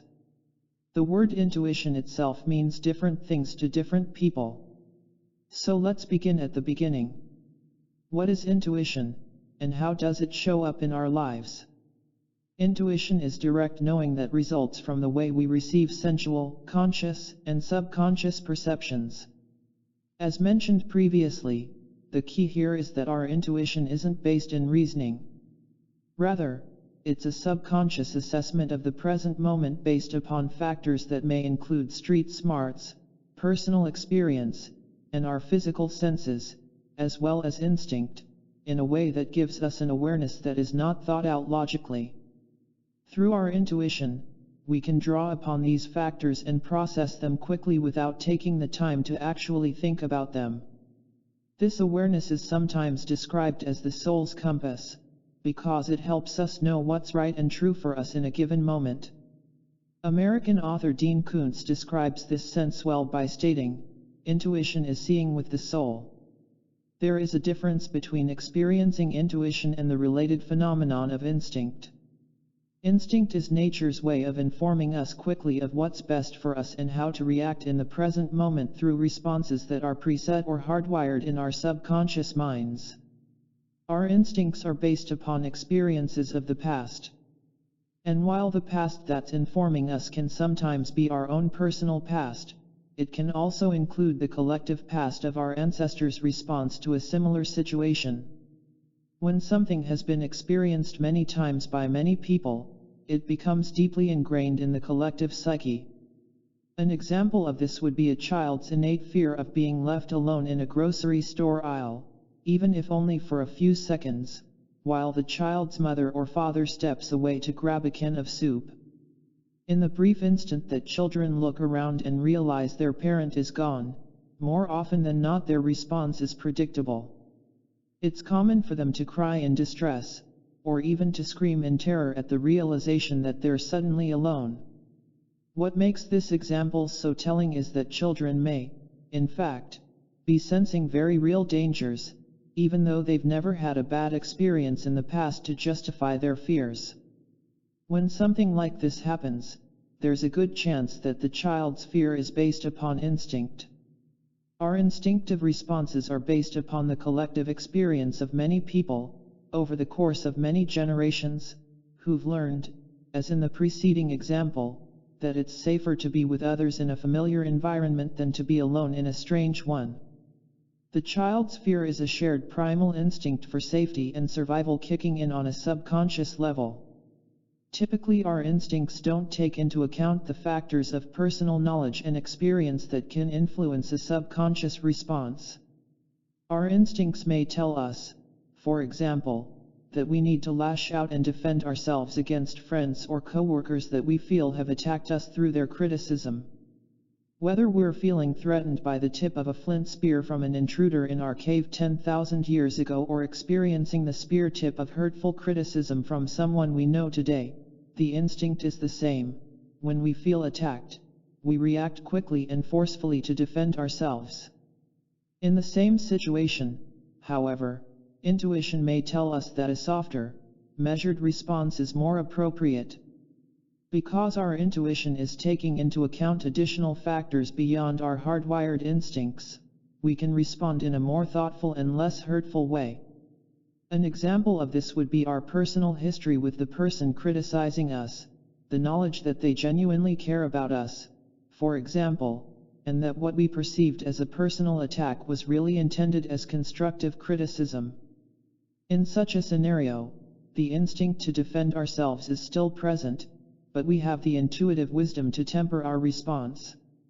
We can let the friend or coworker know we feel attacked by their criticism without counterattacking in a hurtful way. Tailoring our response to the moment in this way has the potential to save us from doing irreparable damage to our relationship. Knowing the difference. While we may not recall our own childhood response to being left alone, as adults we commonly find ourselves in situations where our instincts tell us that something isn't right and we may be in danger. The uneasy feeling we get while we're walking down a dark street in an unfamiliar neighborhood at 1 a.m. is a perfect example. Although we may have never personally had a bad experience walking down any dark street late at night anywhere in the world, other people have. In addition to the street smarts that may relate to a specific street or part of town, our instinctive fear is largely a subconscious response based upon the accumulated experiences of many humans walking in the same conditions of dark streets, late at night, for hundreds of generations. Similar to the way it can be scary for a child to be alone in a strange place, dark streets often meant trouble for those walking them alone in the past, and we have the same concerns today. It's under the cover of night, when fewer people are on the streets, for example, that it's easier to be surprised by someone with bad intentions. When we're faced with walking alone down a dark street late at night, our instincts wake up to remind us of our collective experience and to prepare us for the possibility of a similar experience in the present moment. I'm making the distinction between intuition and instinct here because of the way intuition happens. Rather than reacting exclusively from a library of past experiences, when our intuition kicks in, it informs us of what's true now, in the present moment. It can do so quickly, in real time, because it doesn't need to sift through the filters of all the experiences of dark streets in our collective past or the latest newspaper accounts of local crimes. Our intuition begins in our hearts, specifically with the little brain in our hearts. This is a collection of specialized cells that think, feel, and remember independently of the brains in our heads or our gut instincts. Our intuitive responses and instincts can sometimes contradict one another, and it's easy to become confused when they're pointing us in different directions at the same time. While instinct may be telling us the darkness of the street scene isn't safe, the heart may be telling us that on this particular street, in this particular moment, we are safe. So what are we to do in such an experience? How do we know which voice is from the gut and which one is from the heart, and which one to follow? While we all experience instinct and intuition on an almost daily basis, we discover our greatest levels of self-mastery when we can discern one from another and reconcile them in our lives. To do so, we need a clear understanding of precisely where intuition comes from. The single eye of the heart. Part of my heritage is Cherokee, from America's Southeast. In the Cherokee language, there is a term for the intuition that already exists within each of us beyond logic and reason, Shante Ishta, which is pronounced Shante Ishta. Just as the Sanskrit word prana has no equivalent in the English language and must be translated loosely as life force, Shante Ishta has no direct translation. An approximation of its meaning is single eye of the heart or one eye of the heart. Shante Ishta is information that comes from the heart's natural wisdom. Another way of saying this is that intuition is a knowing made possible through the specialized cells that form the secondary brain in the heart. Our heart's cells are wired to sense the present moment and inform us about our immediate environment. And while our brains may listen in and respond to what our heart cells detect, they don't necessarily have to do so. We have the ability to listen to the heart's wisdom independently of the brain and our instinctive and learned responses. The key is to avoid filtering the information that we're receiving from the heart through a subconscious library of instincts. The value of such wisdom is that it offers us a clear perspective on people's actions, life events, and situations that is beyond the polarities of judgment, beyond bias, and beyond fear. The wise use of power. The heart has no knowledge of rules of social conduct or the legalities established by local and federal legislators. It doesn't know about the rightness or wrongness of culture, society, politics, and political correctness. The single eye of the heart knows only what's true for you in a given moment in time. It offers you a point of reference when there's no one to ask or turn to when you are faced with a difficult choice in your life. In doing so, the wisdom of your heart offers you an unfiltered, uncensored, unbiased report of your immediate situation. That being said, there is a responsibility that comes with anything that empowers us in life. When it comes to the power of heart wisdom, our responsibility is to use our power wisely, with common sense, in a way that is honoring to ourselves and kind to others. What I'm saying here is that the heart's intuition can be a useful guide in life, but it is not the basis for a life manual of rigid rules that we become enslaved by. It's up to you to apply what your heart tells you wisely, balancing your intuition in a healthy and responsible way that makes sense under the circumstances of the moment. The science of intuition. Many of the recent discoveries regarding intuition and what it means in our lives have been made by scientists at the Institute of Heart Math. Similar to the conclusions reached by scientists early in the 20th century, what modern EM studies suggest is that the function of our hearts is much deeper and much more subtle than has been previously recognized. If we can understand the conditions in the body that support intuition, then we can recreate those conditions when we choose, rather than waiting for them to happen occasionally and randomly, as with my mom's phone calls. Fortunately, after 2 decades of investigation, researchers at EM have developed the techniques to help us do precisely that. A study they performed in 2007 provided some of the first scientific evidence regarding what happens in our hearts and our brains during intuitive moments and suggests how we can recreate those conditions intentionally. The purpose of the EM study was to investigate one of the strongest emotional connections known to exist, the intuitive bond between mother and child.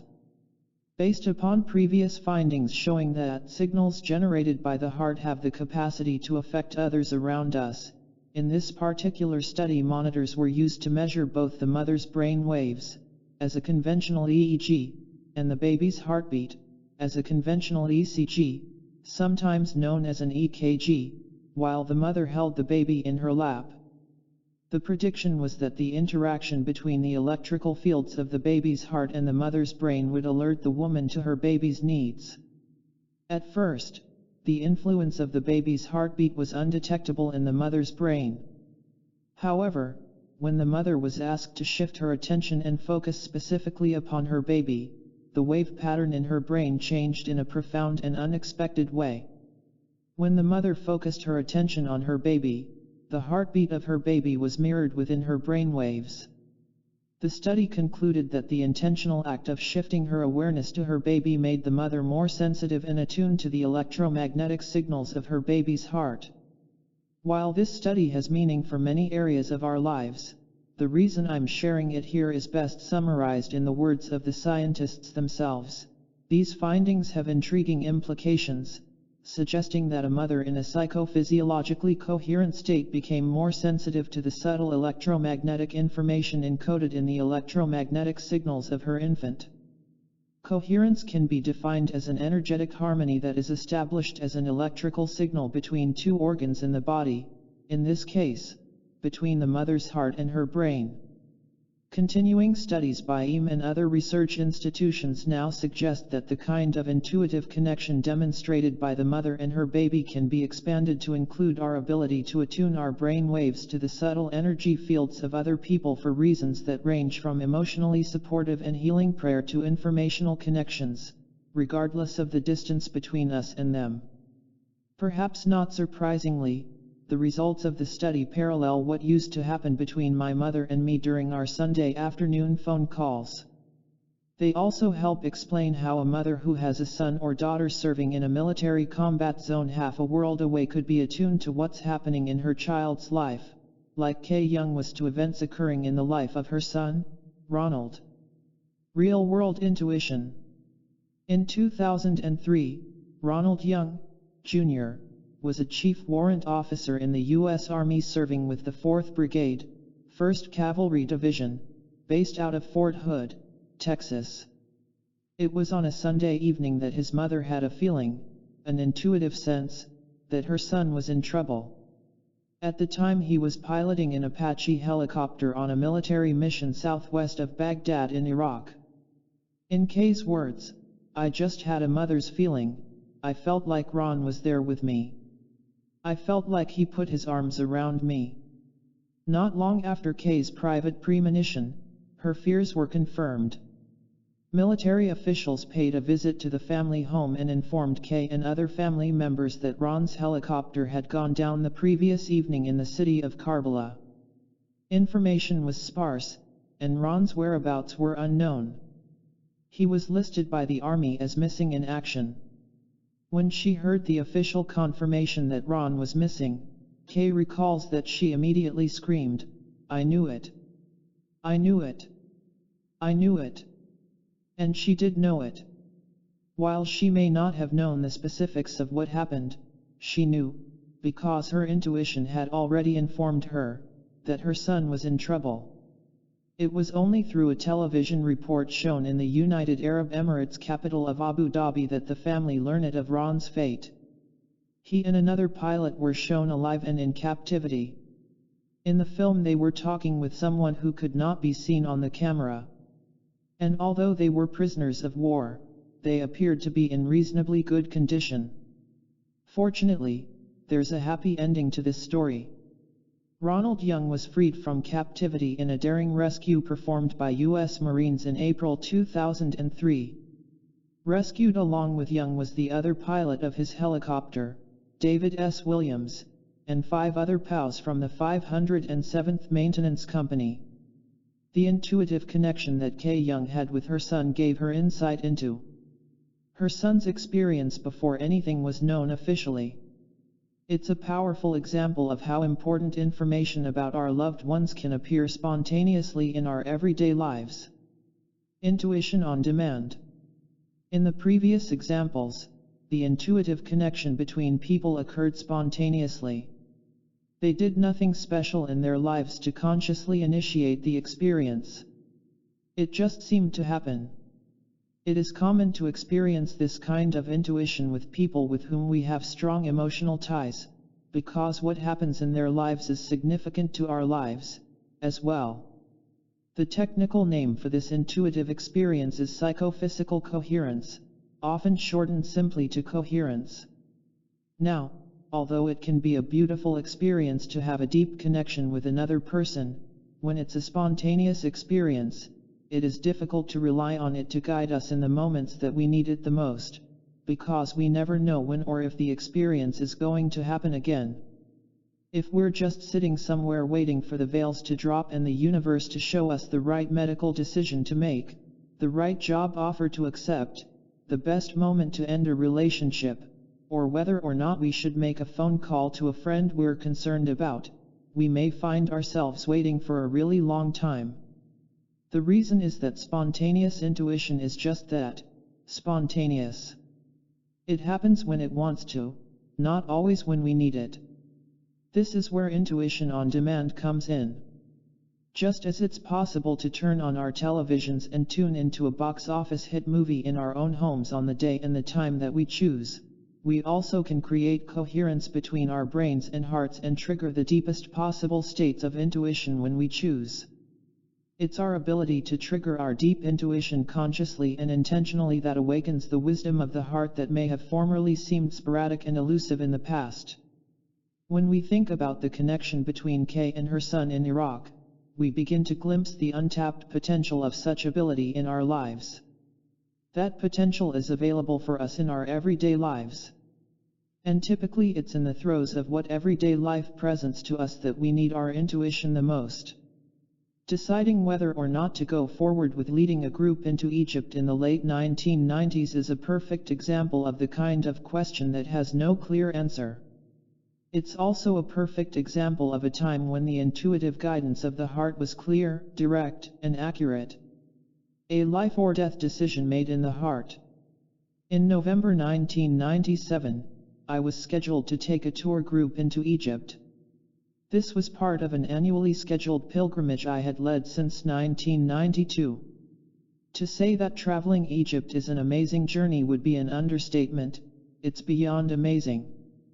To actually stand in front of the Sphinx, a mysterious figure that I had studied in pictures as a child, or at the base of the Great Pyramid, looking up at over 400 feet of stones once covered in veneer, now naked and visible, was an experience of a lifetime.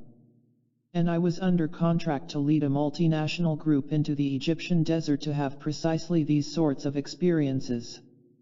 Then the national media began carrying horrific images of the events occurring on November 17 during the evening news. Though the details were still emerging, the gist of the story was clear. Armed terrorists had killed 58 foreign tourists and 4 Egyptians in a particularly savage attack at the Temple of Queen Hatshepsut, a popular archaeological site near the city of Luxor. My group was scheduled to leave for our tour, which included a stop at the place of these killings, the following week. What has now become known as the Luxor massacre was devastating for the country of Egypt on a number of levels. The tourism industry was crushed. Hundreds of tour companies immediately cancelled their tours and pulled out of the country. Airlines stopped flying into Cairo. Hotels were empty. And the pride of the Egyptian people was suffering a deep hurt. "This is not us," my Egyptian friends told me on the telephone, pleading, "Please don't think of us in this way." Immediately I began receiving phone calls regarding the planned tour. The people who were signed up for the trip begged me not to cancel. The Egyptian authorities were concerned about the possibility of another attack. And the tour company was waiting for me to make a decision and to do so quickly. Family and friends urged me not to go. The choices were clear: I could postpone the trip until another time, cancel it altogether, or go forward with the trip as planned. I felt pulled from all sides. Everyone I spoke with had an opinion, and their opinions all made perfect sense. And just when I thought I had made my choice, someone would call me and supply a good reason to make another choice. Clearly, this was one of those times when the decision was not black and white. There was no right or wrong in the situation and no way of knowing what would happen over the course of the following days and weeks. There was only me, my instincts, my intuition, and my promise to honor my group and myself with the best choice possible. The language of the heart. Overwhelmed with the chaos of information and opinions, I turned off the telephone to shut out the input from other people. From my home in the high desert of northern New Mexico, I went for a long walk down a dirt road that I had walked many times in the past when I'd needed to make a tough decision. And I applied in my life precisely the technique that I will share later in this chapter to create coherence between my head and my heart, to get in touch with my deepest intuition regarding the tour. I stopped walking long enough to close my eyes, turn my attention inward, and focus on my heart. Following the guidance of Tibetan monks and nuns and yogis I've met, and certain of my indigenous friends, I knew that it would help to touch the area of my heart with my fingertips during this process to draw my awareness to the place of the touch. And as I began to slow my breathing, I felt a familiar sense of calm wash over my body. I felt like myself, and the more I did, the more the horrible events of the day began to take on a new meaning. As I felt the feelings of gratitude, in this instance, for the calm in my body and for the opportunity to make a powerful choice, I asked the question that no one else could answer. From a place of heart intelligence, without using my thinking mind, I silently asked, "Is this a good time for my group to experience the mysteries of Egypt?" Through the years of using heart-based intelligence, I've learned that the heart works best when it's given brief phrases to respond to rather than multiple sentences. The heart doesn't need an introduction to the question that we're asking or an explanation of the history of the decision that's at hand. Our heart already knows all these things. For some people, the wisdom of the heart comes as a feeling. For others, it can be a sense of knowing without question, while for still others, the answer emerges as a familiar voice that they've known throughout their lifetime. For me, it's generally a combination of all these. I often hear a subtle voice first, reinforced by a solid feeling of reassurance, safety, and certainty, which is followed by a sense of resolution and completeness. And that's precisely what happened on that day in the high desert. Before I even finished asking the question, the answer was there for me, complete, direct, and clear. Immediately I knew, that our journey would be okay. It would be profound, deep, and healing. Most of all, I knew that by allowing our intuition to guide us through each step of our journey, we would be safe. I knew in that moment that I would soon be with my group in Egypt.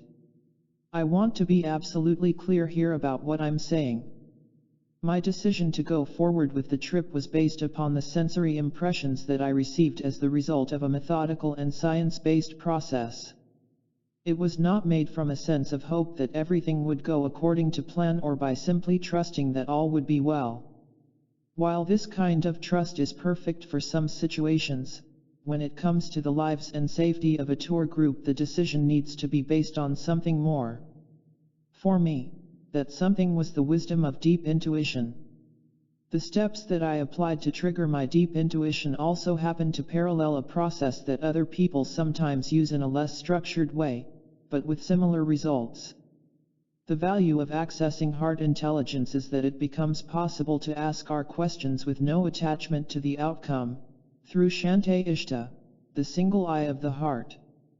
When I was clear with my decision, I personally called each person scheduled for the tour to inform them.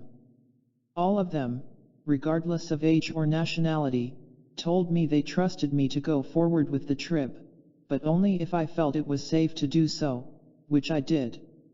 The reward for trusting my intuition. I left for Egypt on schedule the next week with 40 amazing people to begin a heartfelt adventure that would be full of surprises. We arrived in a country that was mourning the loss of many lives and reeling from the impact of the attack. The president of Egypt at the time, Hosni Mubarak, was a friend of our guide and extremely grateful that we came to his country during such a difficult time. We received an official letter from Mubarak giving the Department of Antiquities permission to open rare archaeological sites to us throughout our tour.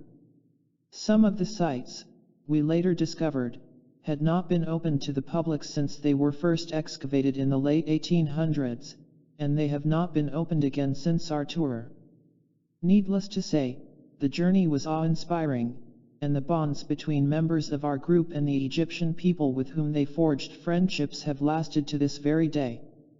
The beauty of heart-based wisdom and choices made from that wisdom is that we're relieved of the burden of second-guessing our decisions. Based upon what I knew to be true at the time, I felt that my decision to lead the tour was a good one. I also believe that if I'd cancelled the trip based upon what I knew that day, that also would have been a good decision. In having made the choice to go forward with the trip based upon the wisdom of my heart, however, I feel that I honored the people who trusted me to lead them, as well as myself, by making the best choice possible. This story is only one example of how the tool of deep intuition has served me again and again in the real world. And while this example is about a big decision involving 40 people and a trip that took us halfway around the world, I use precisely the same technique, sometimes on a daily basis, to help me plan my schedule, temper relationships, and honor the principles that are important to me when I'm tested in life. What I know with certainty is that we can never go wrong when we honor our hearts. I also know that if heart intelligence works for me, it will work for you. Your heart's wisdom is true only for you. Your heart's intelligence is with you always. It's constant. You can trust it. It's important to acknowledge this because it means that the wisdom of your heart, the answers to the deepest and most mysterious questions of life that no one else can answer, already exist within you. Rather than being something that needs to be built or created before it can be used, the link between your heart and the place that holds your answers is already established. And while it's been with you since the time you were born, it's your choice as to when you access that link as a hotline to the deepest truths of your life. You may choose to tap your heart's wisdom only in special circumstances, when there is nowhere to go and no one to turn to for guidance. Or you may choose to develop a relationship with your heart that becomes your second nature, go-to source of guidance each and every day of your life. Regardless of the role you choose for heart intelligence in your life, it's up to you as to how you share what you hear from your heart and how you manage the reality of your everyday world. This is where discernment comes in. While the guidance of your heart is true for you, it may not be true for another person. Our friends, children, siblings, life partners, and relatives all have their own heart wisdom to access. When we try to make a life-changing decision for other people in an isolated moment of time, we can't possibly know with certainty what's true for them in that moment. We can't possibly know, for example, intimate details of their life history from the time of their birth that have brought them to the present moment and their current circumstances.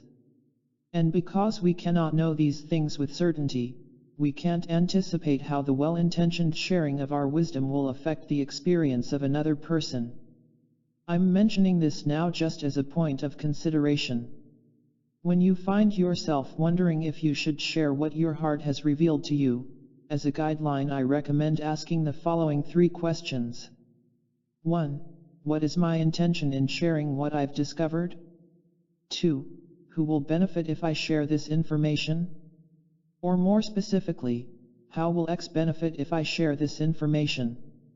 Fill in the blank with the name of the person with whom you are considering sharing your revelation. 3.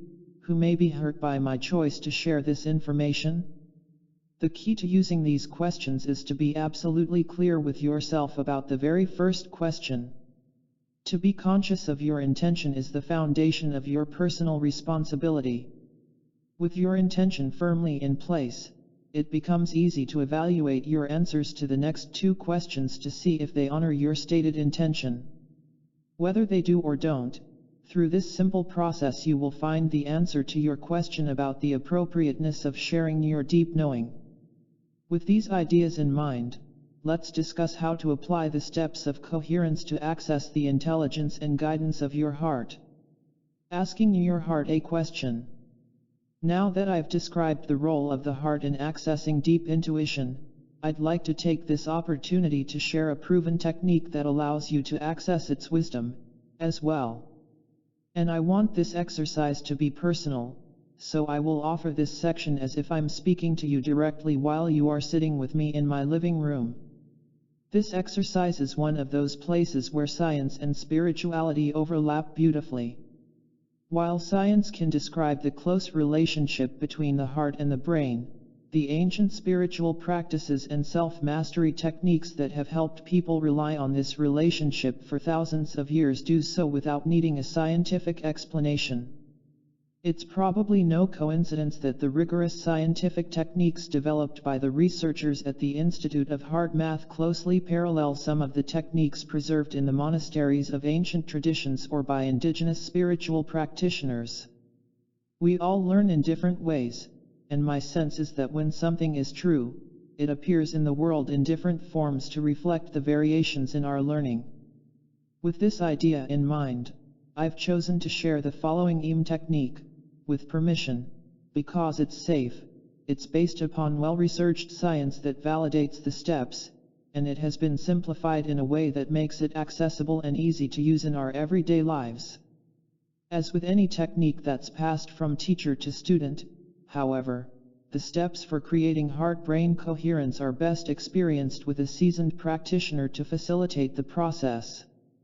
So while I'll describe these principles for creating heart-brain coherence in the following paragraphs, I also encourage you to experience them for yourself using the no-cost online instructions found on the Institute of Heart Math website.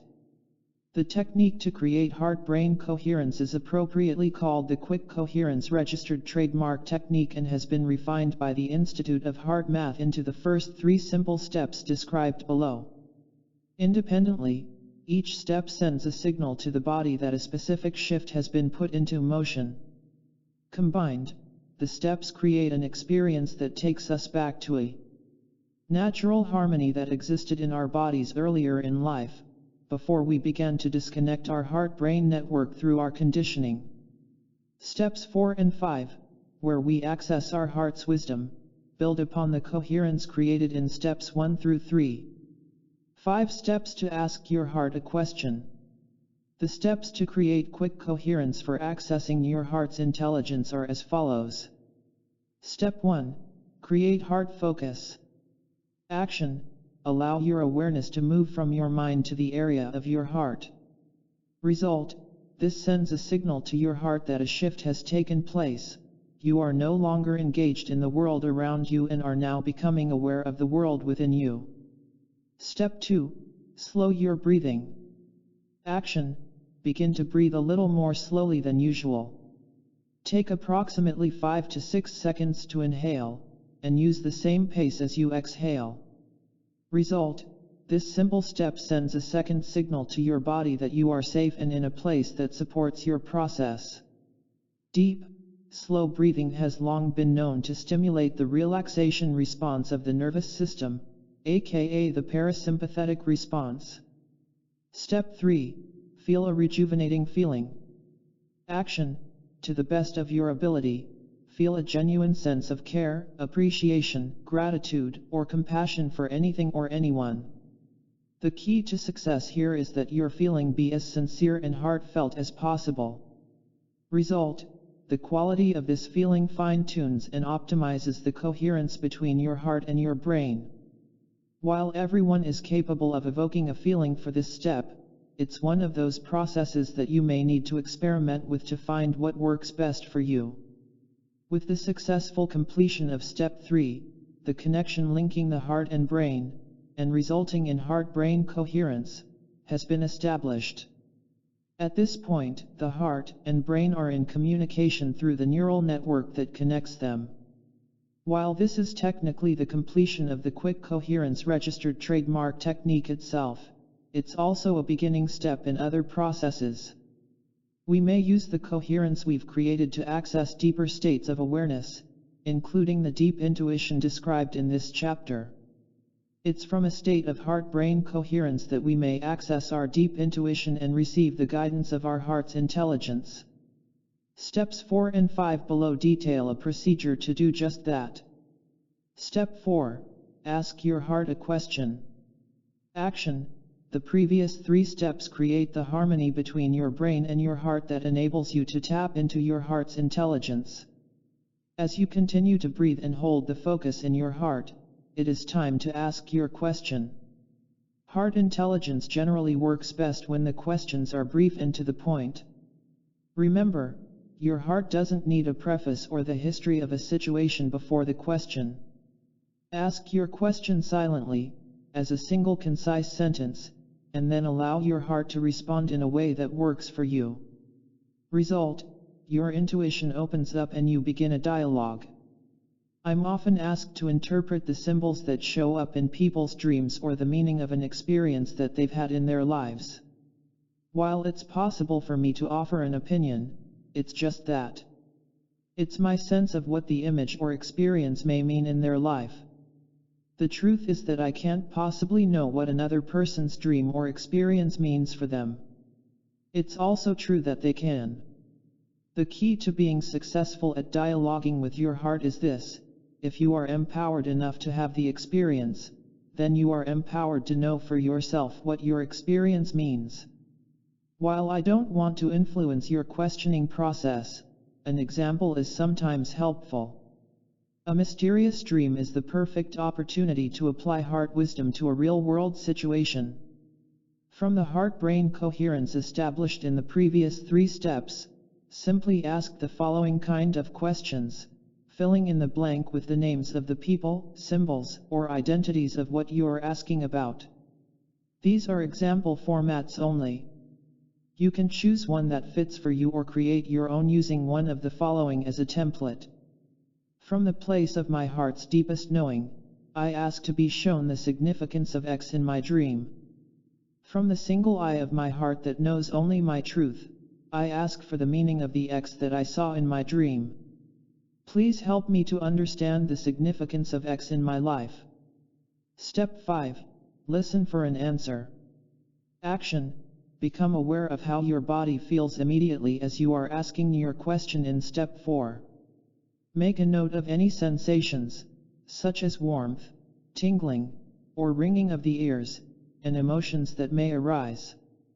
For people who are already attuned to their bodies and their heart's intelligence, this step is the easiest part of the process. For those who may have had less experience in listening to their bodies, this is an exercise in awareness. Result: everyone learns and experiences uniquely.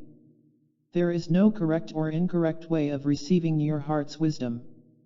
The key here is to know what works best for you. As I mentioned before, I tend to receive my heart's wisdom as words, while at the same time feeling sensations of warmth in my body. Other people never hear words but experience nonverbal forms of communication only, such as warmth radiating from their hearts or in their guts. Sometimes people feel a wave of peace wash over them as they receive the answer to their question. Remember, you and your body are unique partners in the world. What's important here is to listen to your own body to learn how it communicates with you and give it the opportunity to be heard. Now you have a step-by-step technique to help you feel empowered in the face of life's greatest challenges. While you probably can't change the situations that arrive at your doorstep, you can definitely change the way you feel in and respond to those situations. If you've not already done so, you may discover that the wisdom of your heart becomes a great friend to you, one of the greatest sources of strength in your life. The consistency and accuracy of heart-based solutions empowers you to face any situation with any person or force with a confidence that's hard to find if you feel helpless, overwhelmed, powerless, and lost. I can honestly say that my heart's wisdom has never led me to make a bad choice. And while I haven't used this technique for every big decision I've made in my life, I can also say with honesty that the only choices I've regretted are the ones I made when I did not honor my heart's wisdom. As you complete this exercise, I invite you to bear an important point in mind: there is no correct or incorrect way of receiving your heart's wisdom. Each of us is born with our own unique code that allows us to access our heart's wisdom and apply it in our lives. The secret to the code is to know what works best for you. It's second nature to ask your heart. Your intuition can help you feel more empowered in the face of life's greatest challenges. Each time you access your heart's wisdom, you are actually reinforcing and strengthening the neural connections that make our heart-brain connection possible. I commonly hear from people who incorporate heart intelligence into their daily lives that the quick coherence registered trademark technique becomes easier to do over time. In fact, for some people, the experience becomes second nature, so that for them it is an automatic response rather than a structured technique. They find themselves instinctively shifting their awareness to their hearts multiple times throughout the day to gain perspective on life's challenges and to balance life's demands. They also discover that once they are in the heart, the ability to embrace life issues in a compassionate way becomes second nature as well. When people share their stories of such experiences, although I'm always in awe of the process, I'm not surprised by what I hear, because the intuition that naturally flows from our hearts provides us with a stepping stone to experience the deepest levels of sympathy, empathy, and ultimately compassion in our lives. When we think about it, this flow of experience makes perfect sense. After all, how can we relate to someone in a compassionate way if we cannot first identify with the suffering they experience, and do so in a healthy way? The ability to identify with another person's experience of hurt, distress, or trauma without taking on their suffering as our own, an experience that is sometimes called overcare, is the key to effectively supporting someone in their pain, distress, and trauma. This is where empathy comes in. The ability to relate to another person, or any form of life, for that matter, on an intimate level is known as empathy. Our capacity for empathy is the key to our capacity for compassion. Empathy, a stepping stone to compassion. In the popular TV series Star Trek: The Next Generation, 1987-1994, one of the core characters is Counselor Deanna Troi, played by Marina Sirtis, an empathy, a person with the ability to sense the feelings and emotions of another being while experiencing them on a personal level.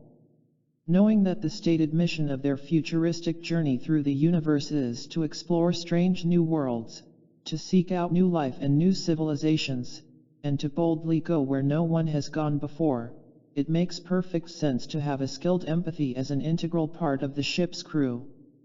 The multi-year duration of the Enterprise's mission makes it likely that the crew will encounter forms of life that do not communicate using words as we humans do. And throughout the series, that's precisely what happens. Thanks to the empathic skills of Counselor Troy, however, those nonverbal exchanges are not a problem. Although each encounter with an alien species is unique, such encounters tend to follow a common theme that goes something like the following plotline. The captain of the Enterprise is communicating with the leader of an alien craft that has suddenly appeared with unknown intentions.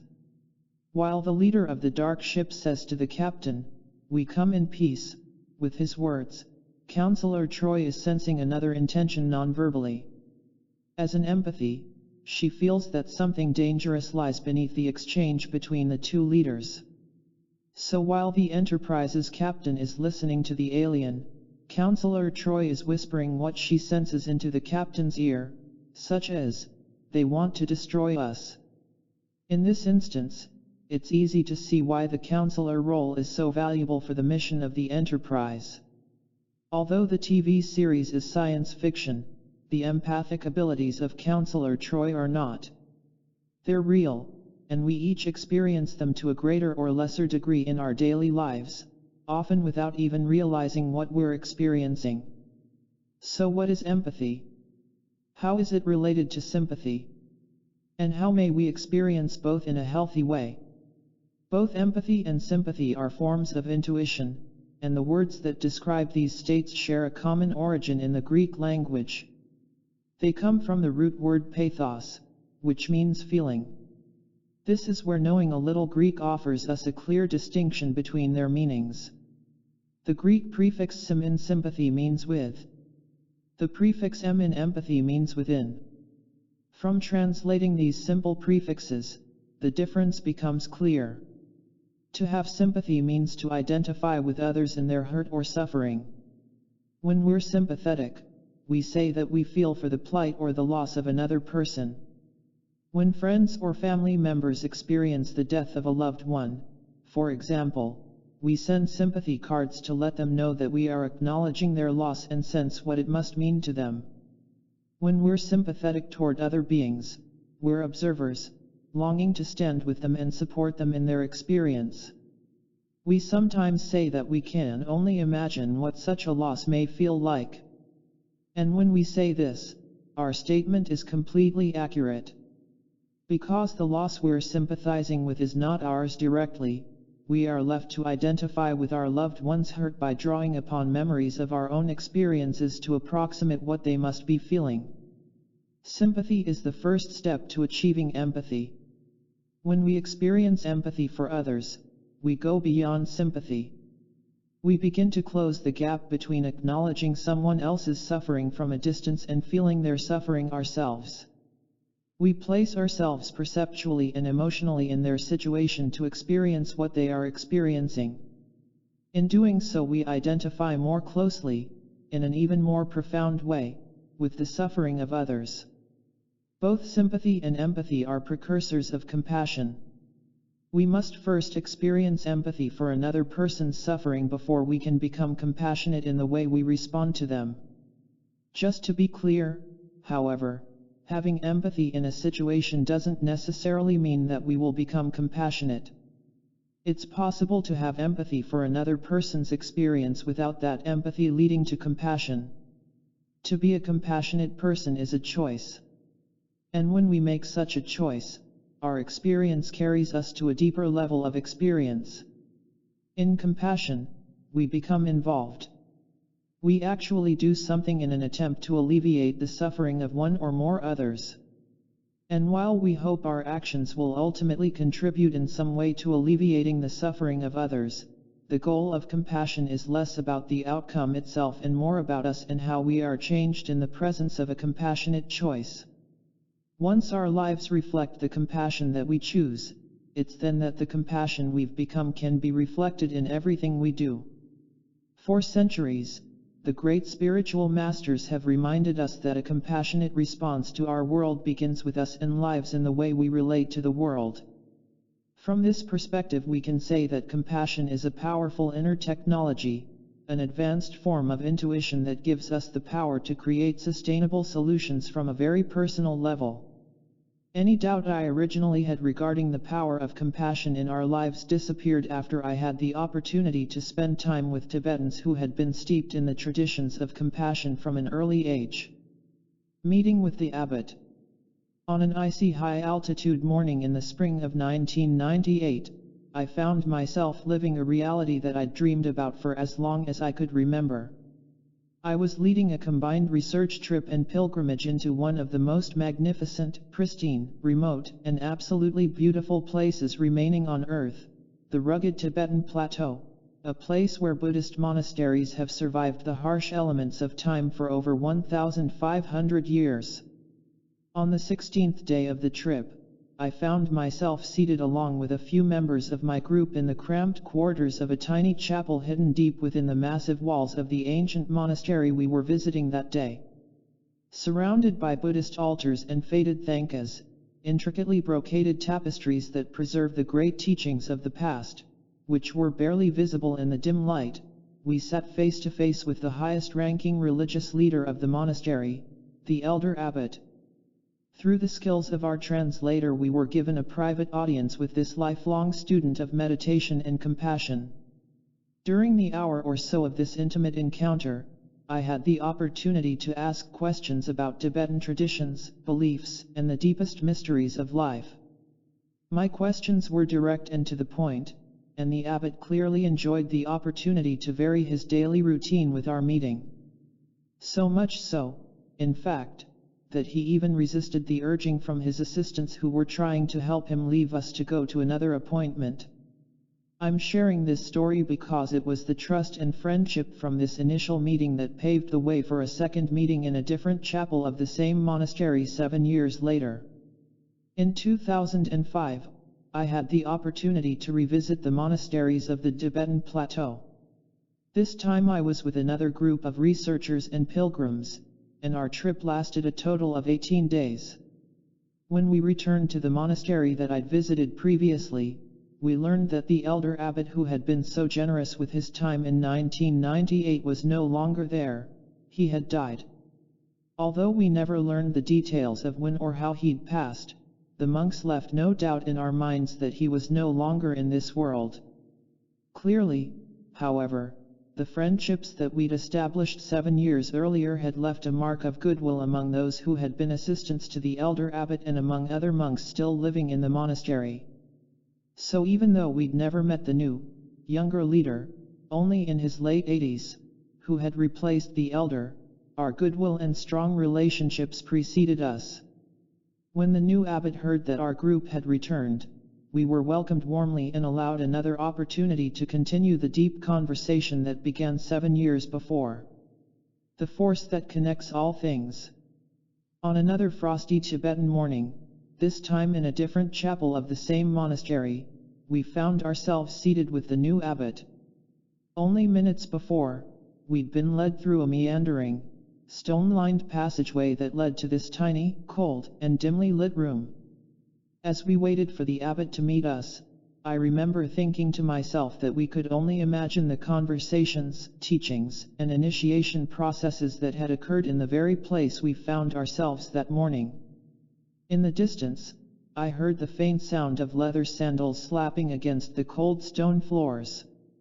I knew that it was the abbot coming for our meeting.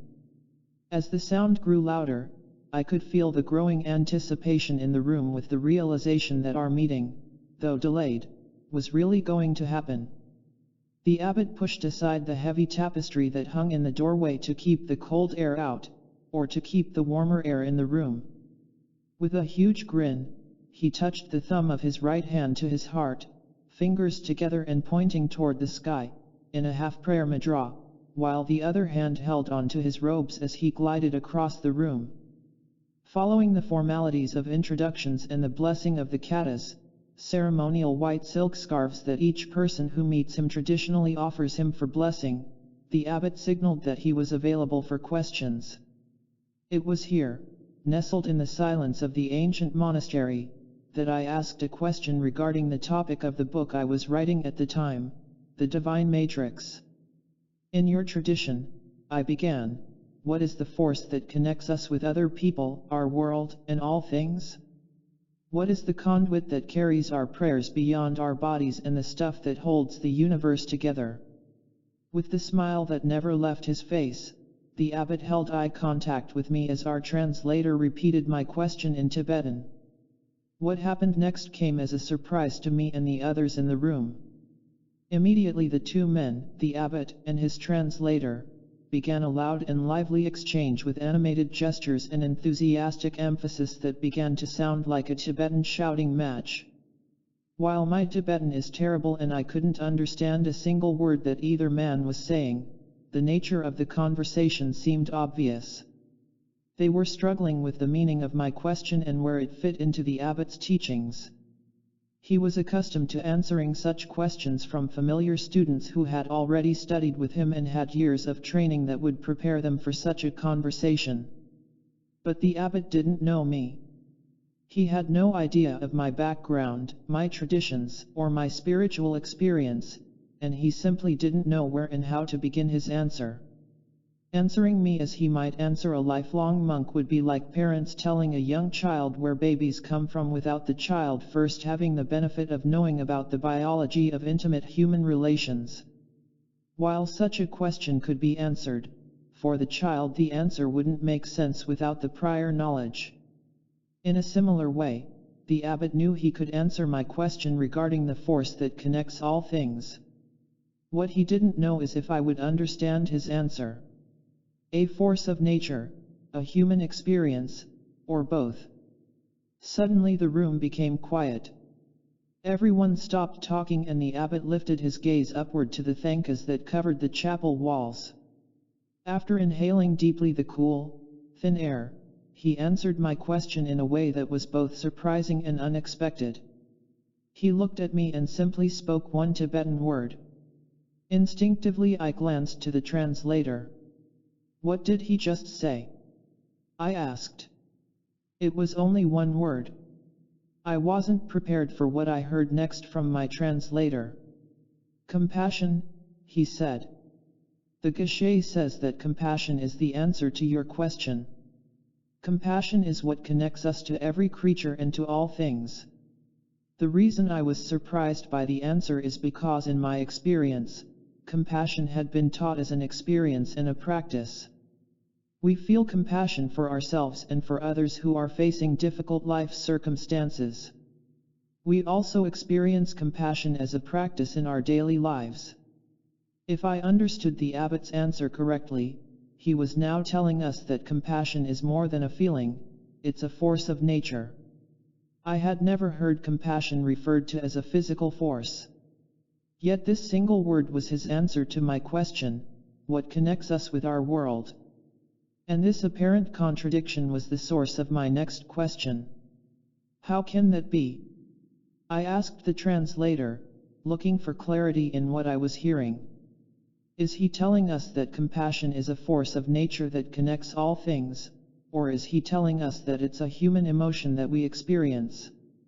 Once again an animated dialogue broke out as the translator conveyed my question to the abbot.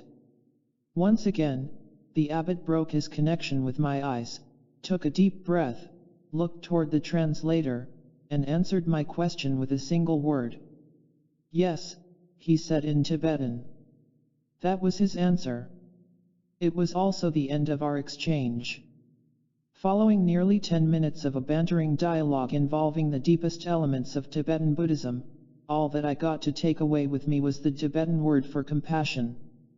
I remember leaving the monastery that day feeling incomplete, like there was something that had been literally lost in translation. The answer from the abbot was a bit mysterious and didn't seem to make sense. Something just didn't fit. A few days later I discovered the reason why. At yet another monastery, this time with a scholarly monk rather than a high-ranking abbot, I found myself engaged in the same conversation once again. This time, however, we were in the casual environment of the monk's cell. It was the tiny, unadorned room where he ate, slept, prayed, and studied when he was not in the monastery's great chanting hall. By now, our translator was becoming familiar with the form of my questions and what I was trying to understand. As we huddled around the heat of the yak butter lamps burning in the smoke-filled room, I looked up at the low ceiling. It was covered with black soot from countless years of similar lamps burning for heat and light, just the way they were on that cold afternoon. Once again, through the translator, I posed the same question to the monk: is compassion a force of creation or is it an experience in the body? He rolled his eyes to the soot on the ceiling where I had been looking only seconds before. With a deep sigh, he thought for a moment, drawing from what he had learned in the monastery since he entered at the age of 8. He now appeared to be in his mid-20s. Slowly he lowered his eyes and looked at me as he responded. The answer was short. It was powerful. And it made tremendous sense. It is both, were the words that came back to me from the monk. Compassion is both a force of nature and a human experience. In that moment the earlier encounter with the abbot suddenly made sense, and I understood the deep teaching that he had shared with me and the members of my tour group. Einstein's compassion. On that day in a monk's room halfway around the world, hours from the nearest town, at nearly 15,000 feet above sea level, I heard the words of a simple, yet powerful, wisdom that many Western traditions, including science, have overlooked to this day. The monk had just reminded us that a single human experience that sets us apart from all other forms of life, compassion, is the same force of nature that intimately connects us with all things. When we experience true compassion in our lives, our sense of separation between ourselves and others, all life and the world, as well as within ourselves, disappears. Albert Einstein recognized the power of compassion in our lives, as well as the potential it holds to alleviate suffering. In his words, our task must be to free ourselves by widening our circle of compassion to embrace all living creatures and the whole of nature in its beauty. The 14th Dalai Lama carried this understanding from personal healing to global survival, stating, "I truly believe that compassion provides the basis of human survival." The recognition of compassion's role in our lives opens the door to the depths of our greatest self-mastery and the extraordinary experiences that make us human. As a masterful teacher, the abbot felt a responsibility to answer the questions from his students in a way that is both honoring and meaningful. Without knowing anything about me, my background, or my history and beliefs, the abbot had no way of knowing if his wisdom would be either honoring or meaningful for me. He simply didn't know how his words would land in my life experience. That was the root of the struggle that I witnessed between him and the translator before he spoke the word compassion. Fortunately for me, my translator was also a good friend. He knew me. He knew about my family, my life, my corporate and academic background, my education, and my spiritual journey. Armed with that knowledge, he was able to reassure the abbot that whatever wisdom he chose to share would find its way to my mind and to my heart in a respectful and healthy way. That was everything the abbot needed to hear to reassure him that he was honoring his sense of responsibility. In doing so, he had expanded the way I'd been taught to think about compassion and the role it plays in our lives. Compassion, wisdom, and balance. The teachings of our Tibetan abbot specifically, and of Tibetan Buddhism in general, are based in the Mahayana Buddhist traditions, one of the two, or in some classifications, 3, major branches of Buddhism. According to its teachings, Mahayana is the path that quickly leads an individual to complete enlightenment for a single purpose, so that they may use their enlightenment to alleviate the suffering of others. Someone who follows such a path is known as a bodhisattva. I'm sharing this background here because of the context it offers for understanding compassion. The sensual nature and poetic language of the Mahayana teachings, known as sutras, have always touched me with their beauty. They have also been a refuge and a source of comfort in some of the most difficult times of my life. When it comes to the sutra's description of compassion, for example, they portray bodhisattvas as having two wings that carry them toward the goal of enlightenment. One wing is the wing of wisdom. The other wing is the wing of compassion. The sutras describe these two qualities as equals in a partnership that is necessary for each of us if we choose a journey to enlightenment. In an especially powerful way, the sutras describe how the bodhisattvas have no place to stand in the world. The reason is that there is nothing that bodhisattvas can call their own. They have no land, no possessions, and no attachments in the world. But this idea goes even deeper, penetrating the essence of the way we think of ourselves in the world.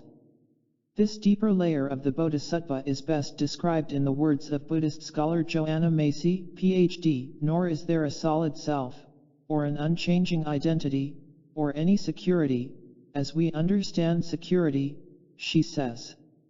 Instead, bodhisattvas move confidently through the world, trusting in the wisdom and compassion they have attained to navigate any situation that life may put at their feet. The key insight here is that compassion must be balanced with wisdom to serve us in a healthy way. Compassion and wisdom must become our allies if we are to express the deepest truths of our humanness. My journey to unlock the mystery of intuition and compassion in my own life has led me to some of the most secluded and mysterious places remaining on earth. It's in the ancient monasteries and nunneries, within the brittle pages of time-worn manuscripts, and among the indigenous people themselves that their wisdom has been preserved for us today. Rather than discovering cut and dried answers in these places, what I've found are the keys to a way of thinking that makes new answers and new ways of thinking possible. Maybe it should come as no surprise that the clues to our body's deepest mysteries and to our greatest powers are hidden in the plain sight of our everyday experiences. And the mystery doesn't end when we learn the language of the heart. Just like the introduction of a book is the guide that prepares us for the chapters that follow, our sense of intuition and compassion guide us through the nuances of life and give us a means to answer the questions that show up in everyday living. Chapter 6. We're wired for long life. Awakening the power of our immortal selves. Many things can prolong your life, but only wisdom can save it. Neil Burton, B. 1978, British psychiatrist and philosopher.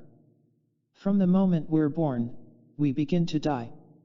I was hearing these words from a dear friend whom I'd known in northern Missouri during my teen years. I'll call him Michael to honor his privacy. We each shared histories so similar, it sounded like we could be brothers. Both of our fathers had left our families when we were 10 years old. We both had a younger sibling.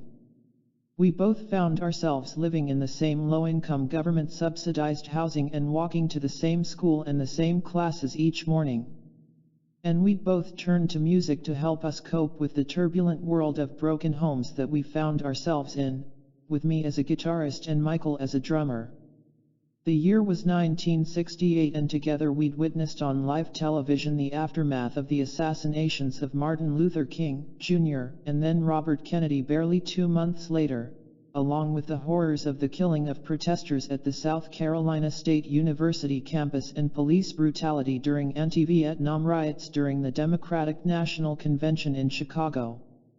We played together in the same rock group, and after our already late-night band practices, we'd stay awake until the wee hours of the next morning talking about America, American politics, and the future of the world. It was against the backdrop of this friendship that Michael shared his life philosophy that we begin to die the moment we're born. While I was certainly familiar with the saying, when I'd heard it in the past I'd typically written it off as a fringe idea, one that I didn't necessarily agree with, but accepted as one of the many new viewpoints that were emerging at the time. When I heard it from my friend, however, something felt different. This time the words were coming from someone I cared about, and they were being used to justify a way of thinking and living that paved the way to a life of excess, overindulgence, and ultimately, bad endings. Michael and I were deeply engaged in a conversation about life and how to live it to the fullest. It was a conversation that couldn't have come from more different perspectives. Michael believed what he'd heard about us dying from the minute we're born, and he had taken this to heart as his primary life philosophy. He literally believed that our lives are like a sealed jar of potential. When we're born, we open the jar and begin to use up our potential from the instant of our first breath. We have what we have, and when it's over, he said. When it's gone, it's gone. Are we living in the moment, or are we living for the moment? In Michael's way of thinking, there are two mysterious unknowns that are with us when we begin our lives. The first is that we simply don't know how full our jar of life is when we arrive in this world. The second is that we don't know how fast we'll use whatever life we're given. We could be blessed with a jar that's overflowing with vibrant health. If so, we could be in this world for 100 years or more. Or we might begin our lives with our jar only half full, something that Michael called beginning with half a tank. His thinking was that if we started with less, we'd use what we had faster, life would be short, and we'd die young. Michael's belief was that it's precisely because we don't know how full or empty our own life vessel is that it makes sense to live life full on, for the only moment that is certain, the moment of now. While I got his meaning and understood the underlying philosophy of what my friend was saying, I also know that this kind of thinking means different things to different people. For Michael, the idea of living for the moment meant speaking whatever words came to mind and acting in whatever way moved him in any given moment.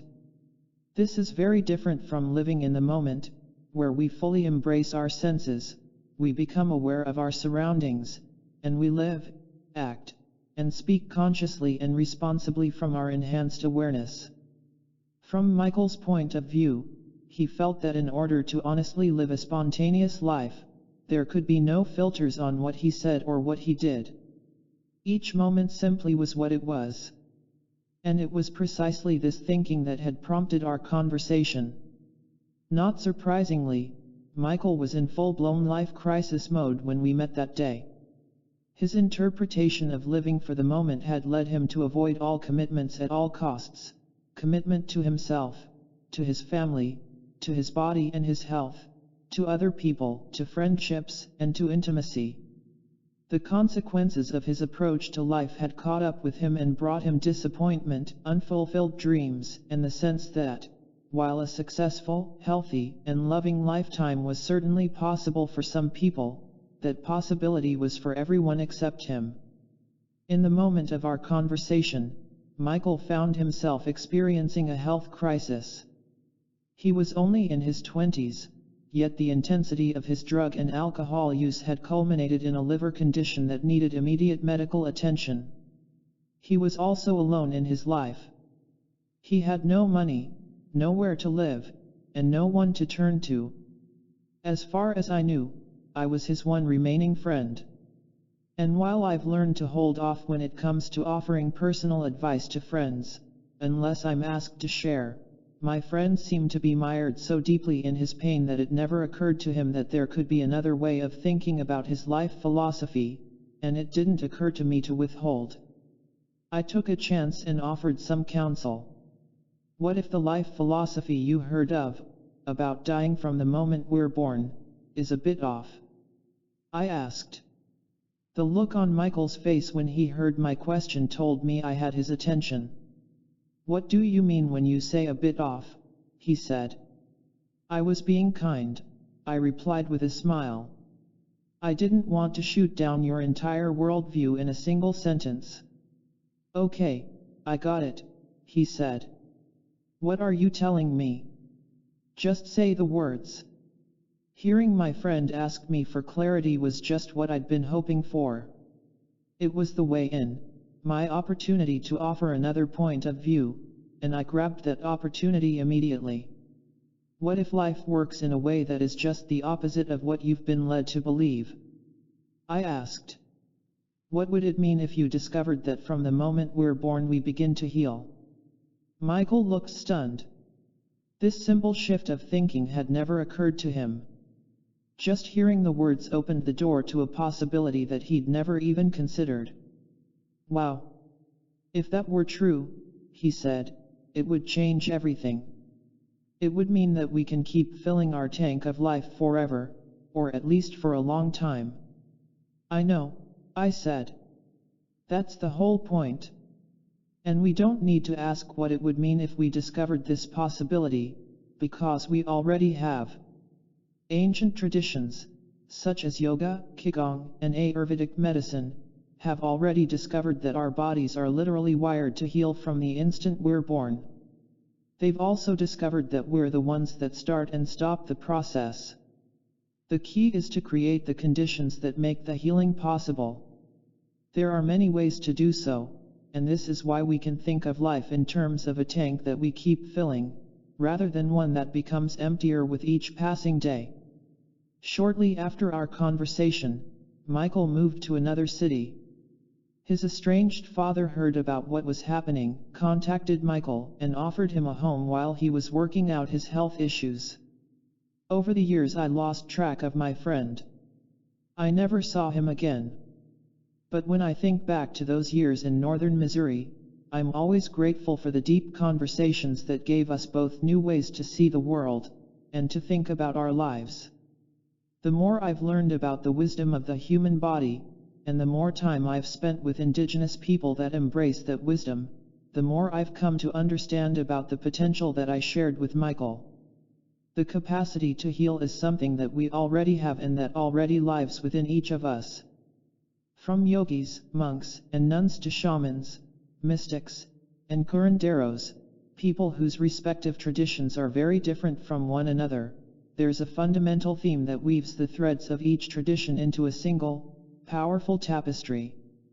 These ancient and indigenous traditions teach that the quality of our lives, and how long we live, at root comes down to the way we think of ourselves in the world. To replace the limiting beliefs that we've learned from our families, friends, and social institutions with new, self-empowering perspectives truly does, in Michael's words, change everything. I discovered this for myself in the most direct way possible when I met a Tibetan nun who defied the conventional wisdom I had learned as to what age means and the role of longevity in our lives. The nun's secret.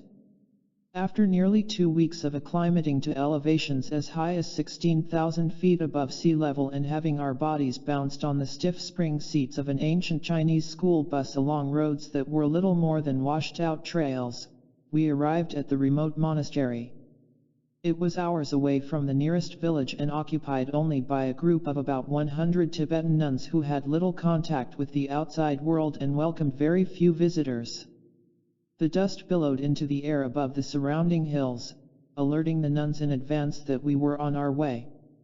They were waiting for us as we arrived, standing quietly among a crowd of curious but shy children, local farmers, and yak herders, and weather-hardened nomads. It seems that every photo opportunity in Tibet was what our group members called a National Geographic moment, meaning that a picture capturing it would qualify as a cover image for the popular magazine. This moment was no different. 3 of the nuns immediately stepped forward and, following a few warm greetings, informed us that they would be our official guides. These women were dressed in traditional nuns' clothing, a deep maroon wrap, zhen, covering a maroon skirt for the lower body, shemdop, and a yellow and maroon wrapping shirt, thongka, covering the upper body. The big smiles on their faces and their animated conversation told me that they were excited for the opportunity to meet with us. Through our translator, the nuns confided that living in such an isolated location had its pros and cons. On the one hand, the monastery compound was so remote that government inspectors and land speculators rarely made the effort to disturb their religious community. On the other hand, the nuns were so far from the nearest town, so isolated, and the road to get to the monastery was so bad, that the tourism that would normally support the economy of such a place was almost non-existent. Our bus could seat exactly 40 people, plus one guide, a translator, and me. Needless to say, the sight of 43 people converging onto the monastery was welcomed and immediately brought the courtyard to life as sales kiosks magically sprang up for business everywhere the eye could see. For an hour or so, our group did our best to support the local economy.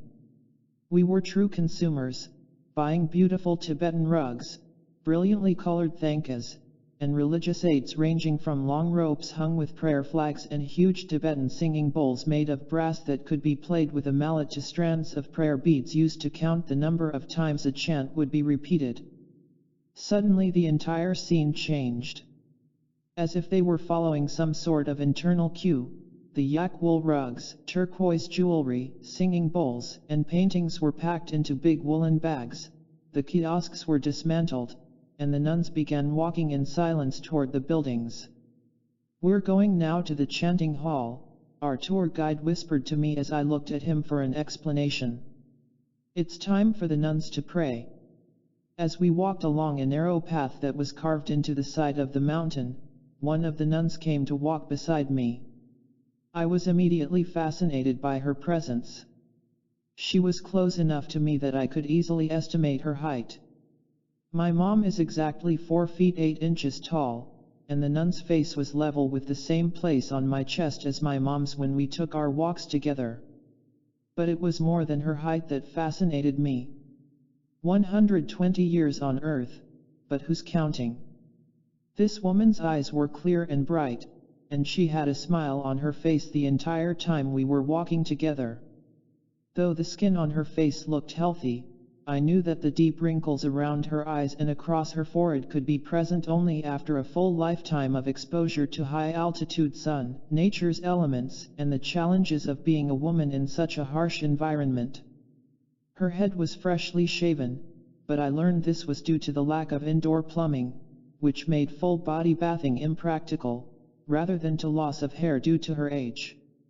As we walked, it became clear that my Tibetan language skills were far worse than her limited English, and we quickly realized we wouldn't have much of a conversation. Not a verbal one anyway. Together we walked in silence to the prayer room as she alternated her gaze between looking down to the path and then up to meet my eyes. When we reached the door to the chanting hall, with a quick nod the nun pulled back the heavily brocaded tapestry that kept the wind, dust, and bright sunlight out of the prayer space. My new friend stepped inside first, and before I could follow, our guide stopped me for a moment. "Did you enjoy your conversation with the geshe?" he asked. Geshe is the Tibetan word for a great teacher, and while I sensed that the woman who had walked with me was a respected elder, I didn't know why she was held in such high esteem. Furthermore, while my guide casually referred to this nun as geshe, in Tibetan Buddhism this title has traditionally been reserved for highly educated males only. It was only in 2011, 3 years after our trip to Tibet, that Kelsang Wangmo made history by becoming the first officially recognized female geshe, and in doing so signaled a new era of possibility for women in Tibetan Buddhism. I wasn't prepared for what I heard next.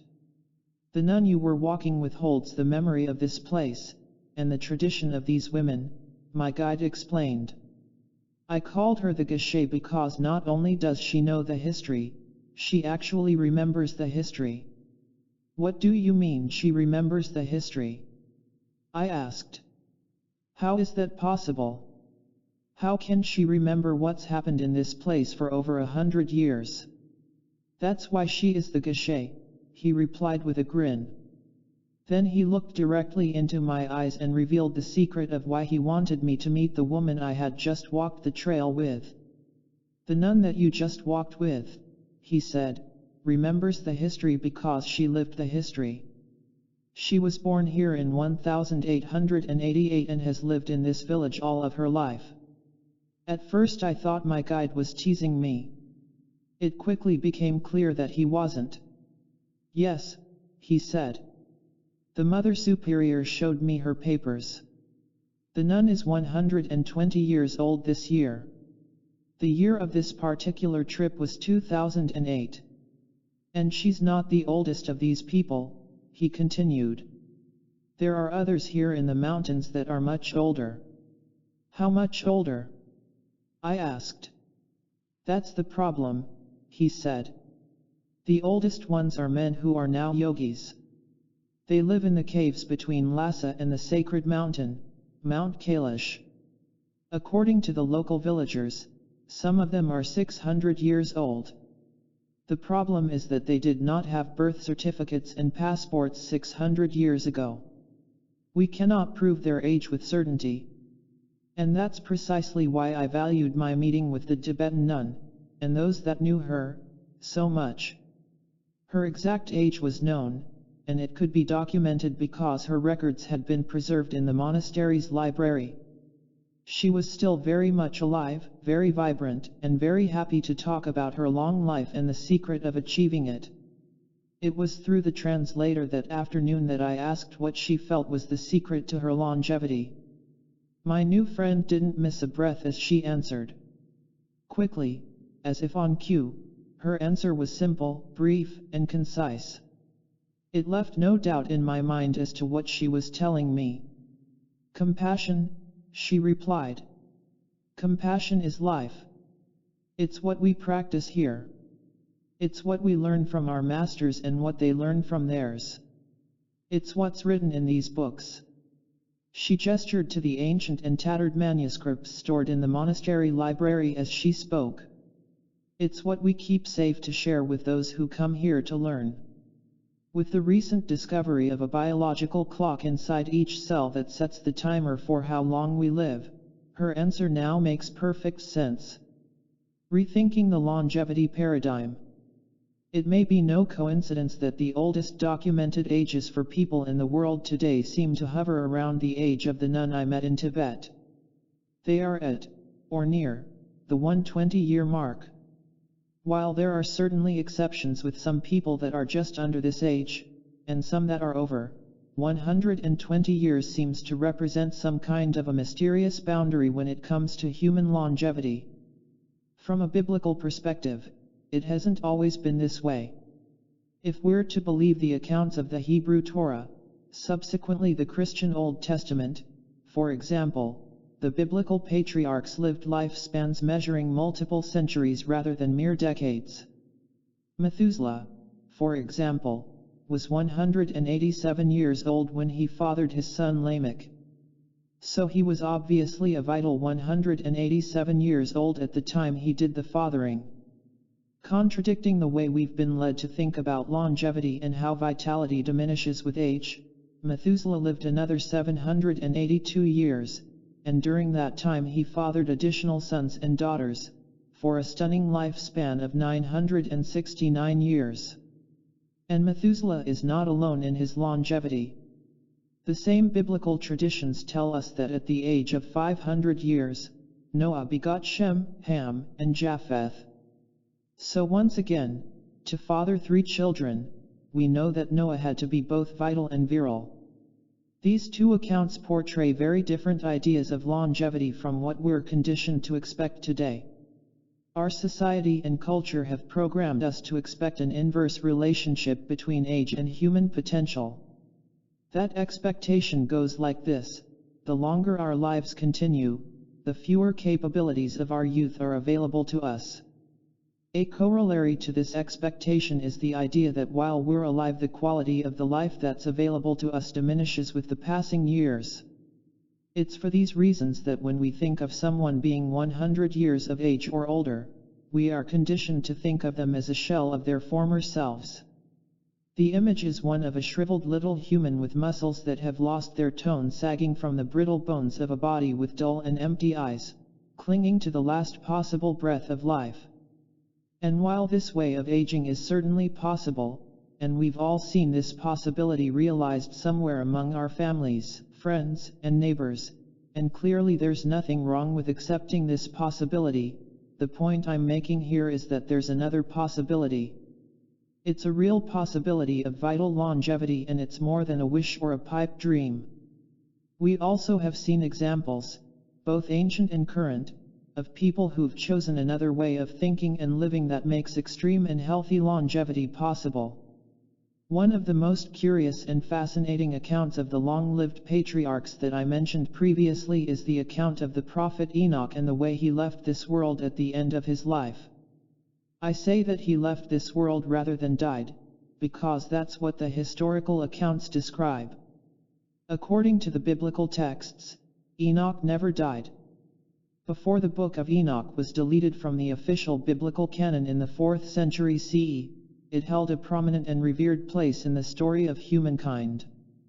The book that bears Enoch's name describes how he lived on earth for a total of 365 years, dictating the secrets of creation to a scribe before he left.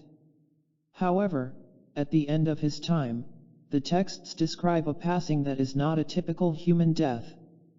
Rather than expiring with his last breath and his body being returned to the elements, the texts simply say that at the end of his days, Enoch walked with God, and he was not, for God took him. It is still a topic of controversy in religious and philosophical circles as to precisely what this passage means and what happened to Enoch. I'm sharing the account of his life because it is another description of a lifespan that exceeds the expectations of modern-day people. It's after the earthly events described in the texts led to a change in the way humans would live their lives on earth that the accounts of these centuries-long lifespans end. From that time until today, a ceiling on age was created, and a limitation was placed upon the length of a human life. Perhaps it's no accident that the biblical account of the limit to a human life parallels the scientific discovery of just such a limit. The biblical parameter is specific. It reads, "My spirit shall not always strive with man, for that he also is flesh, yet his days shall be 120 years. The limit of 120 years described in this ancient biblical passage directly relates to the scientific discovery of a calculator, found within our DNA itself, that determines how many times a cell can divide before it becomes senescent and eventually dies. Each of us has direct access to our cell's calculator, and the discovery that led to a Nobel Prize in medicine is the key to how we can reset the clock that determines the lifespan of our cells. Telomere size matters. There's a new word that's the buzz of healing and longevity conferences. From television commercials that promise age reversal and renewed sexual vigor to ads suggesting that the medicine of tomorrow is a pill that you can buy on the internet today, the subject that suddenly made everyday people sound like DNA experts is the topic of telomeres. What telomeres are, and what they do for us, is actually quite simple. What they make possible in our lives, however, borders on the miraculous. Similar to the way a small plastic cap protects the ends of our shoelaces so that they don't wear out over time, telomeres are special sequences of DNA that protect the ends of our chromosomes as our cells repeatedly divide. For humans, the sequence appears as the repeating DNA code tag, tag, tag, and so on. These letters are shorthand for the 4 possible bases that make up our DNA: cytosine, C, guanine, G, adenine, A, and thymine, T. Scientists believe that shortening of our telomeres is the biological clock that leads to old age and, eventually, death. When a cell divides and the chromosomes are copied so 2 new cells can be created from the original one, replication, the copying mechanism only reads to a certain point along the DNA and then it stops, before it actually reaches the end of the strand. This is where the telomeres come in. The telomere is a buffer of additional code that appears after the vital information of the chromosome. So when the copying mechanism stops, it stops in the telomeres, where an incomplete copy is harmless, rather than in the DNA information itself. In this way, the telomeres take the brunt of the trauma associated with a cell's division. This is nature's program to ensure that our genes are copied completely and that the precious information the cell contains remains whole and intact in its descendants. If, for some reason, this mechanism did not exist, the copying would stop somewhere in the middle of an important DNA instruction, such as information needed for creating a strong immune system, and the new cell would have an incomplete blueprint to work from. The incomplete copy would show up as a genetic defect that could lead to disease, illness, senescence, and old age. But thanks to the telomeres, this doesn't happen.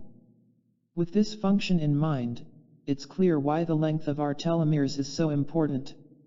As long as they remain long enough to keep the DNA code intact, we have healthy cell division and vital cells that can do what they're made to do. There's a reason that I'm going into this level of detail. Typically, the length of our telomeres shortens over the course of our lifetimes. For example, at the time of our birth, our average telomere length is somewhere between 8,000 and 13,000 units, base pairs. As we age, they generally become shorter, and they do so in a predictable way. By the age of 35, the telomeres of a typical adult, living a typical Western lifestyle, are reduced by approximately 29%, to about 3,000 units. And when the typical adult reaches the age of 65, that number drops another 50%, to approximately 1,500 units. I qualify these statistics with the word typical because the length of our telomeres is not fixed. It's not predetermined or set in stone, as the saying goes. These statistics describe what happens if we do nothing to support our telomere health. The good news is that we can do something. We can do many things. And for this reason, scientists now acknowledge that the speed at which, and the degree to which, our telomeres become shorter depends upon us and a number of factors that we influence through our life choices. These factors include familiar things like diet, exercise, and sleep, as well as detrimental factors such as the use of drugs and alcohol. They also include the less often considered factor of emotional stress that can stem from issues of self-esteem and self-worth. Discovering the timer inside our biological clock. In 1961, an American scientist named Leonard Hayflick discovered that the number of times telomeres will support a cell as it divides is between 40 and 70 replications. When his discovery is plotted onto a graph of years of age based upon how frequently cells divide, we find what is known as the Hayflick limit of cell division. The Hayflick limit predicts the lifespan of a cell, and that limit appears to be the 120 years that we've seen in the previous examples. So whether we're looking at human longevity from a biblical perspective or through the eyes of a biologist, the questions are the same. Do we know what causes the limit of 120 years? Can we transcend the limit of 120 years? In light of the new discoveries described in this book, the answer to both of these questions is the same. It's yes. In 2009, the Nobel Prize in Physiology or Medicine was awarded jointly to three scientists, Elizabeth H. Blackburn and Carol W. Greider, from the University of California at Berkeley, and Jack W. Sostak, from Harvard Medical School. Their award was for the 1984 discovery of an enzyme that is directly linked to the telomeres in our body, specifically to repairing, rejuvenating, and lengthening the telomeres. The name of the enzyme itself tells the story. Called telomerase, it's associated with the ends of chromosomes, precisely where telomeres themselves are located.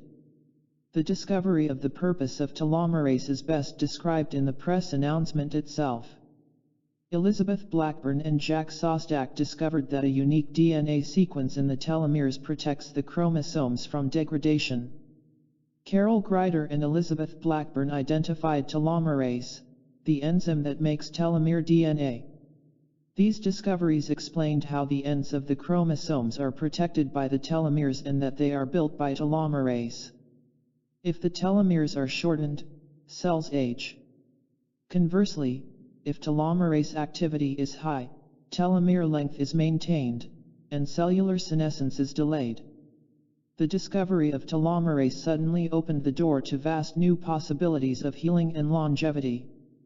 And as often is the case, before humans were involved in exploring the potential of this enzyme, the first studies were conducted on laboratory mice. While a mouse is obviously different from a human biologically, the way a mouse's cells divide and the way those divisions are regulated is the same for them as it is for us. It made sense to test the theories of telomerase, and its role in longevity, on mice before trying them out on human volunteers. The results of the studies were nothing less than astounding. A 2010 paper published in the prestigious journal Nature left no doubt in our minds about what the studies had found. The title of the paper was brief and direct: Telomerase reverses the aging process.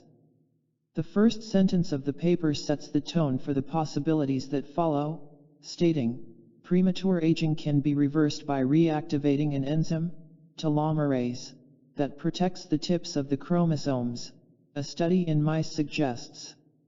The Nature paper described how a group of mice were specially treated in a way that caused them to grow up without telomerase in their bodies while they were developing. The result was that, without the enzyme that could repair their telomeres, the chromosome buffers shortened quickly, and the mice aged faster than they normally would. Not surprisingly, as the mice aged, they developed the same kinds of conditions that we commonly associate with human aging, including diabetes, osteoporosis, and even neurological conditions. The reason these mice made headlines is because of what happened next. They were also specially treated to have their telomerase enzymes reactivated when they reached adulthood. This is accomplished by using a specific chemical called 4-OT. After the adult mice were treated for 1 month, they were evaluated. It's the conclusions of their evaluation that were described in the paper. The lead researcher described the results as a near Ponce de Leon effect, referencing the Spanish explorer and his legendary quest for the fountain of youth. The age-related conditions of the adult mice were not only halted, they were actually reversed. Shriveled testes grew back to normal and the animals regained their fertility, the paper stated. Other organs, such as the spleen, liver, and intestines, recuperated from their degenerated state.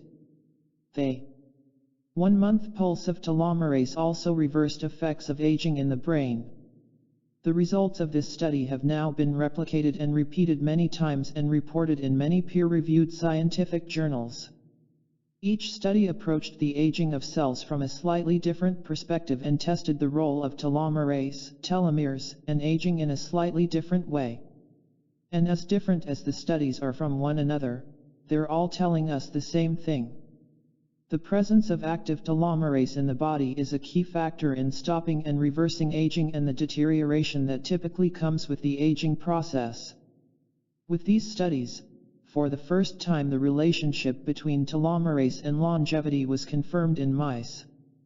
Since then, the results have been applied to humans as well. While factors beyond the length of our telomeres, such as lifestyle, physical environment, and nutrition, certainly contribute to overall longevity, the correlation between aging and telomere length seems to be undeniable and tells us 3 things. 1. Longer telomeres are found in people with longer lifespans. 2. Telomerase is the enzyme that builds, rejuvenates, and lengthens existing telomeres. 3.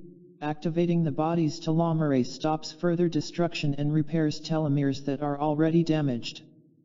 Telomere length is now accepted as a biological marker, a measurable sign, for how long a human can be expected to live. And what's more, we now know that the marker can be influenced, and intentionally changed, in new and positive ways. I want to be absolutely clear, however, that simply making our telomeres longer is not a guaranteed prescription for long life. It would make no sense, for example, to lengthen telomeres with expectations of longevity while at the same time indulging in a life of excess that included the chronic use of alcohol and/or recreational drugs, and a diet high in refined carbohydrates, trans fats, and heavily sweetened and fried foods. So while longer telomeres alone do not guarantee long life, researchers have found that only people who have longer telomeres live extended, healthy, and vital lifespans. As you can imagine, the discovery of the 3 factors listed previously regarding telomeres and life expectancy has opened the floodgates for new research, an entire new industry of lifestyle coaching, and sales of nutrient and supplement factors designed to lengthen our telomeres, with the promise of long and healthy life. And while some of the products and techniques are based in solid science and actually do what their claims suggest, others are not and do not. Here's what we know so far. Lifestyle factors for longer telomeres. For those of us trying to keep up with the latest research on what constitutes a healthy lifestyle, tracking the do's and don'ts is enough to make our heads spin. Part of the problem is that the idea of what's good for us is a moving target. The advice is constantly changing. We've seen scientists and medical professionals flip-flop their opinions from the beginning of a year to the end of the same calendar year when it comes to what's good for us and what's not. The thinking regarding chicken eggs and coconut oil are perfect examples.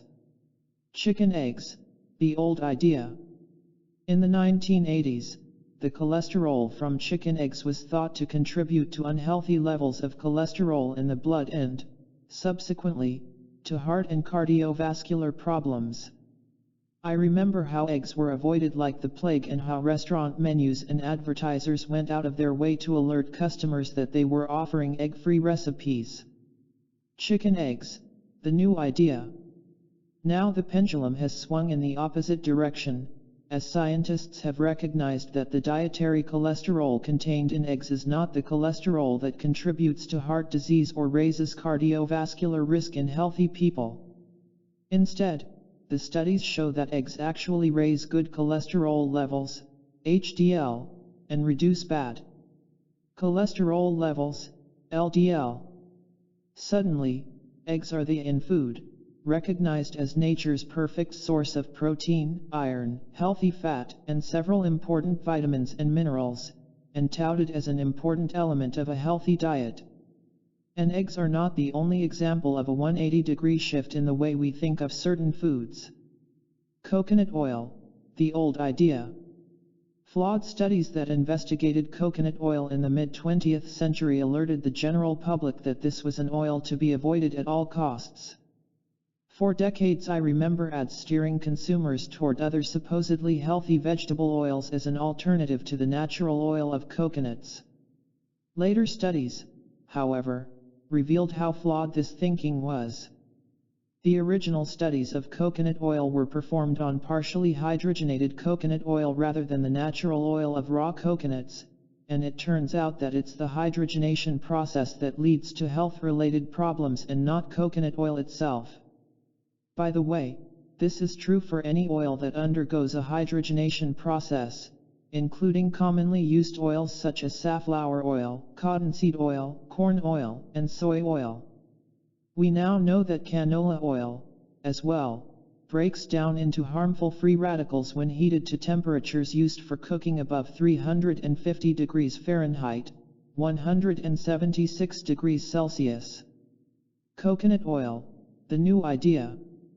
Now we know that people who live in parts of the world where coconuts are a regular part of the diet actually have a lower incidence of cardiovascular disease than people in countries like the United States, where whole coconuts and coconut oil have been shunned for at least the past 2 generations. Suddenly raw coconut is recognized not only as a healthy food but as a superfood. Coconut oil in its virgin and extra virgin forms, as well as extra virgin olive oil and virgin avocado oil, are now the recommended oils of choice. Note, coconut oil is especially healthy because it holds up well under the higher temperatures required for cooking. In light of the benefits of these 2 now recognized aids to good health, perhaps it's not surprising that they are also among the foods that promote longevity and extended telomeres. As I mentioned previously, there is an entire industry of food and dietary supplements that has emerged touting the ability to heal and lengthen telomeres in recent years. It's impractical for me to describe each and every such product, supplement, and form of exercise in this book. What I can share, however, is that a few key lifestyle factors have been confirmed as necessary for telomere support. In broad categories, these factors include reducing stress, getting regular exercise, taking specific supplements.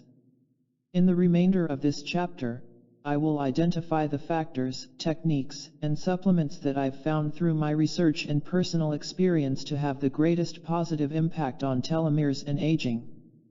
And while this list may be used as a guideline, as always, it is important for you to check with your personal healthcare provider to see which, if any, may be right for you. The vitamin and mineral connection, key telomere support supplements. There are a variety of synergistic vitamins and minerals that can contribute to healthy DNA and prevent premature shortening of telomeres. In a study published by the Journal of Nutrition, the results showed that men having the longest telomeres also had high concentrations of very specific vitamins and minerals in their blood. Among the supplements described in the Journal of Nutrition study are the following. Please note, some of the following supplements are identified in the smaller units of micrograms, microgram, and some in the larger units of milligrams, mg. Supplements and recommended amounts. Vitamin B12, 501,000 microgram a day. Folate, 800 microgram a day. Vitamin C 1,0003,000 mg a day. Vitamin E tocotrienols, 40 mg a day. Zinc, 2550 mg a day. Magnesium, 400-800 mg a day. The entire family of B vitamins is positively linked to longer telomeres. Additional studies have also noted beta-carotene, vitamin A, vitamin D, and the mineral iron as necessary factors for the development and maintenance of DNA and the prevention of premature telomere shortening. A plant-based diet rich in antioxidants and phytonutrients derived from green, leafy vegetables has been shown to be directly related to longer telomere length and healthier DNA. The stress-telomere connection. Even before molecular biologist Carol Greider, Ph.D., and her team discovered the enzyme telomerase and identified its ability to reverse the shortening of telomeres, scientists were hot on the track of the role that telomeres themselves play in the aging process. The title of a paper published by the National Academy of Sciences in 2004 sums up the telomere-stress relationship, accelerated telomere shortening in response to life stress. And although the title sounds a bit complex, the message of the paper is not.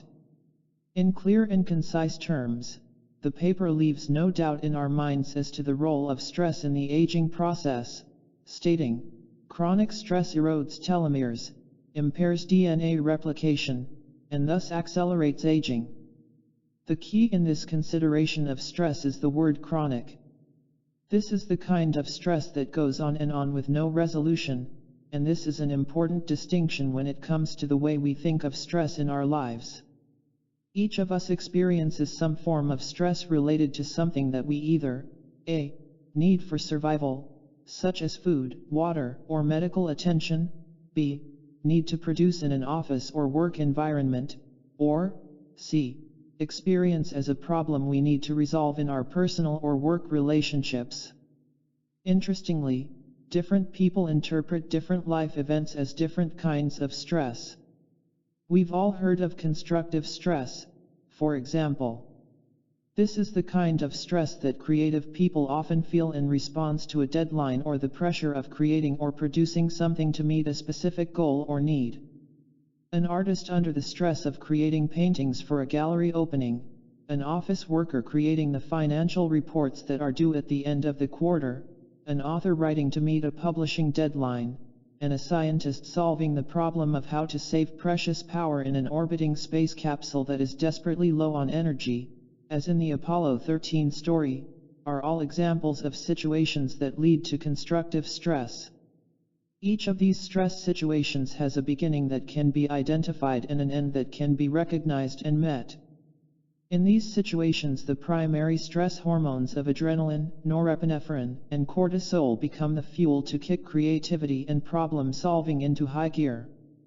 As new solutions appear, the goal appears to be within reach, the sense of being stressed eases, and the stress hormones dissipate. Herein lies the key to constructive stress.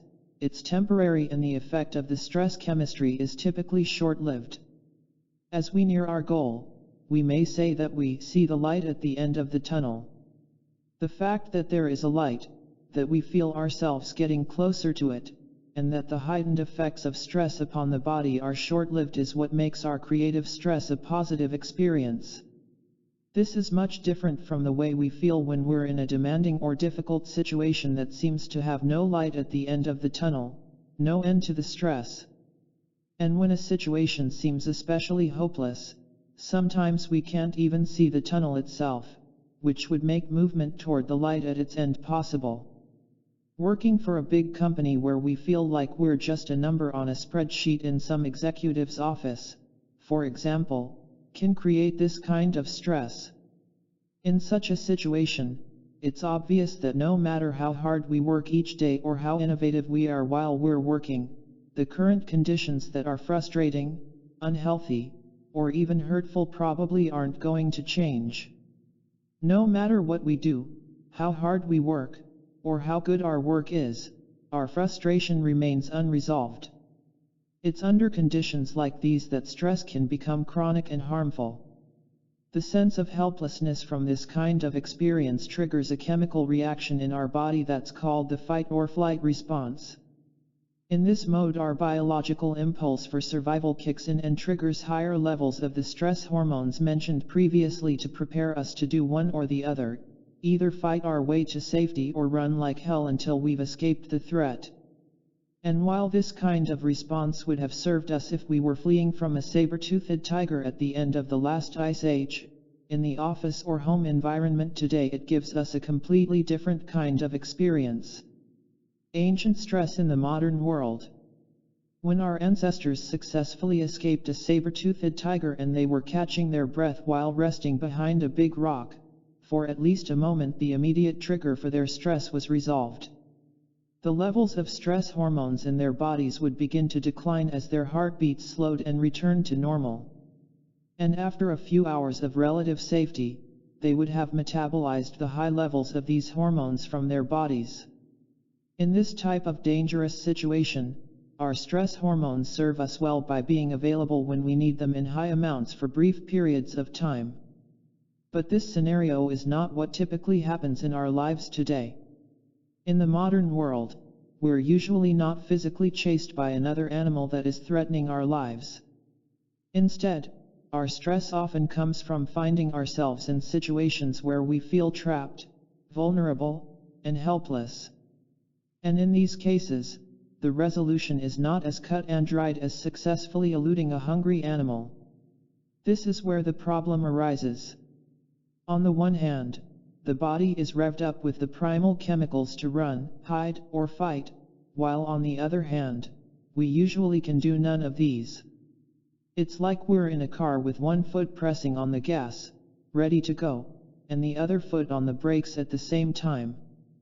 The engine is revved to the max and we're not moving. When the source of our stress is the secure job that pays our bills yet we hate with a passion, or it's the 15-year-long relationship that we feel trapped in but that provides security for us and our children, we can't run and we can't hide.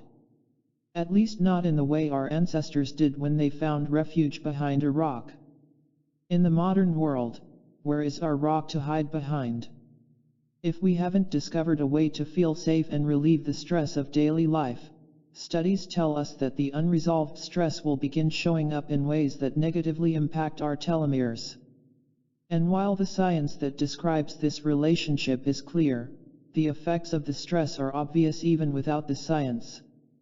When someone we know is stuck in the throes of unresolved emotional turmoil, as they would be during a long and drawn-out divorce, or if they are unable to make a decision whether to continue a job or relationship or to end it, for example, we see the toll the stress takes on them. We see it in their aging bodies and in their aged faces. They look older than their years and typically start to have health problems that would normally not be seen until years, even decades, later in their lives. When people are chronically stressed, their immune systems are often not prepared for the cold and flu that invariably sweeps through the office or the classroom each year. These are the people who must use all of the sick days they have and then need even more. And ultimately, these are the people who succumb to stress as it steals from them the very thing they cherish most, life itself. In the presence of long-term, chronic, unresolved stress, their bodies can only hold up for so long. Staying healthy all comes down to our ability to give the body the environment it needs to do what it is designed to do, heal, and do so at the most fundamental level of DNA itself. Diversions, healthy and not. Our instinct is typically to do whatever we can to avoid facing situations where we feel there's no resolution. So we create diversions in our lives that take our attention away from the issue, or issues. We can engage in healthy diversions, such as yoga, meditation, individual or group sports, art, or music, to channel our stress. Too often, however, the diversions we opt for are less healthy choices, such as eating when we're not hungry, using drugs or alcohol to numb our unpleasant emotions, or resorting to online video games or even video relationships in place of in-person interactions. When we choose these activities, it's often a way of diverting our focus from feeling the emotions associated with the stress. When we become addicted to the release of the chemicals in our bodies that our diversions create, such as serotonin and oxytocin, which improve our mood, the activities that produce them will become our chronic go-to escapes. We'll eventually feel addicted to them. And unless we find a way to resolve the underlying stress itself, over time such diversions can replace our friendships, jobs, family, and other primary relationships as our sources of good feelings. This is what the paper from the National Academy of Sciences is saying to us. And it's also telling us precisely how chronic stress is harming us, by shortening the telomeres that protect the code of life that lives in each cell of our bodies. The good news is that the same science that tells us chronic stress hurts us also tells us how we can resolve that stress. Exercise. Discovering and resolving your unresolved stress. The science is clear. Unresolved stress can shorten the telomeres that are crucial to your health, healing, and longevity. I've created a concise template to help you to identify this kind of stress in your life. I've found this simple template to be particularly useful when you feel a sense that something is bothering you, yet have been unable to clearly identify what that something is. I invite you to take this opportunity to clarify any stressors that you may be experiencing in your life at this moment. You will need paper and pen for this exercise. The technique: using single words or brief phrases, please write down your answers to the following 3 questions as honestly as you can. Question 1. What are some of the sources of your unresolved stress? Please identify, as honestly as you can, any relationships, conditions, or situations in your life that create a lingering sense of anxiety and frustration or a deep, emotional, gut response of uncertainty when you think of them. Make a list, reserving a few lines of space below each source you identify. Question 2. What is your typical response to your stress? In the space below each source of stress, I invite you to identify diversions you typically rely upon. Finish the following sentence: when this situation triggers feelings of anxiety, frustration, or any other deep emotion that is uncomfortable, to feel better I typically. Question 3. What would you like to be your new and more thoughtful response to your stressors? If you'd like to replace your current diversions for the sources of stress you've identified with new and more thoughtful responses, please follow the following strategy. It begins with making a familiar shift to ask your heart's wisdom for guidance. You'll recognize the steps here for creating heart focus as similar to the quick coherence technique described in Chapter 5. Step 1. Establish a heart focus. Allow your awareness to move from your mind to the area of your heart. Step 2. Slow your breathing. Begin to breathe a little slower than usual, taking approximately 5 to 6 seconds to inhale and the same to exhale. Step 3. Access your deep intuition. As you continue to breathe and hold your awareness in your heart, silently ask your question from within. Step 4. Listen and feel. Listen for the answer. When you've got one, write your heart's wisdom below. Finish this sentence. Examples of more thoughtful responses to my unresolved life stress include: the purpose of this exercise is twofold. Use it to develop an awareness of the diversions that you turn to, both consciously and unconsciously, when you're faced with stressful situations that seem to have no resolution. Replace any diversions that may not be serving you with new and healthier responses to the stressors in your life. The key to the power of this exercise is that although we may not always be able to change the situation immediately, we can immediately shift our response to it. As you complete the exercise above, I invite you to bear in mind that there is no correct or incorrect way of receiving your heart's wisdom.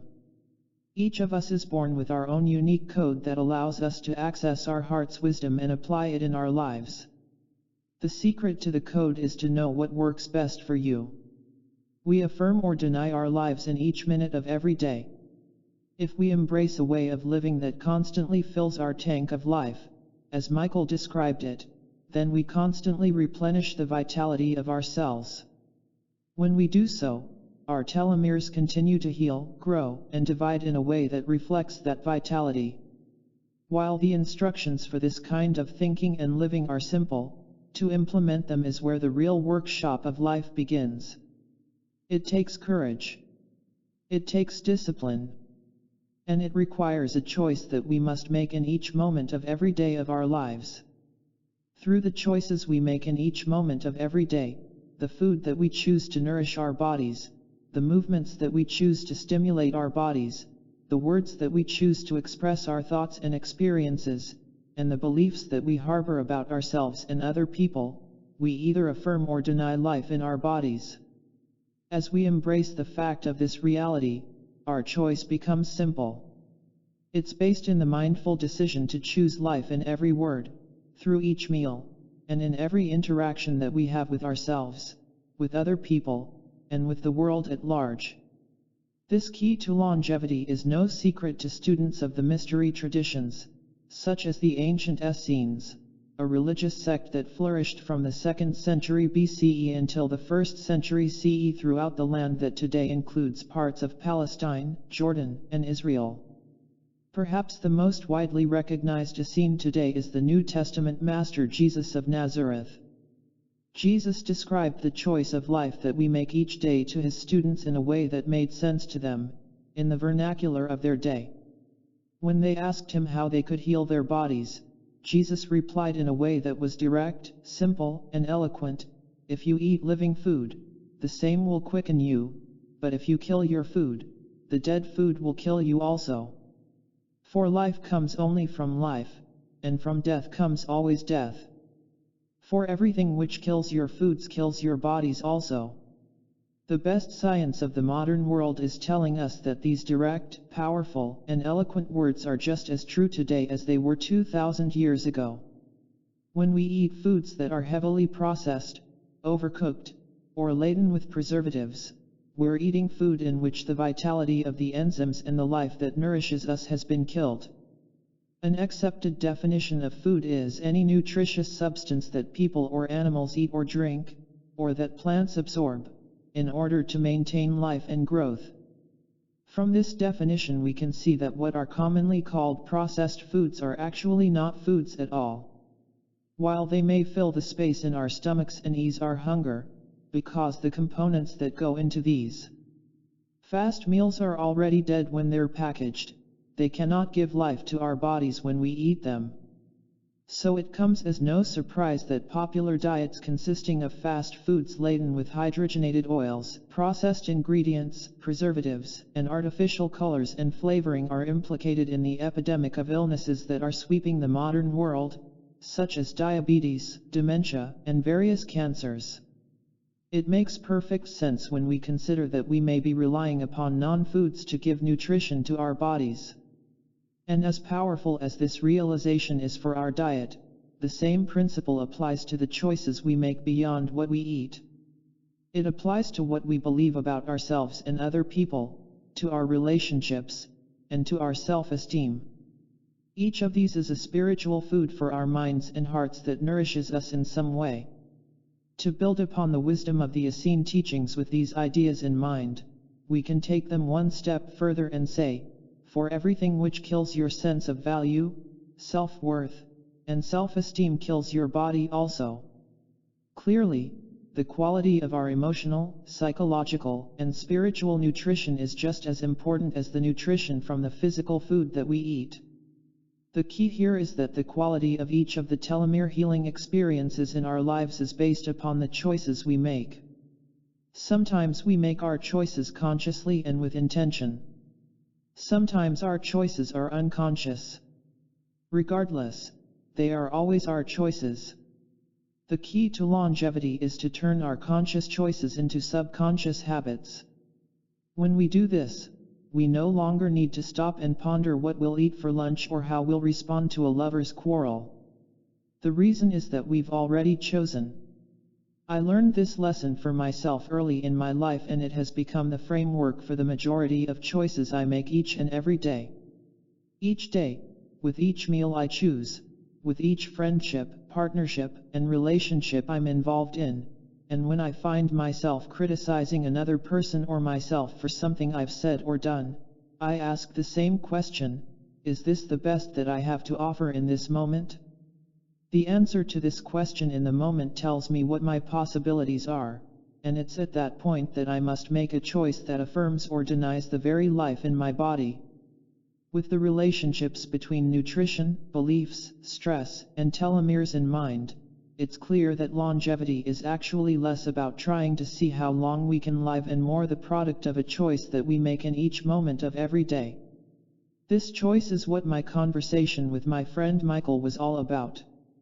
It's the difference between thinking of ourselves as finite vessels of limited potential and thinking of ourselves as infinite vessels of unlimited potential.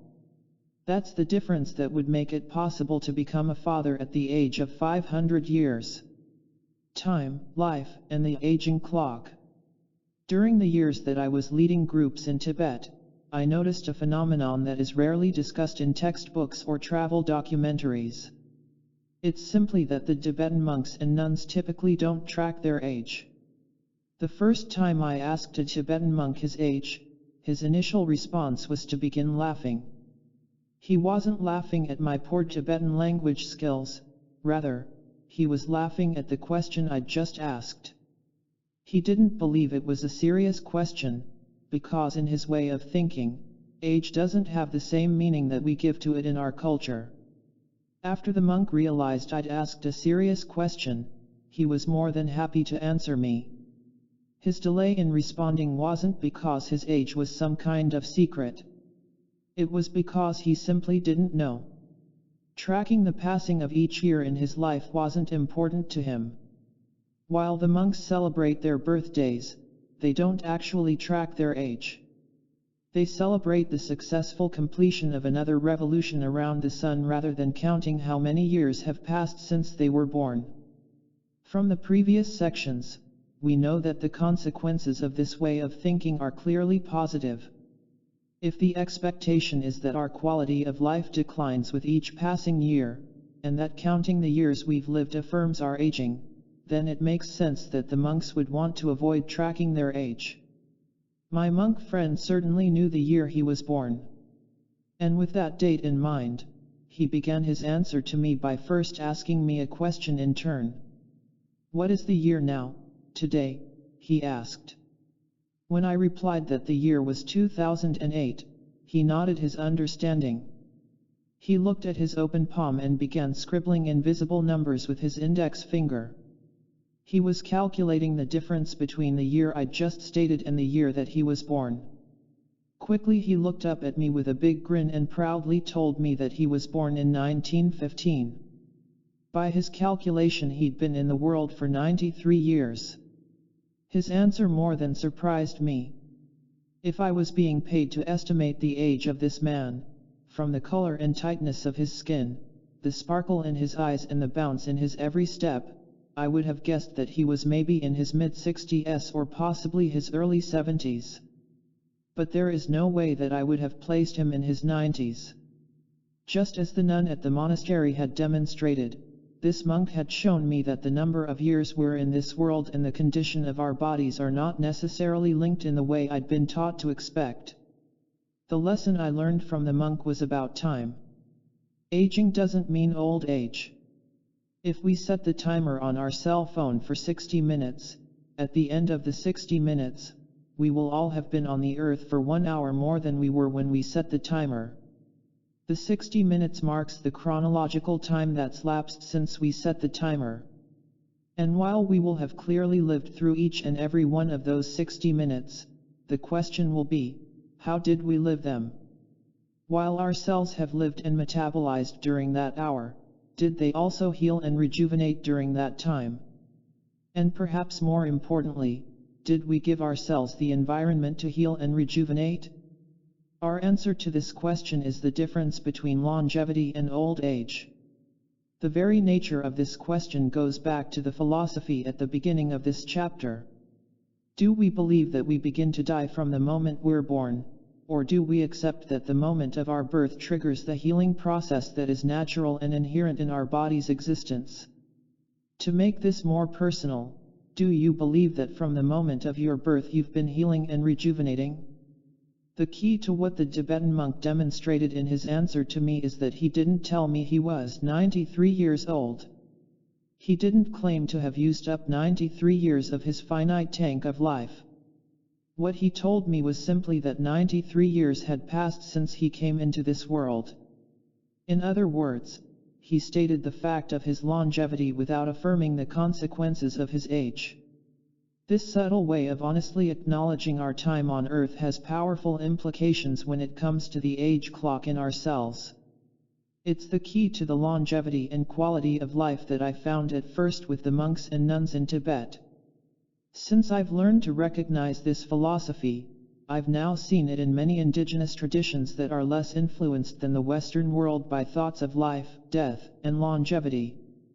One of my lifelong passions has been the study of people living to advanced ages who have done so in a healthy way. My search has been to discover the common denominators that are shared by the oldest people in the world. When the monks told me that there are yogis who are 600 years of age, as remarkable as the claim was, I actually felt I had no reason to doubt them. The new discoveries of modern science certainly suggest that such advanced ages are possible, and ancient writing tells us that humans have reached these ages and survived even beyond them. What's most important to me about these stories is that when these people finally arrive at the end of their centuries-long lives, they don't fit the contemporary idea of what a person of such an age should look like. What I mean is that they don't look like the image of a shriveled body of wrinkled skin hanging on a fragile skeleton that we often associate with advanced age. Just the opposite. These people, like the nun I met in Tibet in 2008, have bright and focused eyes, healthy and supple skin, and extremely active lives. They're vital, fully enabled, and fully capacitated humans, enjoying their lives to the fullest and contributing to their families and communities to the end of their days. And while we don't have documentation for the yogis that my guide described, we do have documentation for one man who lived to a near-biblical age in relatively recent times. One of the most fascinating, extreme, and best documented examples of reaching a biblically old age is a man who served in the Chinese military and was honored by the military for his 100th, 150th, and 200th birthdays, Li Qingyun. The mystery of Li Qingyun. Li Qingyun was a Chinese martial artist and Qigong master who lived on a diet of high-altitude herbs, served in the Chinese military, and died at the advanced age of 256 years.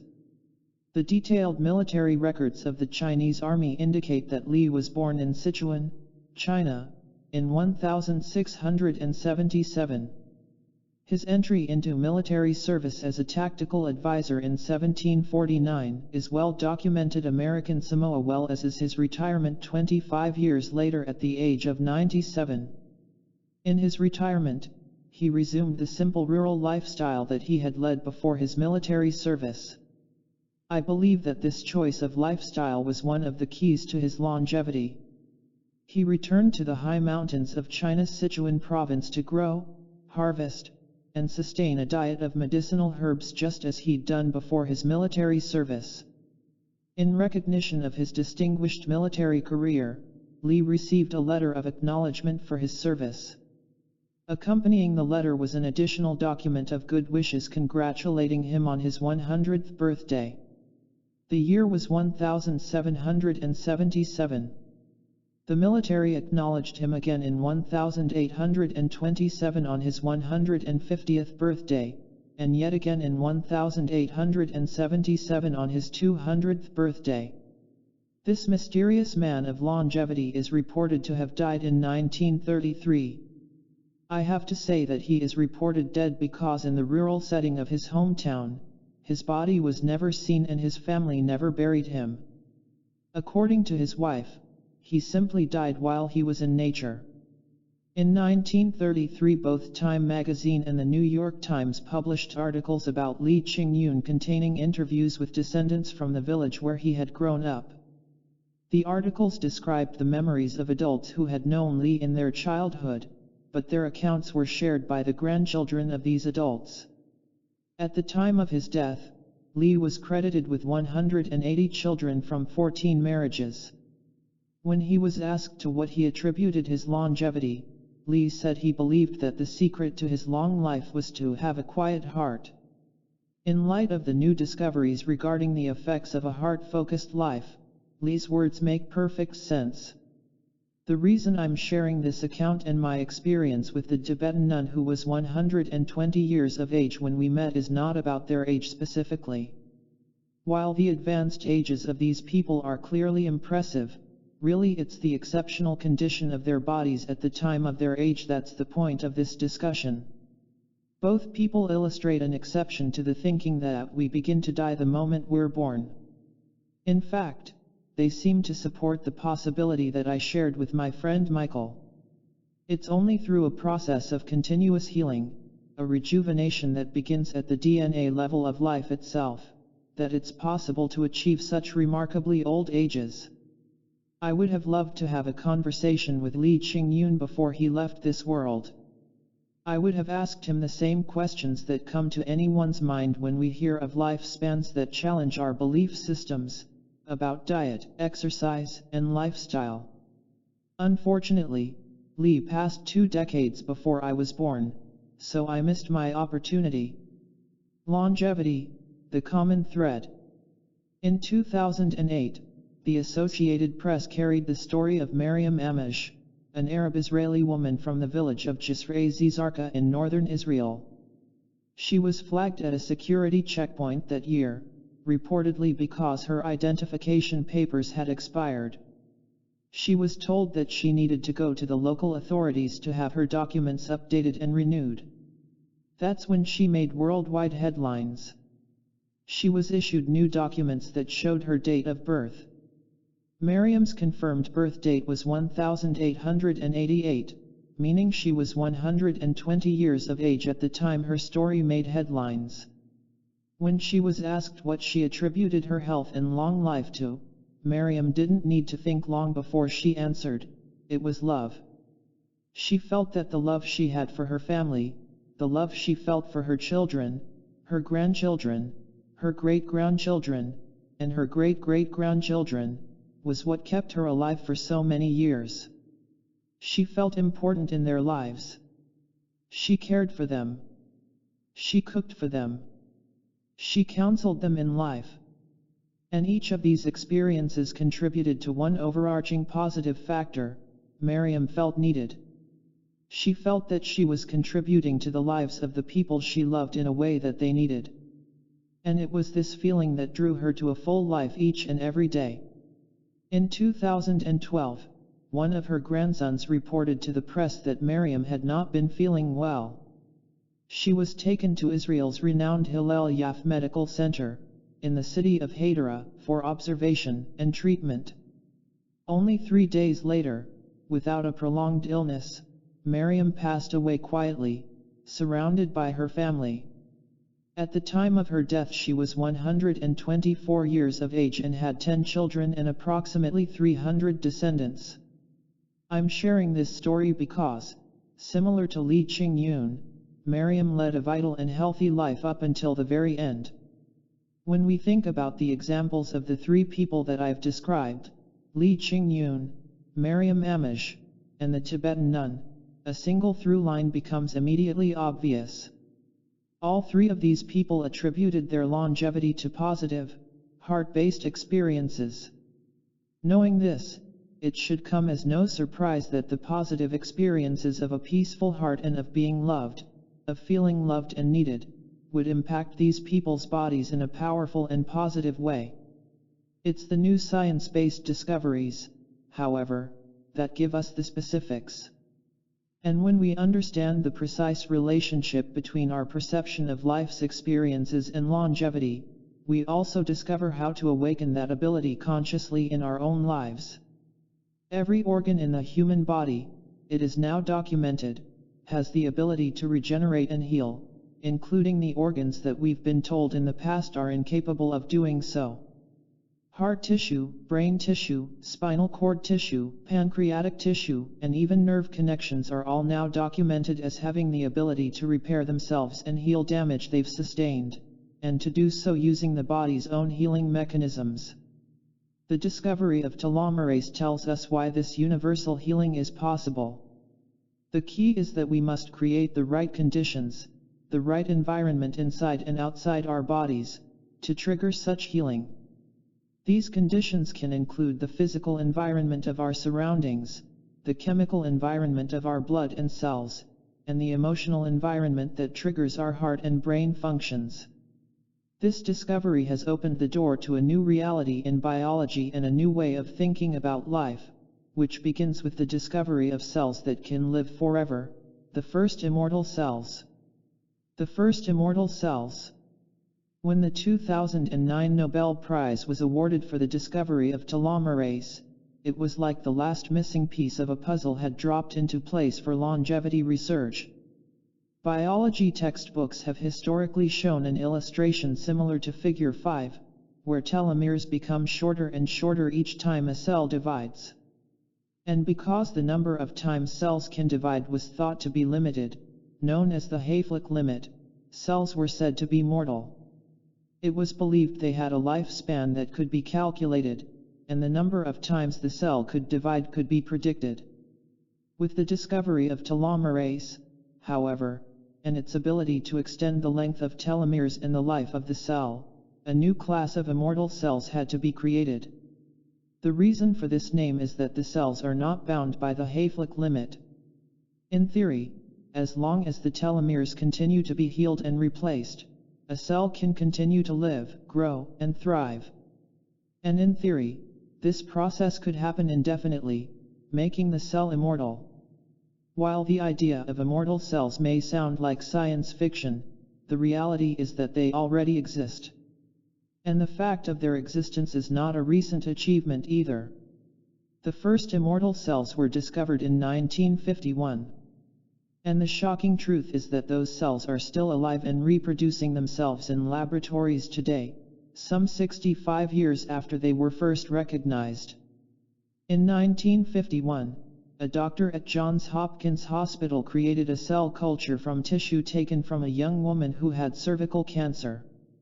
In her particular instance, as with many cancers, the body's naturally programmed cell death that normally kills defective cells before they become a problem, apoptosis, was not working.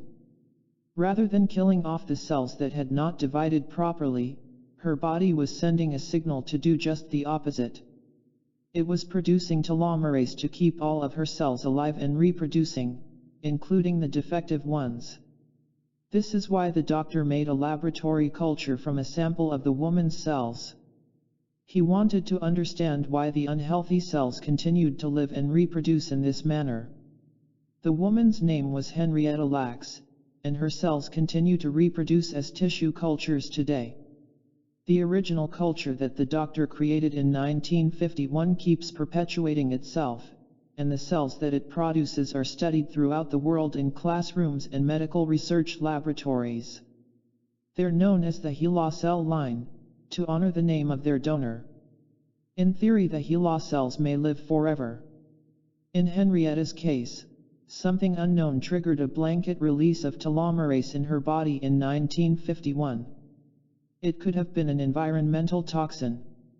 It could have been her body reacting to an additive or a preservative that was used in mid-20th century products that no longer exist. It could have been a concentration of heavy metals in her environment.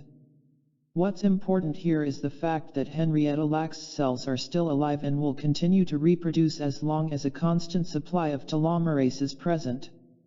Are we really ready for immortal cells? The existence of Henrietta Lacks' perpetually dividing cells has taken the idea of cell immortality from a textbook theory to a physical reality. The question is no longer whether or not it's possible to produce ever-living cells. Now the question is whether or not this immortality can be safely induced in a healthy human through diet, exercise, nutrition, and supplements. And if the answer is yes, then the question that follows is more of a philosophical one. Are we really ready for immortality and what it means in our lives? Are we emotionally prepared to live extended lives where we outlive everything that's familiar and everyone we love? The answer to this question is something that scientists are now seriously considering. They need to, because it appears that we'll need those answers sooner rather than later. Throughout recorded human history, and possibly even before, our lives followed an unspoken pattern when it comes to relationships, career, and family. Historically, the pattern has gone something like this. Sometime after the end of childhood, which is considered to be as early as puberty in some societies, we organize our lives by working to define a career path. We seek out a life partner, and some people begin to create families. As we have our own children and guide them through their formative years, the natural order has been for us to live a full life, and if we are fortunate enough, to become grandparents, and then, due to the complications of aging, to pass on, leaving the fruits of our lives for the next generation. Our society is geared toward this progression, which is commonly known as the natural order of life. The structure of our careers, retirement, social security accounts, and medical insurance plans are all based upon statistics projecting how far into the future we are expected to live and how we will need to draw upon their support. These statistics reflect the average among our peers and within the natural order. Today, expectations are changing. As technology, hygiene, and workplace safety have improved over the years, lifespans have increased, and the statistics are reflecting that change. For example, in 1930 the average life expectancy for a man was 58 years and for a woman it was 62 years. The difference between these ages is commonly attributed to the hazards of factories, underground mines, and the toll of war, which affect men differently than they do women, as well as the tendency for cardiovascular problems to affect men earlier in life. Interestingly, the retirement age in 1930 was 65, meaning the expectation was that most people would work their entire lifetimes, without ever experiencing the benefits of an official retirement or receiving a payout from a social program. Fortunately, improved standards of work and living have changed these numbers significantly. According to the U.S. Social Security Administration, in 1990, if a man survived the stress and perils of life and career to live until age 65 and then retired, he could expect to live an additional 15 years following his retirement. For women, the statistics are even better. In 1990, a woman could expect to live for an average of 19 years. After her retirement, 4 years longer than her male counterpart. Even in light of these new statistics, for the most part the natural order of life has remained intact in developed nations. When it comes to families, a similar progression is assumed. The expectation is that parents provide for their children while they're maturing, and when the parents die, they leave their material wealth and the fruits of their lives for their children to enjoy. Our partnerships and marriages are based upon this same model and progression. When we make a lifetime commitment in marriage, for example, we assume that we're committing to a lifespan within the historic range of life expectancy. The possibility of immortality, or even a lifetime that's extended by 100 years or so, changes all of this. Honestly, how many people would commit to a lifetime with a single partner if they knew in advance they would live 200 years? Or how about 500 years? Or achieve immortality? And while it's possible to adjust the nuts and bolts of the material world, such as finances, insurance, and jobs, to accommodate longer lives, perhaps the greatest challenge for someone living a lifetime measured in centuries is the emotional toll of the losses that they would experience over the course of their long life. In a multi-century lifetime, there is a very real possibility that the person living that long would lose everything they've known and everyone they've loved. They would experience the loss of friends, family, partners, and lovers, and each loss would need to be acknowledged and healed in some way. This would be especially hard when it comes to parents and their children. Psychology today describes the emotional impact of a parent outliving their children. Producing greater stress than dealing with the death of a parent or spouse, a child's death is especially traumatic because it is often unexpected as well as being in violation of the usual order of things in which the child is expected to bury the parent. The emotional blow associated with child loss can lead to a wide range of psychological and physiological problems including depression, anxiety, cognitive and physical symptoms linked to stress, marital problems, increased risk for suicide, pain, and guilt. In addition to the loss of loved ones, a person living a multi-century life would also experience the loss of neighborhoods, communities, and entire ways of life and living, as the world would continue to grow and evolve, changing dramatically during an extended lifespan. It's this very scenario that has long concerned scientists when they think of astronauts journeying on multi-decade missions to other worlds, when the phenomenon of time dilation predicted in Einstein's equations becomes a very real factor. Space travelers' families and friends on Earth would continue to age at the normal rate, while those aboard a spacecraft, due to the speed they would be traveling, would age more slowly than their earthly counterparts. This is one of the implications of Einstein's E=mc² formula. Assuming that they survived their decades-long mission, when they returned to Earth, they would be much younger, depending upon how long they were away and how fast they were traveling, than the people they left behind. While none of the scenarios I'm mentioning here is necessarily a showstopper when it comes to extended lifespans, they all offer a hint of what's involved with the experience of longevity in a way that goes beyond simply keeping cells alive. It all comes down to our perceptions and how we feel about the changing world around us. I experienced a taste of this for myself with my grandfather before his passing. Keeping up with the world. As I mentioned previously, my father left our family when I was 10. My mother's father became more of a father to me after my dad's departure, and I was closer to him than I was to my biological father. Though my grandfather and I had very different world views, he was always open to new ideas, willing to listen to my concerns, and happy to share his wisdom when I asked. Or when I needed it most. While I didn't know it would be the last week of his life, I was with my grandfather the week he died. He had just turned 96 and we had a small family celebration to acknowledge the experiences of his lifetime. As the celebration was winding down, I pulled my grandfather over to a quiet table and asked him to tell me about his 96 years of living and what it meant to him. Having left the noise of the party in another room, he began by taking a deep breath as he raised his eyebrows and rolled his eyes at the magnitude of what I'd just asked. "There was a time when the world made sense to me," he said. He then described how he had understood the world and how things worked, and prided himself in his masterful ability to fix things when they needed to be fixed. This included repairing the engine on his own car as well as the cars of his friends and relatives, maintaining the coal-burning furnace in his family's basement through the tough Missouri winters, and always being able to work for what he had, even during the Great Depression of 1929, and pay cash for his home and furniture without ever receiving any handouts from anyone. This time he was talking about, when the world made sense, was in the 20th century, just after World War I. Then something changed, he said, and the world didn't make sense to me anymore. I couldn't keep up with the changes. Grandpa could never put his finger on any one item that was responsible for the changes that left him feeling like an outsider.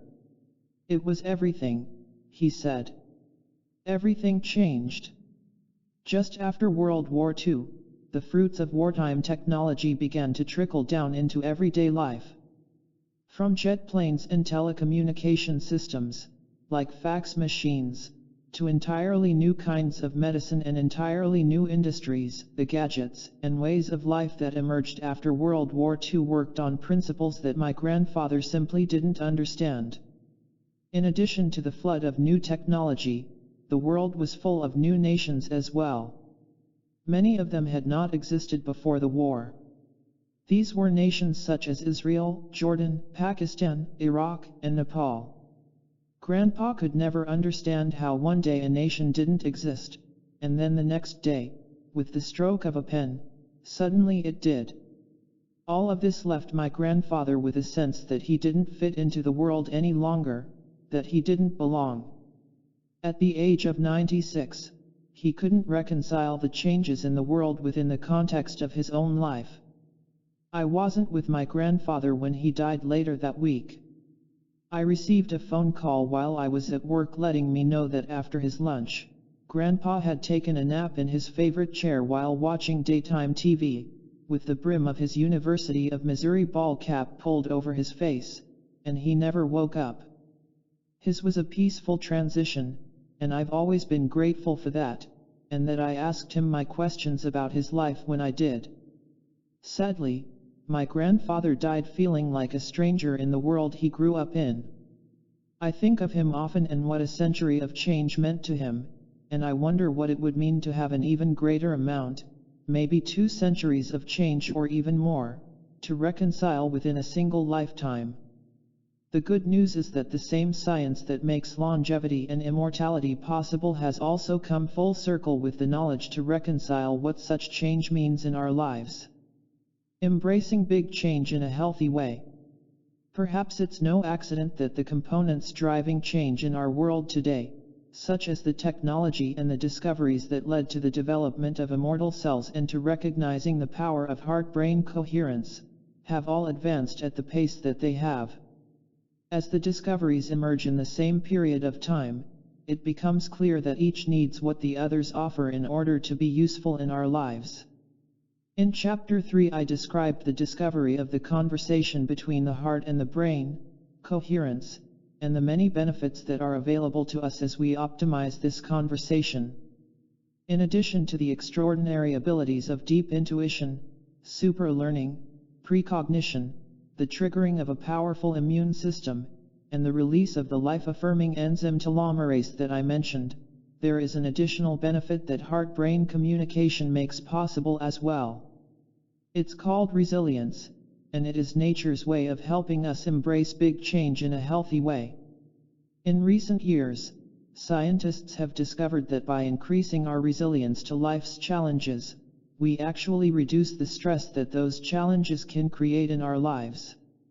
In other words, as we strengthen the conditions within our mind-body-emotion system, we shift the way we feel about our life challenges, our perceptions, and do so in a healthy way.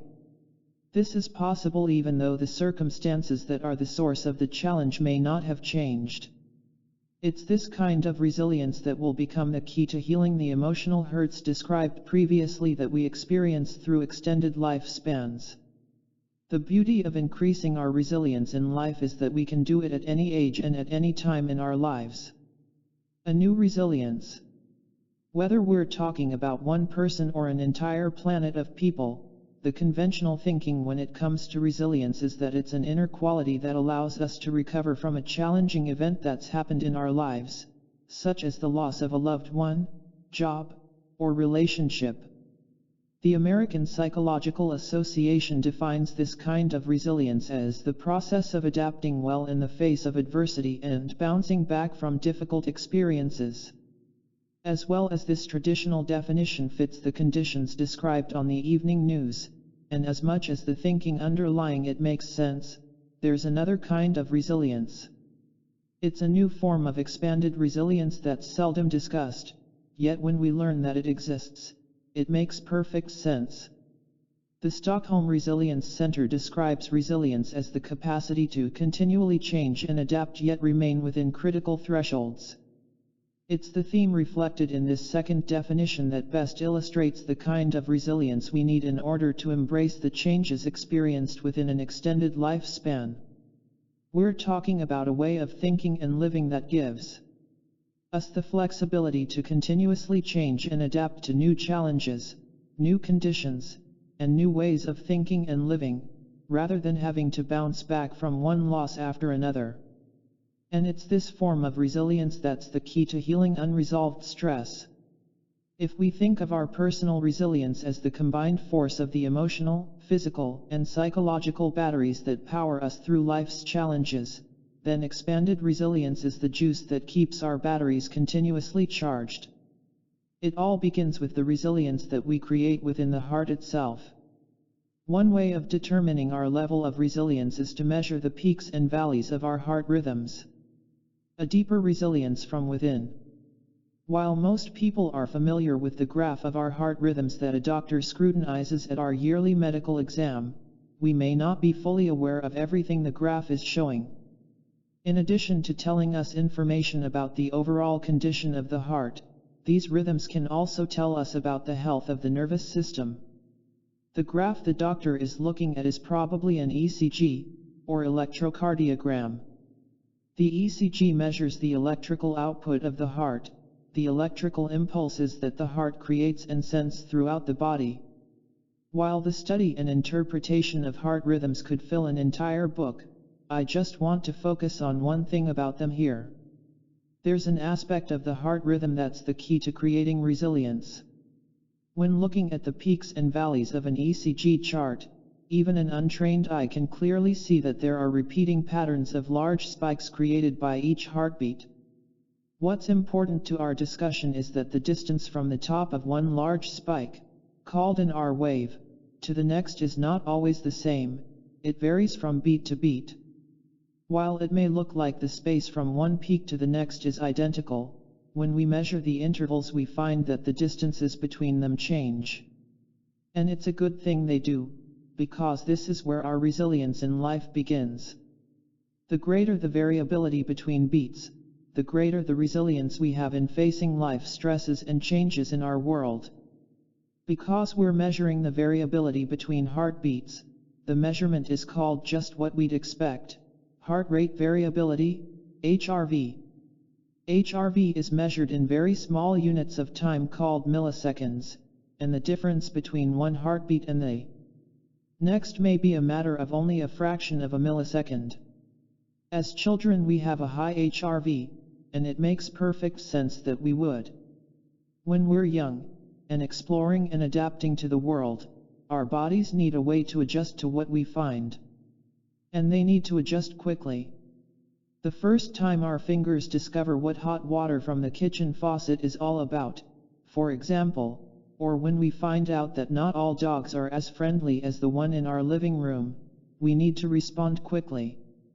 The heart's capacity to alter its rhythms, our HRV, and send blood to where it's most needed is how we're biologically wired for the fast response that's key to our survival. It's the signal the heart sends to the brain that creates the coherence described previously. Just to be clear, the heart and brain are always in some state of coherence. In the chaos of daily life and the presence of negative emotions, our coherence levels may be low.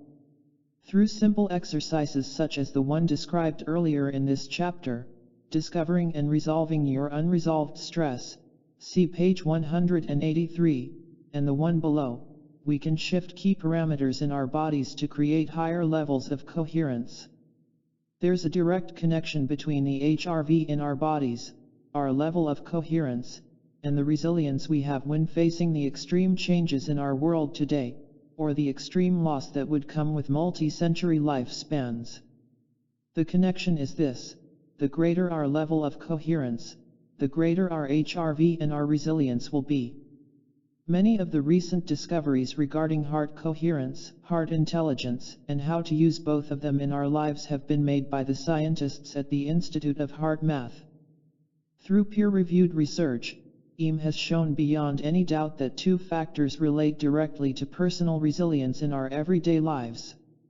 Our emotions can be regulated to create coherence in our bodies. We can use simple steps to create coherence on demand in our everyday lives. Working with some of the most prestigious organizations and innovative researchers in the world, IM has developed a simple system known as attitude breathing registered trademark that allows us to apply the discoveries they've made in their laboratories easily in our everyday lives. According to the researchers, the main benefit of this technique is that the heart will automatically harmonize the energy between the heart, mind, and body, increasing coherence and clarity. At IM they've distilled the shift in emotions that creates the greatest levels of coherence into the following 3 simple steps, which are adapted from Transforming Stress by Dr. Childra and Deborah Rosman. Exercise. 3 steps to personal resilience. Attitude breathing. Step 1. Recognize an unwanted attitude, a feeling, or attitude that you want to change. This could be anxiety, sadness, despair, depression, self-judgment, guilt, anger, overwhelm, anything that's distressing. Step 2. Identify and breathe in a replacement attitude.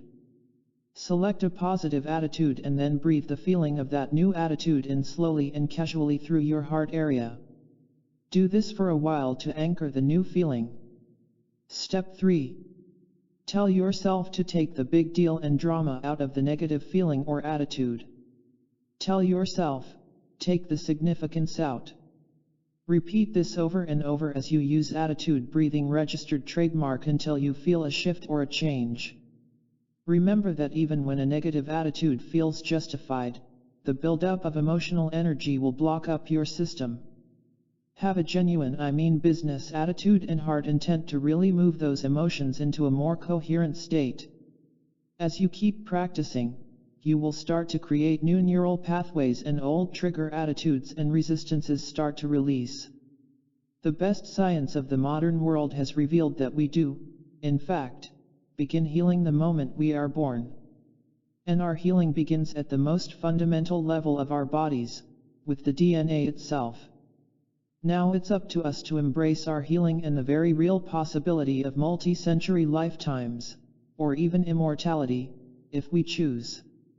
Regardless of how long we live in this world, however, the ability to self-heal also enables us to experience a quality of life that determines the success of our relationships, jobs, and careers. It's our ability to make these choices, in a way that no other form of life is capable of, that can make the difference between succumbing to the circumstances of fate and rising to our greatest destiny. Chapter 7. We're wired for destiny. From evolution by chance to transformation by choice. Destiny is not a matter of chance, it is a matter of choice. It is not a thing to be waited for, it is a thing to be achieved. William Jennings Bryan, 1860–1925, American politician. Sometimes the best way to understand a complex idea is through the eyes of someone who sees the world simply. The wisdom of Forrest Gump, the title character played by Tom Hanks in the 1994 film of the same name, is a perfect example of this kind of vision. When Gump is asked about the role of destiny in our lives, his timeless words ring just as true today as when he spoke them on the big screen for the first time, over 2 decades ago. I don't know if we each have a destiny, he says, or if we're all just floating around accidental like on a breeze. But I think maybe it's both. Gump's philosophy precisely describes what personal transformation is all about. As individuals, we each have a destiny that awaits us as the fulfillment of our greatest potential. Our destiny is ours, however, only if we act. Through the choices we make in each and every moment in our lives, we claim this personal destiny. The certainty of knowing who we are, and how we fit into the world, is the compass that can guide us as we make our choices one day at a time. Two Paths to Utopia. A wave of bold novels written at the turn of the 20th century offered a glimpse of our collective future if the events of their day continued uninterrupted. Each book describes a time when humans have triumphed over the natural and technological problems that were common at the time of the writing. What sets the books apart is the way the problems were solved. Arguably the best known of these books is Aldous Huxley's Brave New World, published in 1932. Huxley's vision of the future is set in London in the year 2540, 6 centuries ahead of his own day. In that future, humankind has evolved beyond the limitations and suffering of the past. Huxley describes a world of peaceful coexistence where the population is limited to the number of people that Earth can comfortably sustain, where war is a thing of the past, where everyone is happy and has everything they need, where each person is educated, and where disease no longer exists and everyone remains perfectly healthy up until the last day of their lives. But the future that he describes comes at a very high price. To achieve the bliss of Huxley's utopia, the very qualities of human life that we most value and cherish dearly have become casualties of the solution. The optimized population, for example, has been made possible because natural human reproduction has been abolished. In the Brave New World, human embryos are created and incubated in controlled facilities. They are selectively engineered, genetically designed, to reach specific IQ levels that qualify them for specific jobs that are designed for them under the precision of a caste system. Everyone performs the work that matches the aptitude they were designed with, and they're happy to do so because that's all they know. They're educated only to the level they need to be to do their job. Everyone receives exactly the same pay, so there is no jealousy. People know from childhood when they will die, because their lifetime is programmed to end at 60 years of age. But there is no fear of dying, and no sadness when a friend or acquaintance dies, because the emotional bonding of partnerships and families that's the source of such pain has been abolished as well. Quiet and contemplative moments are discouraged, and people are encouraged to spend their leisure time in groups, enjoying activities and eating foods that make them feel good. And while recreational sex is encouraged, sex for the purpose of love is obsolete. All of this unfolds under a global form of government that is led by 10 emotionally neutral leaders known as world controllers. Huxley's point in writing the book is to show that while it's possible to solve the problems that have plagued humankind since the beginning of time, the catch is to do so without drowning the very spark of individuality, creativity, and self-expression that makes us who we are and gives meaning to our lives. Huxley's book was inspired by earlier literary works exploring our future, such as H. G. Wells's Men Like Gods, published in 1923. While Men Like Gods was written 9 years before Brave New World, the story takes place in a world that's 3,000 years into the future. Through a fluke of nature, the main character of the story, a London-based journalist named Mr. Barnstaple, is transported in his automobile to a future Earth in the year 4923, when there is no world government and religion and politics are only distant memories. They're all part of a mysterious past, known as the Time of Confusion. In Wells's future, the people of the world have embraced a form of education and government based upon 5 principles of liberty: 1. Privacy, 2. Free movement, 3. Unlimited knowledge, 4. Truthfulness, and 5. Free discussion. Mr. Barnstaple finds that this new world is so attractive that, Not surprisingly, he wants to stay there for the rest of his life. The plot of the book takes a turn, however, as he learns that the best way he can assure the future he's discovered is to return to the familiar world that he came from and share what he's experienced.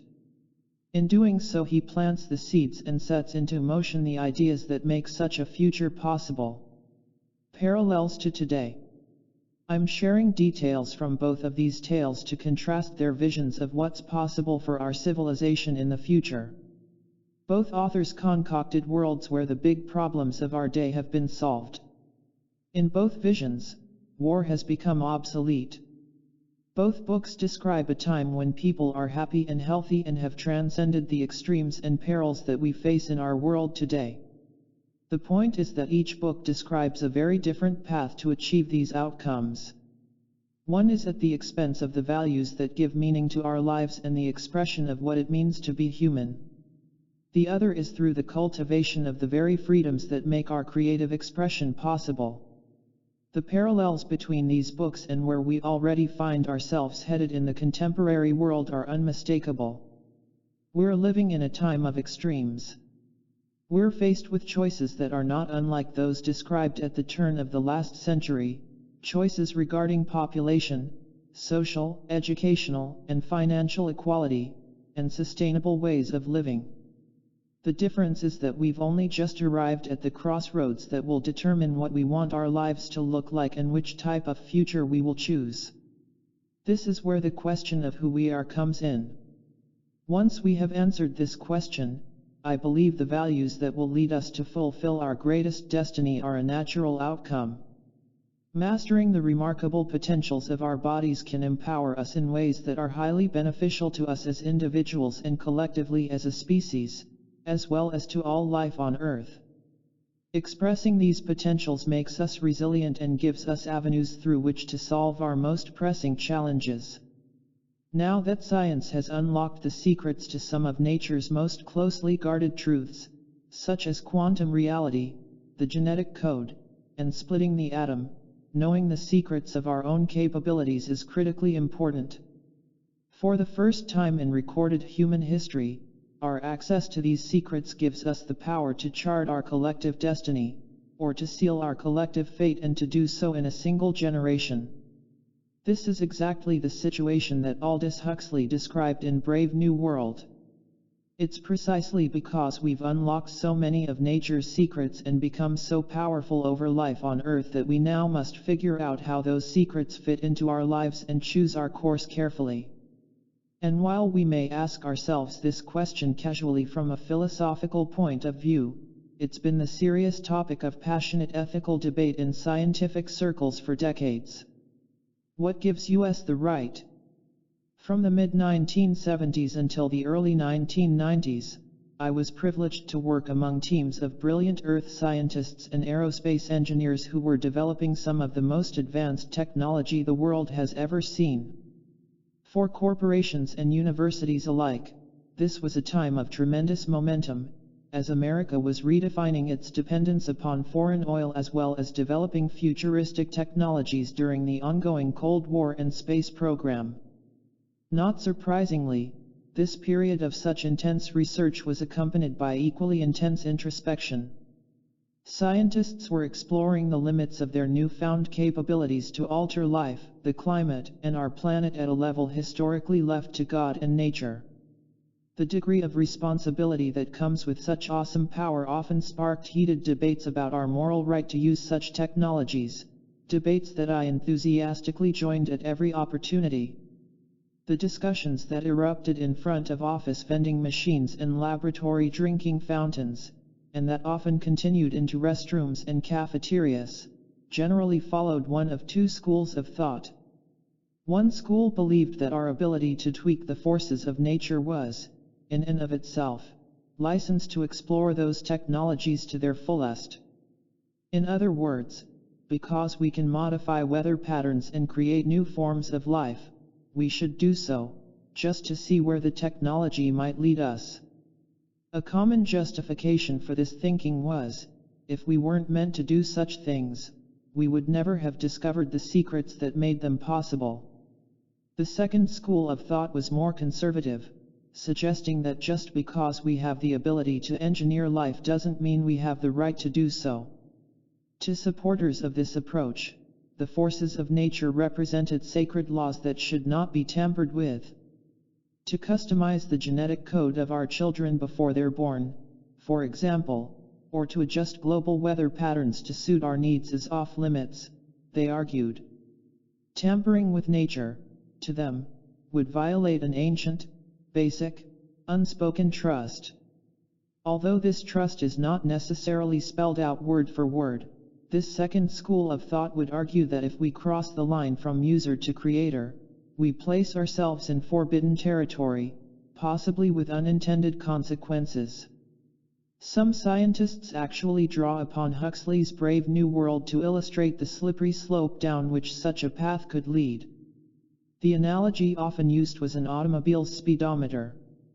Just because the dial may indicate speeds up to 160 miles per hour, this does not necessarily imply that we should drive our vehicles that fast.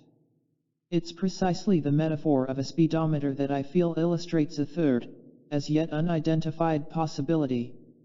If a speedometer indicates that a vehicle is capable of traveling at 160 miles per hour, in all likelihood someone will attempt to drive at this speed at some point in time. After all, it's human nature to test limits, push boundaries, and carry our capabilities to the extreme. The key here is that when we do test our limits, we should have the wisdom to determine the time, place, and conditions of the test. We can find a deserted stretch of road, with a good surface, on a day when the weather is good, and minimize the possibility of injuring ourselves and others, or we can act on an impulse and test the limits of a vehicle on a busy freeway, endangering ourselves and risking the lives of those around us. In either scenario, the boundaries are tested. One is done responsibly, the other carelessly. The same principle of responsibility must apply to the way we push the limits to engineer the forces of creation. We live in a world where we've entrusted science and scientists to lead our journey of exploration, a journey from which there is little likelihood that we'll ever turn back. The choices that we are making right now, with their assistance, regarding fossil fuels, climate, health, healing, and the global economy, impact each and every one of us on a daily basis. They impact our 401(k), IRAs, and retirement plans, and factor into whether or not our children will be able to afford an education. They affect the kinds of industries that will thrive and what jobs will be created in our communities. They determine the future of our healthcare system and whether our doctors will simply prescribe drugs when our poor lifestyle choices catch up with us or help us create lives and lifestyles where we need fewer drugs. By honoring and basing our lives upon core values, we may ensure a future that leads us to our greatest destiny rather than to mutual destruction. As we shift from the old human story of separation, competition, and conflict to the new story of connection, cooperation, and sharing, we find ourselves at a precipice where we must choose the values that we cherish most, both as a species and as individuals in our everyday lives. We're at a rare sweet spot between old and new ways of thinking, where we can still choose the future we want and the path to get us there. And it all comes down to what we think when we answer the question, who am I? The good news is that there's a lot of good news. There's a lot of good news in the world. Though it's often drowned out by the noise of the media machine that spins our attention to the crisis of the day, the good news exists nonetheless. Examples include the already existing solutions for the personal and global issues that challenge our lives. So let's begin with the headline that should be appearing on the front page of every Sunday paper. The simple truth is that our biggest problems are already solved. Contrary to the thinking that we need to gather the scientists, engineers, spiritual teachers, and political leaders of the world together in one room somewhere to figure out how to create the best world and healthiest lives possible, the good news is that it's already happened. We have already created the think tanks, brain trusts, and policy centers needed to achieve precisely such goals. we began doing so over a century ago. And these institutions have found answers. From the Carnegie Endowment for International Peace, which was founded in 1910 specifically to hasten the abolition of international war, the foulest blot upon our civilization, to the Tellus Institute, founded in Boston, Massachusetts, in 1976 to advance the transition to a sustainable, equitable, and humane global civilization. The framework is already in place to identify options for developing a globalized world. The current focus of the Tellus Institute's research, for example, is to use advanced scientific techniques to identify possible scenarios for humankind's future. This includes the search to identify a future that's sustainable and equitable and the policies, actions, and choices to get us there. The point I want to make here is that we've already done the work. We've identified the big solutions and we already know what's possible when it comes to addressing problems such as food security, abundant energy, sustainable economies, and a health consciousness based upon self-healing. And it's a good thing we have these solutions now, because we certainly don't want to wait until the moment they're needed to begin the search to find them. Let's take a high-level look at some of the solutions I'm talking about, so you have a sense of what I mean here. We already have the food we need. We already have all the food we need to feed every mouth of every child, woman, and man on the face of the earth today. According to the United Nations World Food Programme, barring an extreme and unforeseen event such as an asteroid colliding with the Earth or a global nuclear war, there is enough food in the world today for everyone to have the nourishment necessary for a healthy and productive life. A lack of food is not the reason that there are approximately 925 million hungry people in the world, amounting to more than the combined populations of the United States, Canada, and the European Union. What's lacking is the thinking and the leadership that makes it a priority for the food that we already have, to get to the places where it's needed most. To be clear, I'm not suggesting that this needs to be American leadership, or the top-down leadership of any single country, for that matter. What I am saying is that it's the acceptance of the status quo that makes the tragedy of starvation possible in a world where food is abundant and the technology to get that food where it's needed exists. We already have the energy we need. We already have the technology to bring electricity into the home of every family on the face of the earth, clean, green, sustainable energy that emits zero greenhouse gases. And we've had the technology for over 60 years. When we talk about energy, the tendency is to base our discussions on our energy experience of the past, one largely based upon the burning of fossil fuels, first coal and then oil and natural gas. Realistically, these forms of energy will probably remain in the world's energy equation for the foreseeable future. However, they don't need to. We already have solutions that make the energy sources of the past obsolete. And just as the world is changing faster than even the experts could imagine, the shift away from burning something like oil or coal to drive a turbine is approaching quickly. Sources of energy fall into two main categories. Conventional renewable energy. At the mention of renewable energy, the big three sources generally come to mind: solar, wind, and hydro, and, to a lesser extent, geothermal.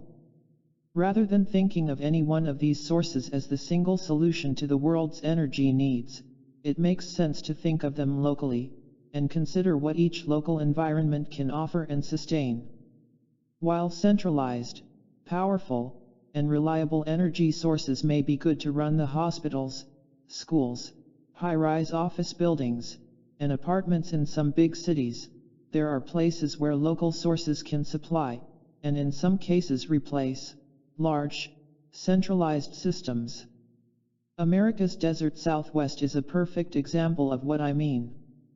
The Four Corners area of Arizona, Colorado, New Mexico, and Utah is well known for the long days of sunlight, and the quality of sunlight that it receives nearly every day of the year. Albuquerque, the largest city in New Mexico, for example, experiences an average of 278 days per year of sunshine, and some of the smaller communities in the northern valleys of the state average 300 sunny days each year. In places like these, it makes perfect sense to use solar energy to supply homes, offices, and small businesses with the electricity they need during the daylight hours that they typically operate. In the same region, however, there are other supplemental forms of power generation that can also be tapped. In addition to the sunlight in four corners, its weather patterns provide conditions that make wind energy a viable alternative to fossil fuels, for example. Unconventional but proven energy. During the super-secret Manhattan Project of the mid-20th century, the race was on in the United States to find the mineral that could run the nation's nuclear reactors and produce plutonium byproducts that could be made into weapons during the Cold War. While most people are generally aware that this is the case, they're also surprised to learn that another mineral was discovered during this research that had many of the qualities of uranium as a fuel source but lacked the harmful side effects and dangerous byproducts. The element is thorium, which is number 90 on the periodic table. Thorium was bypassed as a fuel source largely because it cannot be made into weapons, as uranium is today. A thorium generator works on a principle that is the opposite of a conventional nuclear reactor. In a thorium generator, the warmer the liquid becomes, the slower the rate of nuclear reactions. This means the stuff that's producing the reaction is the same stuff that prevents any further reaction at high temperatures. This difference means that a Fukushima-like meltdown could never happen with a thorium generator.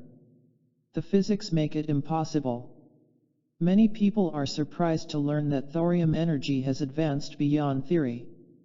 It already exists. A number of thorium generators have already been built and are being used for research and commercial applications in countries that include India, Germany, China, and the United States. In the United States there have been 2 thorium generators, the Indian Point facility in New York State, which was operational between 1962 and 1980, and the Elk River facility in Minnesota, which was operational between 1963 and 1968. While we need more research before thorium technology can meet the large-scale needs of the world, it holds the promise of a clean, abundant, and relatively safe alternative to tide us over while we search for the ultimate source of energy. The next generation of power will be based upon infinite or free energy. The principles for such energy were discovered over a century ago and are the focus of people seeking next-generation alternatives to fossil fuels. Economies based upon sharing rather than scarcity. The advent of modern technology is changing traditional thinking when it comes to the role of business and services in the modern world. The historic model has been that whatever product or resource is needed is owned by some party. That party then makes their goods and services available at a cost that covers their expenses and provides them with a profit. The need for rules and regulations in this model is obvious. The volume of regulations, and the opportunity to evade those regulations and game the system, has made this kind of economy burdensome and ruthlessly competitive. A new model is emerging that addresses at least some of these issues. It's based upon what's been called a peer-to-peer or a sharing-based economy. A sharing-based economy challenges the traditional ideas of ownership and relies on shared production by the same people that are using the service. In this way, the need for hurtful competition and hoarding of what's valued no longer makes sense. The non-corporate taxi services Uber and Lyft and the non-corporate hotel alternative Airbnb are examples of the new sharing economy. While the nuances of how these new models operate are still hotly debated, the bottom line is that they've emerged from the very people that are using them and have created a welcome source of income in difficult economic times. In 2013, for example, it is estimated over $3 billion of revenue was generated by new businesses in the sharing economy. The silent crisis. When we see examples of solutions, such as in the preceding paragraphs, and realize that we already have them, there's a single question that commonly comes to mind. I hear this question from live audiences throughout the world. The question is this: where are these solutions today? The answer often surprises my audiences. It's about a crisis that's seldom acknowledged, yet it creates the greatest hurdle that we face in our lives. Our crisis is a silent one. It's rarely identified in mainstream media. There's no chapter in our college textbooks that describes its power and the huge role that it plays in our lives.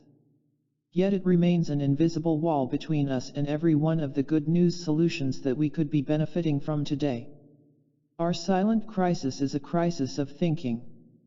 We have yet to shift the thinking in our lives to make room for the solutions in our world.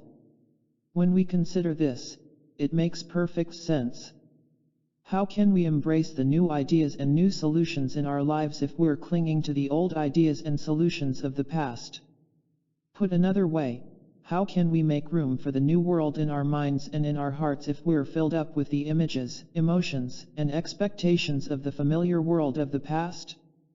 It's precisely for these reasons that the way we think of ourselves, including our origins, is now front and center in the decisions we're making when it comes to our everyday lives and our future. How do we implement the solutions that already exist, and do so in a way that honors the values that we cherish as individuals, families, societies, and nations? So far, the science of the modern world is leading us in the wrong direction. Dangerous conclusions.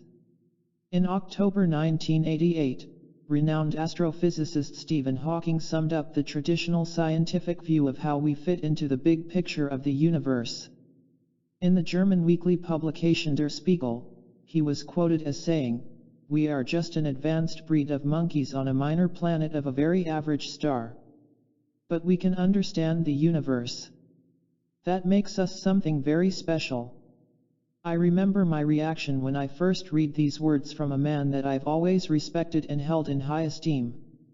After all, Hawking was the man who wrote the 1988 blockbuster book A Brief History of Time that brought the complex ideas of cosmology and time travel into the living rooms of everyday families and made the idea of a black hole part of our vocabulary. While my sense is that Hawking wanted to convey that we are special, he did so coming from the perspective of the science that tells us we're not. My reaction to his statement regarding us as just an advanced breed of monkeys was immediate. Speak for yourself, Stephen Hawking. I thought. Maybe that's your story, but it certainly isn't mine. When science gets it wrong. In my opinion, Hawking's statement regarding us as an advanced breed of monkeys is irresponsible. It's not based in fact. And I believe it's dangerous. It's a perfect example of how modern science has tried to remove the humanist from our human story. In sharing his words, Hawking is telling us something about himself personally, and revealing his own worldview. Either, 1.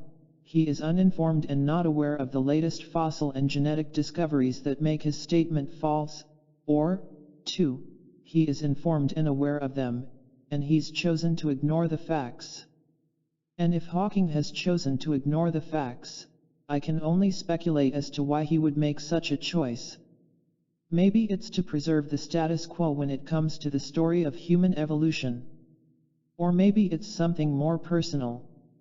Maybe it's easier to make sense of the extremes in our world, and what happens in our lives, if we think of ourselves as advanced monkeys. If we don't acknowledge the facts of our origins, the extraordinary abilities that are inherent in our existence, and that we are biologically wired to regulate our extraordinary abilities, then we remain the powerless victims of our biology. We are left to accept that whatever happens to us is somehow nature's will and beyond our control, rather than accepting responsibility for the world and our lives as we find them. As extreme as Hawking may sound in his statement, however, he's not alone in his thinking. Other established scientists have taken a similar view when it comes to human evolution, and some in such a ferocious way that it leaves me wondering why they would continue to defend an obviously obsolete view so enthusiastically. False beliefs and dangerous conclusions. Biologist and evolutionist Richard Dawkins is a very public example of what I mean here. Dawkins goes a step further than Hawking when he states, "It's absolutely safe to say that if you meet someone who claims not to believe in evolution, that person is ignorant, stupid, or insane." While Dawkins isn't clear as to whether this statement is directed toward the theory of evolution in general or human evolution specifically, in either case these are dangerous words that represent a dangerous thinking, especially coming from a prominent scientist and university professor with such a visible presence on the world stage. The reason Dawkins's words are so dangerous is that they chastise people for expressing curiosity and denounce the very essence of the act of scientific exploration. In his statement, Dawkins goes beyond professionally criticizing anyone who doesn't agree with him and evolution theory to publicly demeaning and even questioning the sanity of someone who feels the current scientific paradigm isn't convincing enough to buy into. I believe the thinking that Dawkins and others of his kind promote is dangerous for another reason as well, which has to do with how their reasoning leads us to think of other people and ourselves. Killing our uniqueness. Among the extremes that we face in our lives today are the highly charged environments of human hatred. It's difficult to talk about. It's hard to believe how deeply into our lives it reaches. And yet it's there. Hatred is real. And it's a part of everyday life. Much of the hate in the world stems from the fears that we have of one another. Whether it's based in reality or our perception of reality, fear of the unfamiliar is at the foundation of the hate that we see in our schools, in our workplaces, and on the streets of even the most beautiful cities in the world. In such a volatile environment, the very diversity that biologists tell us has always been our strength in the past, things like race, religion, and culture, has now been hijacked and cleverly packaged into talk show sound bites and shared YouTube video clips sold to the public as the wedge issues that separate and divide us. These divisions happen to different degrees and at different levels within different societies. As a testament to the power of skillful marketing, the effort to polarize us through our differences has seen a surprising degree of success. A large portion of the general public has bought into them. For example, a recent survey conducted for NBC News and the Wall Street Journal showed a marked decline in the way both white and black people in America view race relations.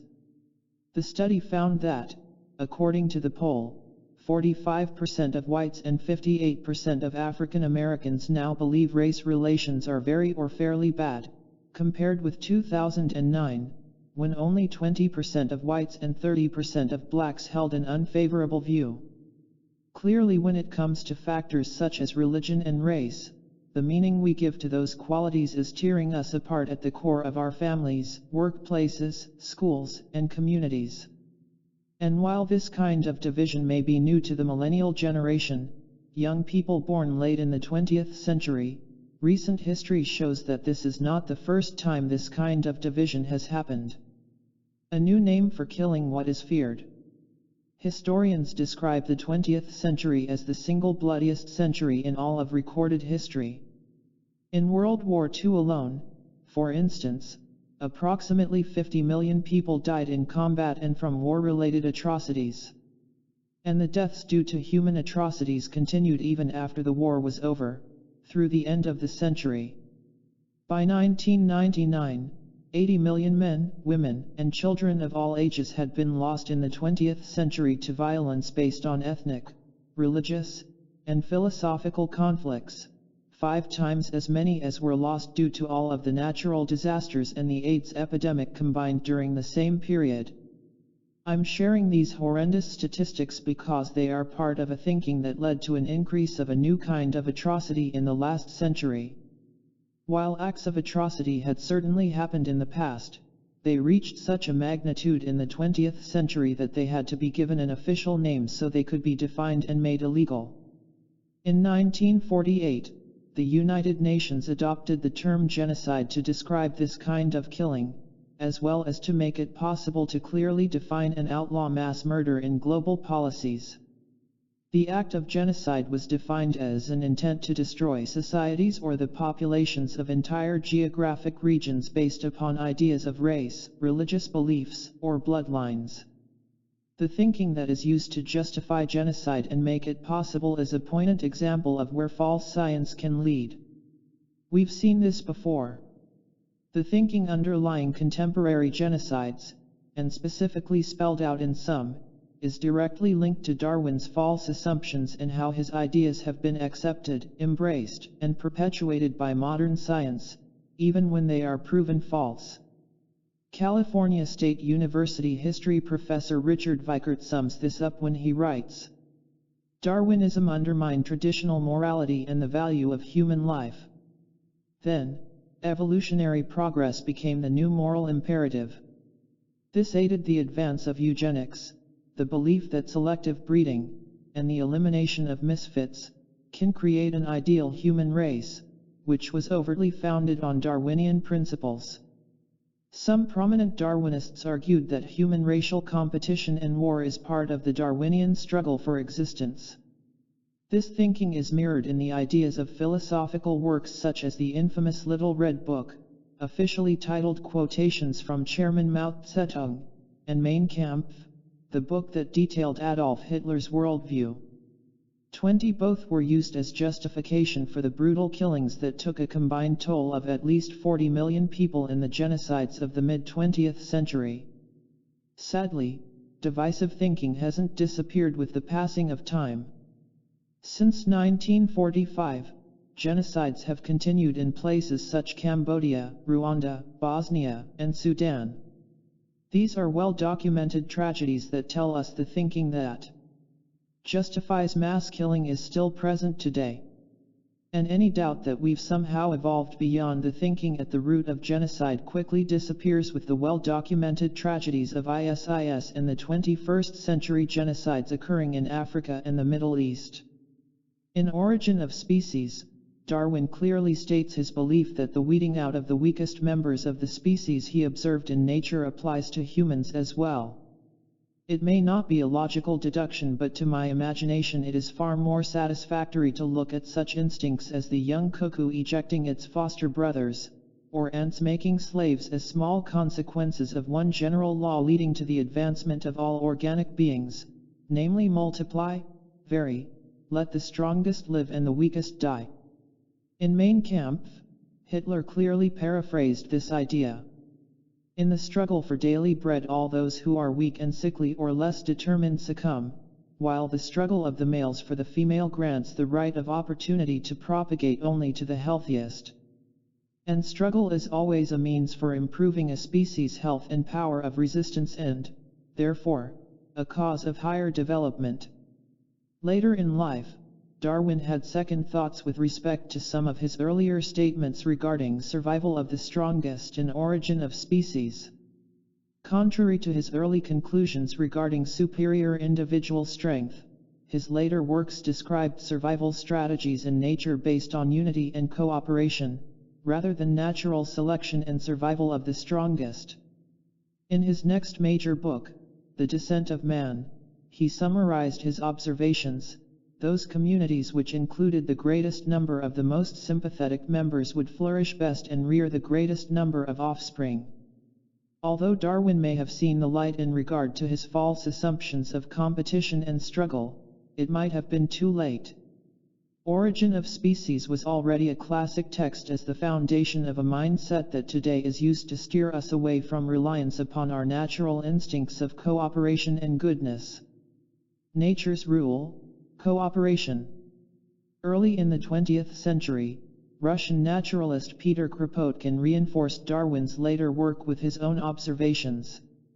Just as Darwin had observed the effects of evolution firsthand among species of birds during his voyage of discovery in the 1830s, Kropotkin made his own observations during scientific expeditions to one of the harshest environments in the world, northern Siberia.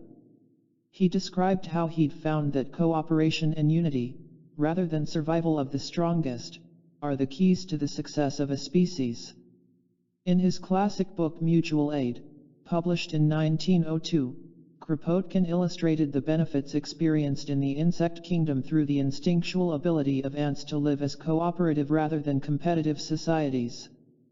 Their wonderful nests, their buildings, superior in relative size to those of man, their paved roads and overground vaulted galleries, their spacious halls and granaries, their cornfields, harvesting and malting of grain, their rational methods of nursing their eggs and larvae, and of building special nests for rearing the aphids whom Linnaeus so picturesquely described as the cows of the ants, and, finally, their courage, pluck, and superior intelligence, all these are the natural outcome of the mutual aid which they practice at every stage of their busy and laborious lives. John Swamley, Professor Emeritus of Social Ethics at the St. Paul School of Theology in Kansas City, Missouri, leaves little doubt that it is to our advantage to find peaceful and cooperative ways to build the global societies of our future. Citing the evidence presented by Kropotkin and others, Swamley states that the case for cooperation rather than competition rests on more than just its benefit to a successful society. In a simple and straightforward fashion, he explains that cooperation is the key factor in evolution and in survival. In a paper published in February 2000, Swamley quotes Kropotkin, who states that competition within or between species is always injurious to the species. Better conditions are created by the elimination of competition by means of mutual aid and mutual support. In the opening address at the 1993 Symposium on the Humanistic Aspects of Regional Development held in Birobidzhan, Russia, CO Chair Ronald Logan offered a context for the participants to view nature as a model for successful societies. He directly quotes Kropotkin, who states, "If we ask nature, who are the fittest, those who are continually at war with each other, or those who support one another, we at once see that those animals which acquire habits of mutual aid are undoubtedly the fittest. They have more chances to survive, and they attain, in their respective classes, the highest development of intelligence and bodily organization." At a later point in the same address, Logan cites the work of Alfie Kohn, author of No Contest, describing in no uncertain terms what his research had revealed regarding a beneficial amount of competition in groups. After reviewing more than 400 studies documenting cooperation and competition, Kohn reports his conclusion: the ideal amount of competition in any environment, the classroom, the workplace, the family, the playing field, is none. Competition is always destructive. A growing body of ancient, scholarly, and scientific evidence suggests that in the absence of conditions that drive us to be animal-like in our actions, such as a Mad Max scenario, where there is a total breakdown of society, commerce, and medical care, when we're given the opportunity, we prefer to live peaceful and compassionate lives that honor the benevolent aspects of our species. In other words, when the conditions we value in life are met, that is, when we feel safe, when we feel that our families are safe, and when we feel that our way of life is safe, we allow our truest nature to shine through in everything we do. How can we know with certainty when these conditions have been met? Pulitzer Prize-winning poet Carl Sandburg answered this question in 9 brief words: "Sometime they'll give a war and nobody will come." As long as the diversity of our languages, religions, sexual orientations, and skin colors are falsely portrayed as flaws to be feared, people will turn against other people whose lives and beliefs differ from their own. They will shun, criticize, attack, and even try to destroy those whose ideals and beliefs they don't recognize in themselves. This is the common thread that connects each of the examples shared above. Each atrocity illustrates a lack of value for human life. In a culture where life is valued and respected, none of the atrocities described here, or any of the countless additional ones that literally fill volumes in the office of the High Commissioner for Human Rights at the United Nations, could ever happen. Killing what's different. The fact that race-based, gender-based, and religion-based atrocities pitting human against human have continued into the early years of the 21st century tells us that while we may have condemned the unthinkable acts of genocide we saw in the 20th century, we have yet to heal the thinking that makes these acts possible. Whether it happens at the level of nations, as genocide, or on a local level, as in the bullying in our schools or the resurgence of hate crimes in the United States in recent years, the fact that atrocities such as these exist at all is an indication that this way of thinking appears to be gaining momentum rather than becoming a thing of the past. The following examples offer a brief glimpse of what I mean here. They represent only a sampling of an unsettling trend that's gaining strength in the world today. Please note, this section was difficult for me, emotionally, to research and to write. My effort to reduce the countless numbers of victims under each category of hate crime to a single representative example in no way diminishes the suffering of the victims not mentioned or the pain that their families continue to experience. Due to the brutal nature of each example, I've chosen to summarize what transpired only from a high level of generality to 1. Illustrate the thinking that underlies each example and 2. Support my statement that this kind of thinking still exists today. Especially sensitive readers may want to skip ahead to the section titled The Common Thread. Cyber-based violence. While peer-to-peer harassment, shaming, and violence have probably existed as long as groups of young people have been confined together in classrooms of one kind or another, the degree of this kind of violence appears to be on the rise. There are different kinds of bullying that range from direct physical contact, such as hitting and spitting, to verbal attacks with no physical contact at all. Through the use of email, Facebook, Twitter, and other online social networks, a new form of bullying appears to be on the rise, cyberbullying. Due to the growing use of social media among young people, cyberbullying is now documented to be very widespread. According to the National Center for Education Statistics, since 2007 nearly one-third of all students ages 12 to 18 have been bullied while they were in school. A 2014 study conducted by the U.S. Department of Education reported, during the 2009-10 school year, 23% of public schools reported that bullying occurred among students on a daily or weekly basis. The statistics show that all forms of bullying, including cyberbullying, are dangerous.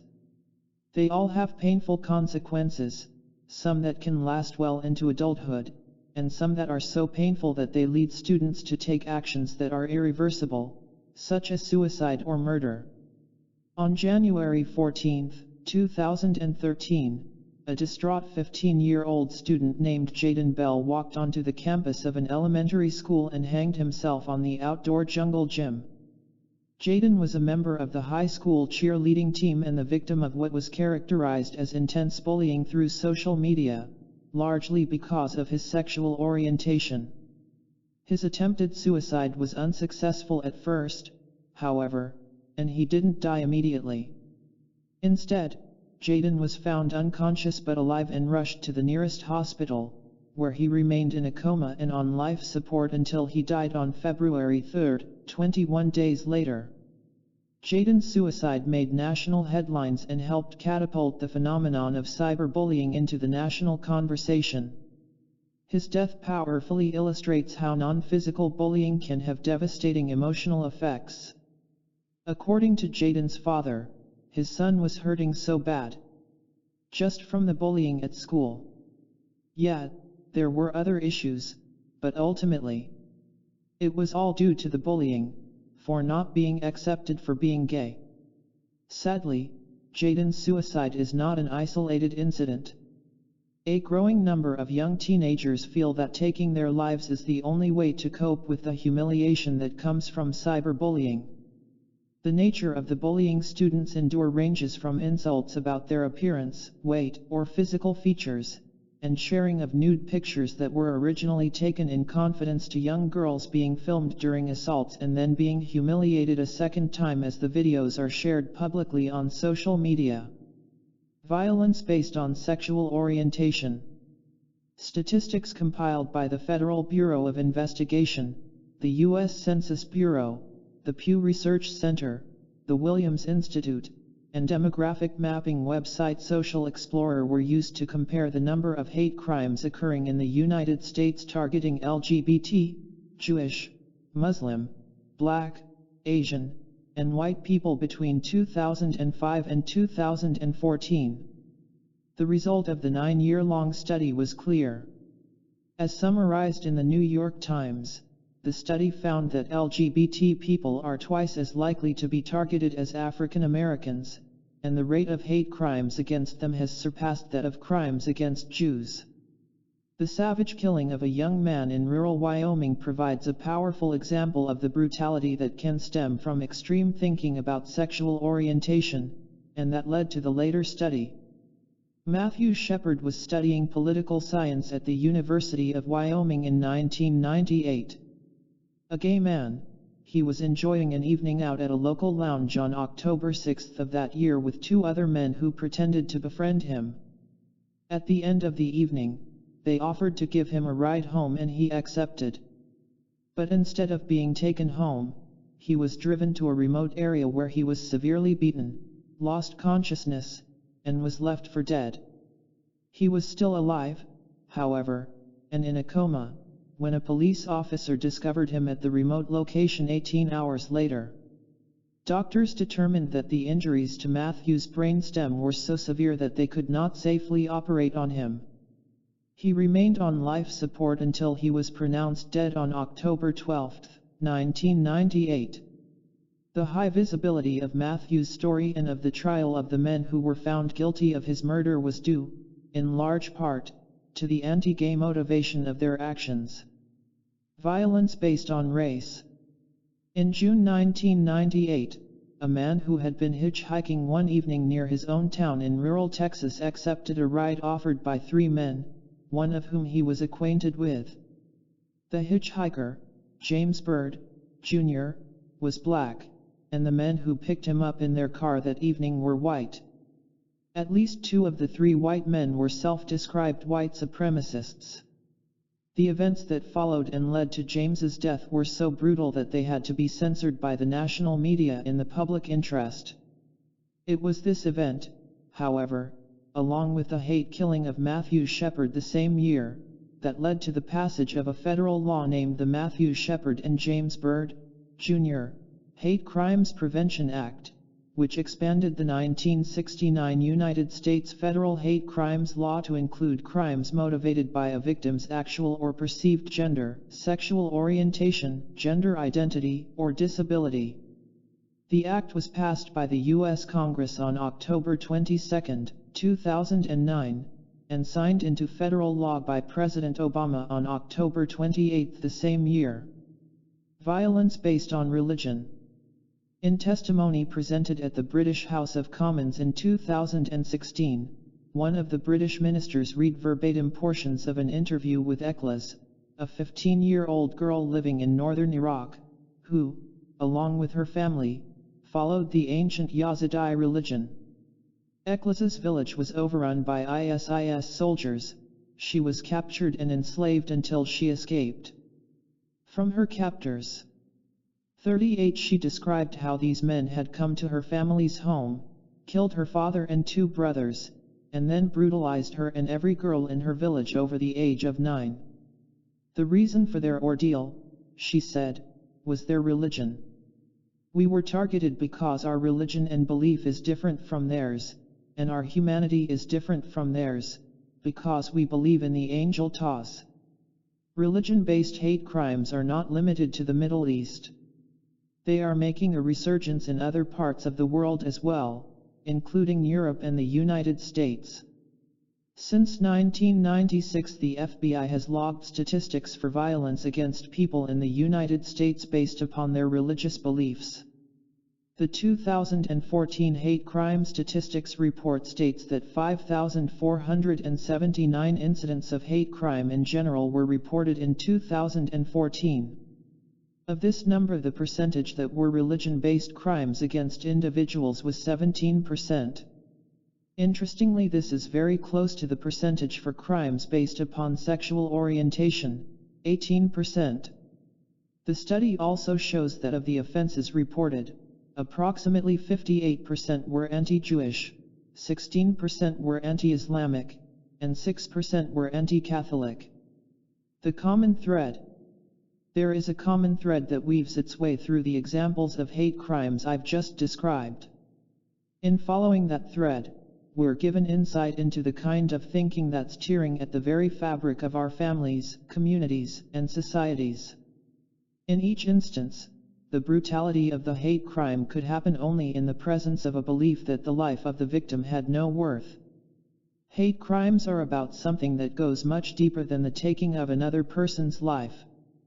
They are rage-filled demonstrations of overkill, murders based upon an almost primal fear of the unfamiliar, combined with a belief that human life is common and expendable. And while the previous examples are extremes of where such thinking can lead when it's expressed outwardly toward other people, hate can be directed inward as well, demonstrating an extreme of a different kind. Inward-directed abuse is sweeping through our schools and touching the lives of our sons and daughters, siblings, friends, mothers, and fathers. And it's affecting our young people in epidemic proportions. While it's happening in a way that's more subtle than the violent hate crimes I've described, the outcome is the same. The self-inflicted abuse of prescription drugs and alcohol often leads to the devastating loss of the people that we love the most. The pain of losing a loved one to their inwardly expressed hatred is almost beyond expression. That pain is especially acute when a surviving family member struggles with unanswered questions and the feeling that if only they'd done something differently, their loved one would still be alive. Tara Lawley Burgee, the older sister of Derek Lawley, describes this pain in an essay she wrote after Derek's death due to a lethal dose of the drug fentanyl to satisfy his heroin addiction. Tara's story. In an essay that was published by the Philadelphia affiliate of NBC in February of 2016, Tara describes how her brother had suffered from a heroin addiction for 2.5 years. She reveals that she never really knew why Derek began to experiment with heroin.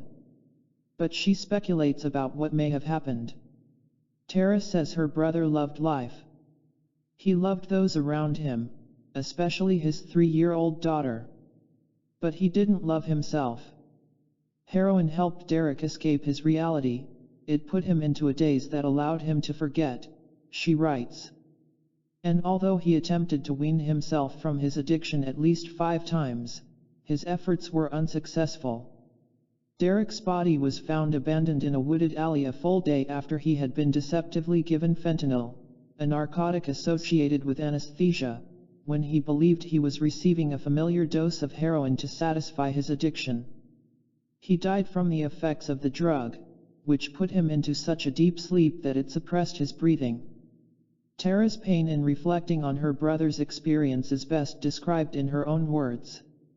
My heart died the moment Derek took his last breath. His body lies in ashes as mine dies slowly from within. The darkness lingers and the nightmares loom into the light. The pain of losing Derek is unbearable, and I am living in the 9th circle of hell, my treachery being called an addict's sister. Siblings love each other regardless of their paths, they guide each other when they have fallen and are each other's shoulder to lean on. But I distanced myself from Derek's addiction, it made him a wicked man. I should have been there for Derek, to wipe the sweat of addiction off his brow when the wickedness came upon him time and time again. Or in the least, I should have called, wrote, or sent Derek love in a care package. But I ignored him, gave him the cold shoulder, and did not see the real person within his eyes. I practiced tough love when I should have just shown him compassion. That is my burden, my guilt, my pain to bear all the days of my life. The tragic story of Derek is a powerful testimony to a preventable death. It's also a story that unfortunately is not a rare one.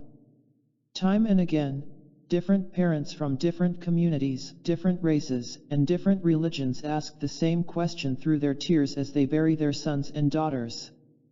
The question is why? Why did this happen to my child? And as different as their families are from one another, the answer to their question is the same. A man, woman, or teenager who values himself and finds a sense of worth in his life would never pump heroin into his veins, snort cocaine into the delicate tissues that breathe life into his body, or flood her liver and kidneys with so much alcohol that she loses consciousness. We only destroy what we don't value. Environmentalist and author Rachel Carson summed up the thinking that leads to such heartbreaking and devastating experiences for families throughout the world when she said that we destroy what we don't value and that we can't value what we don't know.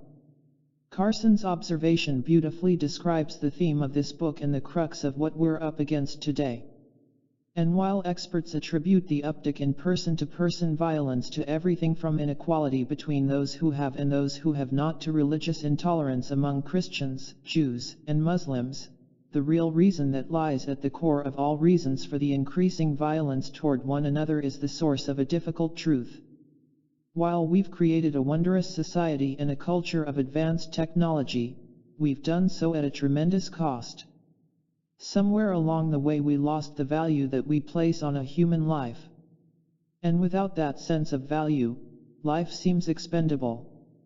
The treatment of textile laborers at the turn of the 20th century is a perfect example. Only days after dozens of textile laborers died in New York City's Triangle Shirtwaist Factory fire in 1911, worker and union activist Rose Schneiderman gave a speech describing how human life is undervalued. This is not the first time girls have been burned alive in the city. Every week I must learn of the untimely death of one of my sister workers. Every year thousands of us are maimed. The life of men and women is so cheap and property is so sacred. There are so many of us for one job it matters little if 146 of us are burned to death.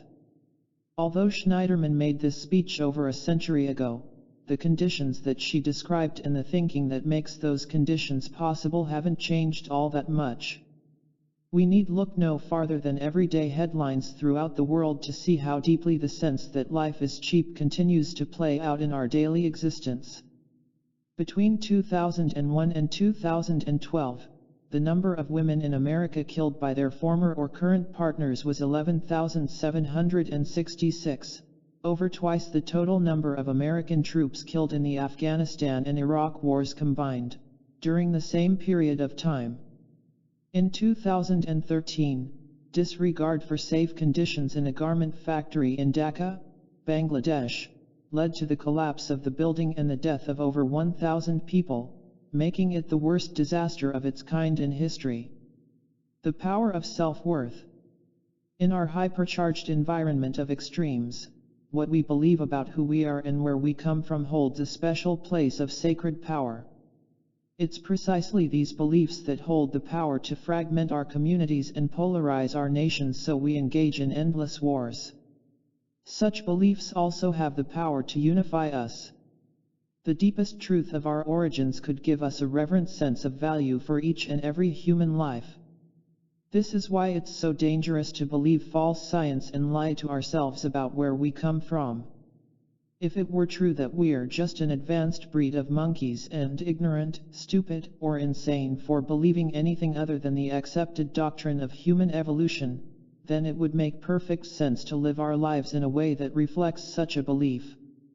In that world, the pursuit of material wealth, the diversions of the mind, and the pleasuring of the senses become the highest priorities of life. In such a world, it would make sense to do whatever it takes to satisfy ourselves at any cost, in any way we can. Why not? After all, if we're simply the lucky outcome of nature's lottery of random mutations, why wouldn't we? Why wouldn't we swallow whatever chemical or tonic is available to numb us to the hurts of life? Why wouldn't we infuse our bodies with whatever manufactured drug or brain-altering substance is available to escape the insanity of war, the injustice of poverty, and the horrors of physical and emotional abuse? And why wouldn't we destroy anything or anyone that stands between us and getting what we need to live such a life? Here's what I'm getting at. as long as we're led to believe that we're little more than an accident of nature, it will be easy to feel that there's nothing exceptional about us or our lives. From this sterile-sounding perspective, our story is simple, direct, and void of any deep meaning. We're born. We live. And we die. We're blips of life on nature's radar screen, just as billions of creatures have been before us. The irresponsible words of renowned, high-profile scientists and public figures only make things worse for us by throwing fuel onto the fire of our differences and sense of insignificance. From band-aids to destiny. The potential to shift from merely identifying and condemning the atrocities that stem from a lack of self-worth and intolerance of our differences to embracing a destiny where such atrocities are only a memory of the past becomes possible when we consider the positive impact of our answer to who are we? This answer, based upon the facts we now know to be true about ourselves, and particularly about the specialness of our existence, is the key to our new human story of life with a purpose. In a culture where we embraced life's specialness, people wouldn't criticize, hurt, and kill one another or themselves with the ease and frequency that we see today. To do so would make no sense in light of what we know about our origins and what it means in our lives. By embracing our specialness and the value of life at the foundational level of ourselves and families, and by basing the education that we give our children on these uniquely human values, we could create the foundational shift, a complete sea change for people everywhere around the world, that leads to our greatest destiny of realized potential as a species. To do anything less is the equivalent of merely placing a band-aid on the open wound that's destroying our families, communities, and societies. In a culture where these values were embraced, Derek Lawley would have never succumbed to the temptation of taking heroin that cost him his life. James Byrd, Jr., and Matthew Shepard would be alive today, and the genocides of the 20th and early 21st centuries would never have happened. On an individual level, in a culture that truly values life, this means that a man who embraces the specialness of another life would never unleash his rage on a woman carrying his unborn child, on his existing children, or on anyone else he loves. The delicate balance that gives us our specialness would be honored. Men, women, and children would never poison their bodies with the alcohol and drugs that destroy the fragile systems that make their lives possible. Teenagers would never pull the trigger of a gun on a friend or themselves because life has placed them in what feels like an overwhelming situation. Someone driving a car would never pull out a gun and turn it on another driver for suddenly changing lanes in front of them to make a freeway exit. On a larger scale, this means that a soldier or rebel fighter who values the specialness of life would never brutalize another man or the man's wife and children simply because they don't share the same religious beliefs as him. A nation that embraces, shares, and teaches its children to respect and value life would never march onto the land of another nation to destroy its people's sources of water, food, and electricity or its schools and hospitals. The way we think of ourselves and one another is at the very core of the greatest fears and the greatest suffering that we experience in our lives today. While we can pass legislation to punish, send armies to coerce, and denounce human atrocities once they've happened, these are temporary fixes for conditions that can only change with a foundational shift in thinking, specifically in the way we think about ourselves, our origins, and the value we place on life on Earth. And this foundational shift is what's lacking in the education that we offer our young people today. Albert Schweitzer, winner of the Nobel Peace Prize in 1952, taught how vital it is for us to embrace a reverence for all life. Only by means of reverence for life, he says, can we establish a spiritual and humane relationship with people and all living creatures within our reach. The reverence that Schweitzer talks about here goes beyond simply respecting life, and includes our ability, our duty, to protect and defend all forms of life in need. Only in this fashion, of reverence, can we avoid harming others, Schweitzer says, and, within the limits of our capacity, go to their aid whenever they need us. We have an opportunity at this very moment in history, the sweet spot of choice described previously in this chapter, when we're determining the balance between what science and technology have made possible and how we implement those possibilities in our lives. It's the difference between Aldous Huxley's future, in which human creativity, individual expression, reproduction, and life itself are compromised for the sake of creating a homogeneous and peaceful world, and the future described by H.G. Wells, in which humankind achieves a harmonious way of living and does so as the result of honoring and cultivating the values that we cherish. Whether we're talking about personal decisions related to healthcare, jobs, relationships, and careers, or more global issues, such as the need to find new sources of clean and sustainable energy and address the realities of poverty, social change, and the growing numbers of refugees created by oppression and war in the world. As complex as such issues appear at first blush, they all come down to the way we think about ourselves. For each of these issues, and a host of others, we're being challenged to identify the values that we cherish as humans and to claim those values as the guiding principle of our decisions. Once we recognize this, it's clear that only by embracing the worth of every person, and the value of each and every life, can we choose the destiny that holds our greatest potential. Anglican Bishop Desmond Tutu summed up this idea perfectly in a reminder that it's by sharing that which makes us unique, our capacity for love and compassion, that we discover our value. Your ordinary acts of love and hope, he says, point to the extraordinary promise that every human life is of inestimable value. So where do we start when it comes to creating a world that cherishes human life? Where do we even begin? The first step is to embrace what we've discovered as the new human story. Chapter 8. Where do we go from here? Living the new human story. One's destination is never a place but rather a new way of looking at things. Henry Valentine Miller, 1891–1980, American writer. The traditional answer to who are we? Is crumbling. It has to. The reason is that it's based upon information we now know isn't true. The key discoveries that are overturning the way we have thought of ourselves for 150 years are only the beginning of identifying a new human story. Once you've seen the discoveries, you cannot unsee them. You know they exist. They're already part of you. So you have to ask, what now? How does this information fit into my life and what I want for myself, my family and friends, and the earth? Finding answers to these questions begins with how closely you embrace what you've discovered. Ultimately, what you do next comes down to a choice. It's your choice. What do you accept and what does it mean in your life?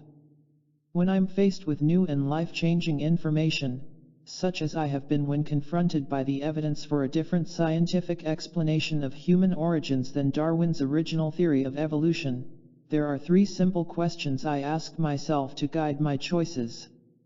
When it comes to the very personal question, who am I? Here's how the guidelines could be applied. 1. Do I recognize that I have a choice between believing the old story of human evolution and the new evidence that tells us evolution isn't our story? 2. Do I have the courage to choose to believe what the new science is telling us and to accept and embrace the new discoveries? 3. Do I have the strength to follow through and live what such a choice means when it comes to what I teach my children and the way I treat other people? In any situation, your answer to these three simple questions can transform the way you think of your life and see yourself, and perhaps more importantly, it can change your actions. By developing the discipline to ask these questions before taking action, you automatically expand the number of options that are available to you. From the choices you make regarding diet and nutrition, honesty in relationships, and selecting healthcare options to simply being more open to new possibilities for jobs, careers, and personal creativity, these simple guidelines will help you make your choices in a conscious and mindful way. You may be surprised to discover just how powerful you are when it comes to shaping what your life looks like today and creating a fulfilling tomorrow. My reason for writing this book has been to share the new discoveries that give new meaning to the way we think of ourselves and one another. But my reason for sharing this information goes beyond just wanting you to know the facts. The scientific evidence of our intentional origin through an as yet unknown intelligent external force gives new meaning to our existence.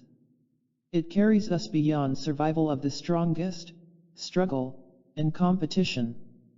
It opens the door to a possibility that we may be related to something much greater than we've been led to believe in the past, and that we may have a cosmic history, a cosmic family, and a cosmic origin. As a scientist, this idea sounds like the plot of a great science fiction thriller at first blush.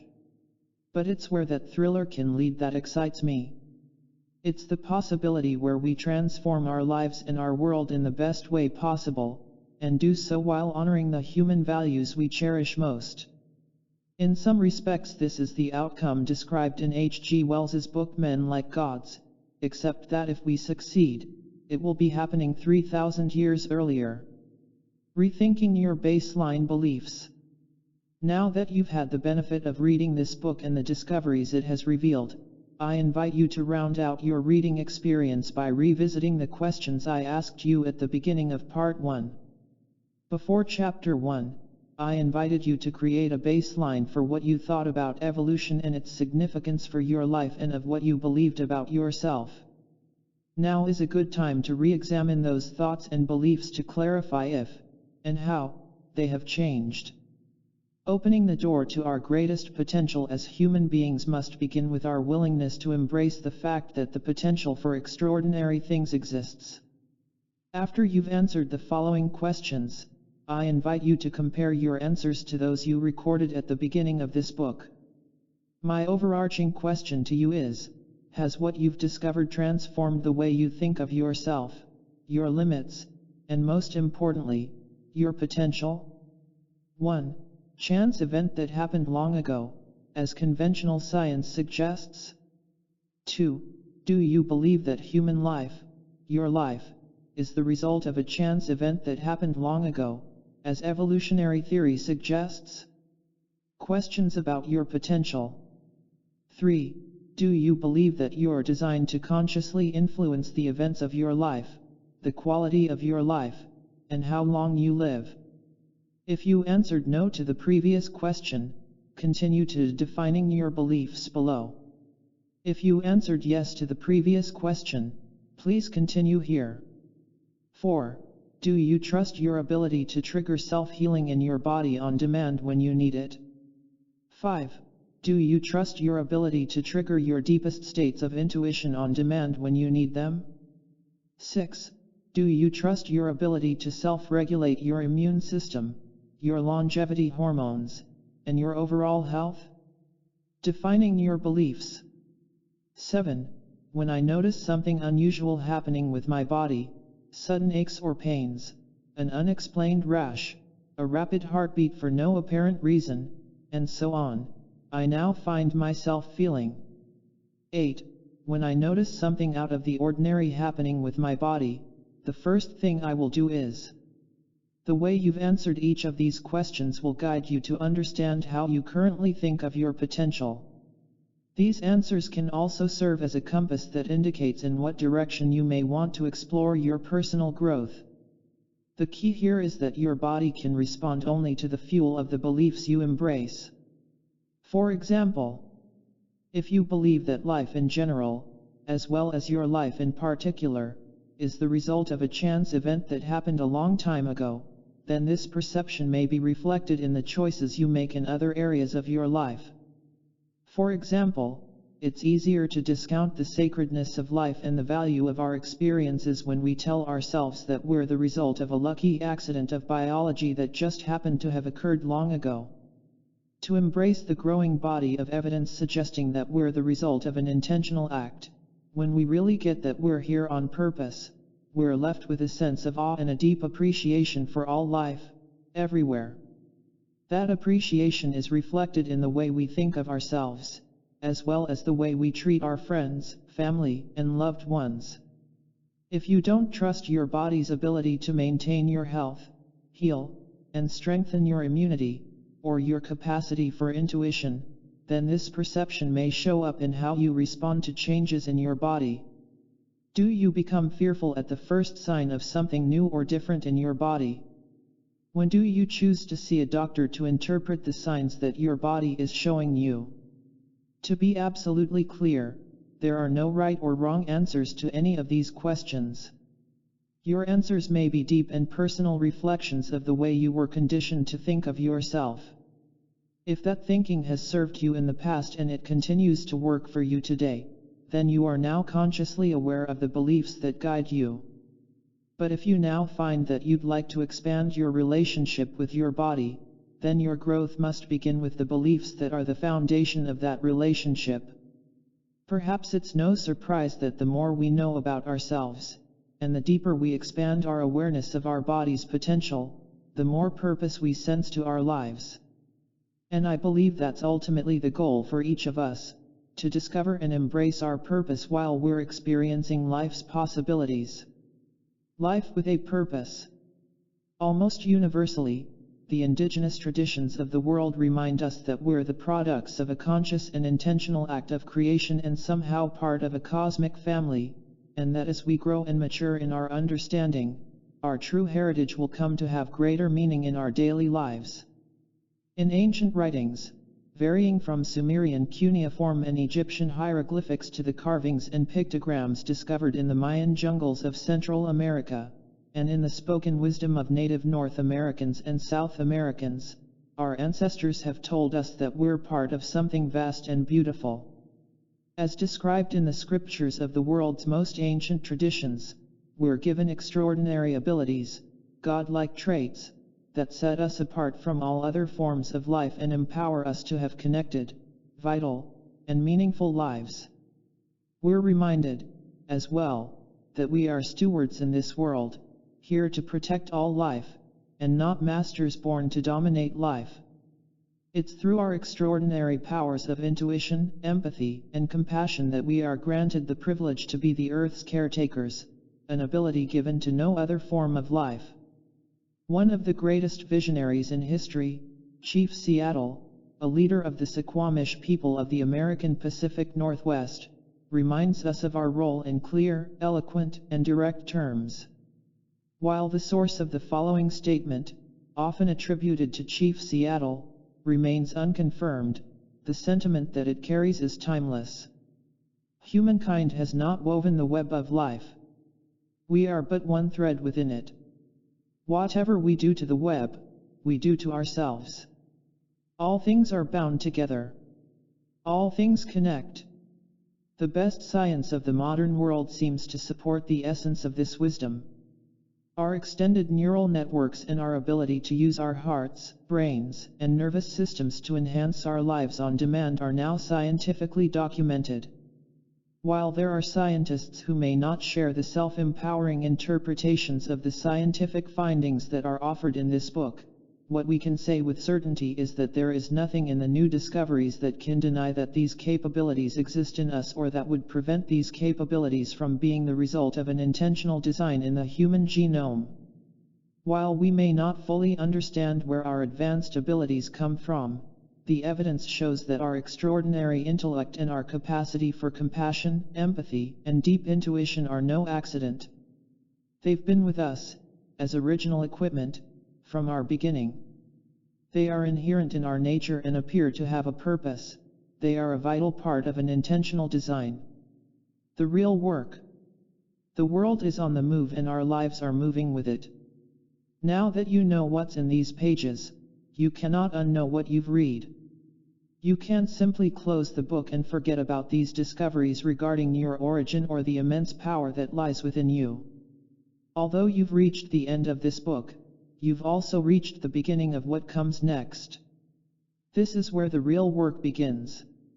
When you close this book, you'll be faced with a choice to discount what you've discovered about yourself or to embrace it. Either choice takes effort. Either choice takes real work. In his timeless book The Prophet, philosopher Khalil Gibran makes a statement about the meaning of work that I remember reading when I was 10 years old. As a young boy living in a fatherless home with my single mother and younger brother in low-income, government-subsidized housing, Gibran's words provided a way of thinking that guided me then and has stayed with me as the cornerstone of my life's philosophy ever since. Gibran reminds us that work is our love made visible. To me, this has always meant that the effort that goes into any task is about more than the task itself. If I've agreed to do something, then it's the meaning I give to whatever that something is that matters to me. My love made visible means I am 100% present and I give 100% of myself to whatever it is that I've said yes to doing. In other words, it's not about what we do, it's about the way we do it. It takes work to be fully present, and from Gibran's point of view, that work is an expression of our love for the world, ourselves, and our families. I'm a realist when it comes to the work it will take to embrace our new human story. It will take work to change the textbooks, computer files, teachers' class notes, and scientific displays in museums throughout the world. It will take work to teach the new human story to our children and then to theirs. It's through our work, our love made visible, that we chart our greatest human potential, the choice to move from evolution by chance to transformation by choice. The question now is, do we believe we're worth it? Do we believe we're worth the work it will take to embrace the extraordinary potential that lies waiting within each and every human being? We won't need to wait long to know how we've answered. We'll know by the world we choose to leave for our children. The New Human Story in 46 Keys. Throughout this book, I have introduced the discoveries and facts that give us a reason to think differently about ourselves. To emphasize what I felt were landmarks within the book, I highlighted significant ideas and discoveries. But what may not have been obvious is that while each of these keys by itself summarizes an important theme, when the keys are read together, one after another, they tell a story. This story is the essence of the new human story. For your convenience, you can read the keys one after another below. Key 1. In the presence of the greatest technological advancements of the modern world, science still cannot answer the most fundamental question of our existence: who are we? Key 2. Everything from our self-esteem to our self-worth, our sense of confidence, our well-being, and our sense of safety, as well as the way we see the world and other people, stems from our answer to the question, who are we? Key 3. By allowing new discoveries to lead to the new stories they tell, rather than forcing them into a predetermined framework of ideas, we may, at last, answer the most important questions of our existence. Key 4. New DNA evidence suggests that we're the result of an intentional act of creation that has imbued us with extraordinary abilities of intuition, compassion, empathy, love, and self-healing. Key 5. The stories that we tell ourselves about ourselves, and believe, define our lives. Key 6. When we change the story, we change our lives. Key 7. For the first time in recorded human history, Charles Darwin's theory of evolution, published in 1859, allowed science to answer the big questions of life and our origin without the need for religion. Key 8. While the connections between ancient primates and modern humans on the evolutionary family tree are believed to exist, they have never been proven as fact. They are inferred and speculative connections only, at this point in time. Key 9. The discovery of an extraordinarily well-preserved female Neanderthal infant, dating back 30,000 years, and the comparison of her mitochondrial DNA to ours, tells us definitively that the earliest modern humans were not the descendants of ancient Neanderthals. Key 10. Human chromosome 2, the second largest chromosome in the human body, is the result of an ancient DNA fusion that cannot be explained by the theory of evolution as we understand it today. Key 11. The 20 proteins that make the clotting of blood possible and the 40+ components of the cilia, wiggly tails, that allow cells to move through a fluid are just two examples of functions that could not develop gradually over a long period of time as evolution suggests. In both examples, if even one protein or component part is missing, the function of the cells is lost. Key 12.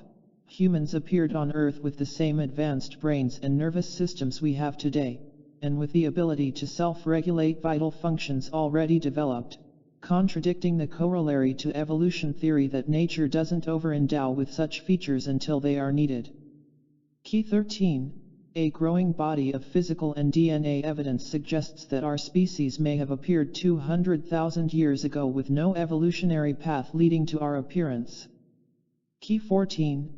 An honest scientist, who is not bound by the constraints of academia, politics, or religion, can no longer discount the new evidence about our human origins and still remain credible. Key 15. As part of our advanced nervous system, the heart partners with the brain as a master organ to inform the brain of what the body needs in any given moment. Key 16. Ancient traditions have always held that the heart, rather than the brain, is the center of deep wisdom, emotion, and memory, as well as serving as a portal to other realms of existence. Key 17. The discovery of 40,000 sensory neurites in the human heart opens the door to vast new possibilities that parallel those that have been accurately described in the scriptures of some of our most ancient and cherished spiritual traditions. Key 18. Scientific documentation of memories carried from a donor into the body of a recipient through the heart itself, memory transference, demonstrates just how real the heart's memory is. Key 19. The heart is the key to awakening deep intuition, subtle memories, and extraordinary abilities thought to be rare in the past, and to embracing these attitudes as a normal part of everyday life. Key 20. Willingness to embrace a scientific assumption as fact, in the absence of evidence to support it, can lead us, and has led us in the past, to wrong conclusions when it comes to the way we think of ourselves and our relationship to the world. Key 21. Renowned scientists tell us that it is mathematically impossible for the genetic code of life to have emerged through the process of evolution alone. Key 22. Almost universally, ancient and indigenous traditions attribute our origins to the result of a conscious and intentional act. Key 23. A growing body of evidence suggests that we exist as part of a living and vibrant universe rather than one simply made of inert dust, gas, and empty space. Key 24. If we're the result of something more than pure chance, then it makes sense that our lives are about more than purely surviving. It implies that our lives have purpose. Key 25. Our capacity for deep intuition, sympathy, empathy, compassion, and the self-healing that allows us to live long enough to share these capacities, are the needle of a compass that points us directly to our life purpose. Key 26. Intuition is a real-time assessment that draws upon personal and past experience, sensory cues, and street smarts, while instinct is a response that is hardwired into our subconscious as a survival mechanism. Key 27. The emotional bond that exists between a mother and her children is now scientifically documented through studies that offer insights into the intuitive connection that we all can develop in our relationships. Key 28. Intentional heart focus empowers us to consistently experience deep states of intuition when we choose, on demand. Key 29. We can access our heart's wisdom through a process that can be summarized in 5 simple steps: focus, breathe, feel, ask, and listen. Key 30. Intuition, sympathy, and empathy are the stepping stones to compassion. Key 31. Compassion is both a force of nature and an emotional experience that connects us with nature and all life. Key 32. Telomeres are specialized sequences of DNA located at the ends of a chromosome that serve as a buffer to protect the chromosome's genetic information when a cell divides. With each cell division, the telomeres become shorter, until they can no longer protect the vital information of the cell, at which point the cell experiences old age, senescence, and eventually death. Key 33. The purpose of the telomerase enzyme in our cells is to repair, rejuvenate, and lengthen the telomeres that determine how long our cells live. Key 34. Our choices of lifestyle, including specific forms of exercise, specific dietary supplements, and reducing stress in the body, are key strategies documented to successfully slow and even reverse telomere damage and cellular aging. Key 35. It's the unresolved stress in our lives that erodes our telomeres and steals from us the very thing we cherish most, life itself. Key 36. Through our heart's wisdom we can ask for and receive insights into healthy alternatives to the unhealthy diversions in our life. Key 37. In each moment of every day, we make the choices that affirm, or deny, life in our bodies. Key 38. Heart-brain resilience is the key to emotional healing from the loss of family and loved ones that comes with extended lifespans. Key 39. More heart-brain harmony, coherence, leads to greater life resilience. Key 40. We still have the opportunity to create a healthy future by defining the values that we cherish before we implement solutions that cause irreversible harm to us and to our planet. Key 41. We already have all of the solutions, all of the technological solutions, to the biggest problems that we face as individuals, communities, and nations. Key 42. The greatest crisis we face as individuals and as a society is a crisis of thinking. How can we make room for the new world that's emerging if we are clinging to the old world of the past? Key 43. A growing body of scientific evidence is leading to an inescapable conclusion. Violent competition and war directly contradict our deepest instincts for cooperation and nurturing. Key 44. The brutality of hate-based crimes is possible only in a society where the value of human life has been lost. Key 45. The destruction of an individual through the abuse of drugs and alcohol is only possible when the personal sense of worth is lost. Key 46. Rachel Carson reminds us that we only destroy what we don't value and we can't value what we don't know. A lasting solution to the issues that divide us and the growing levels of bullying, hate crimes, and wartime atrocities is to instill in the new generation, and embrace within ourselves, the need to respect and value all life.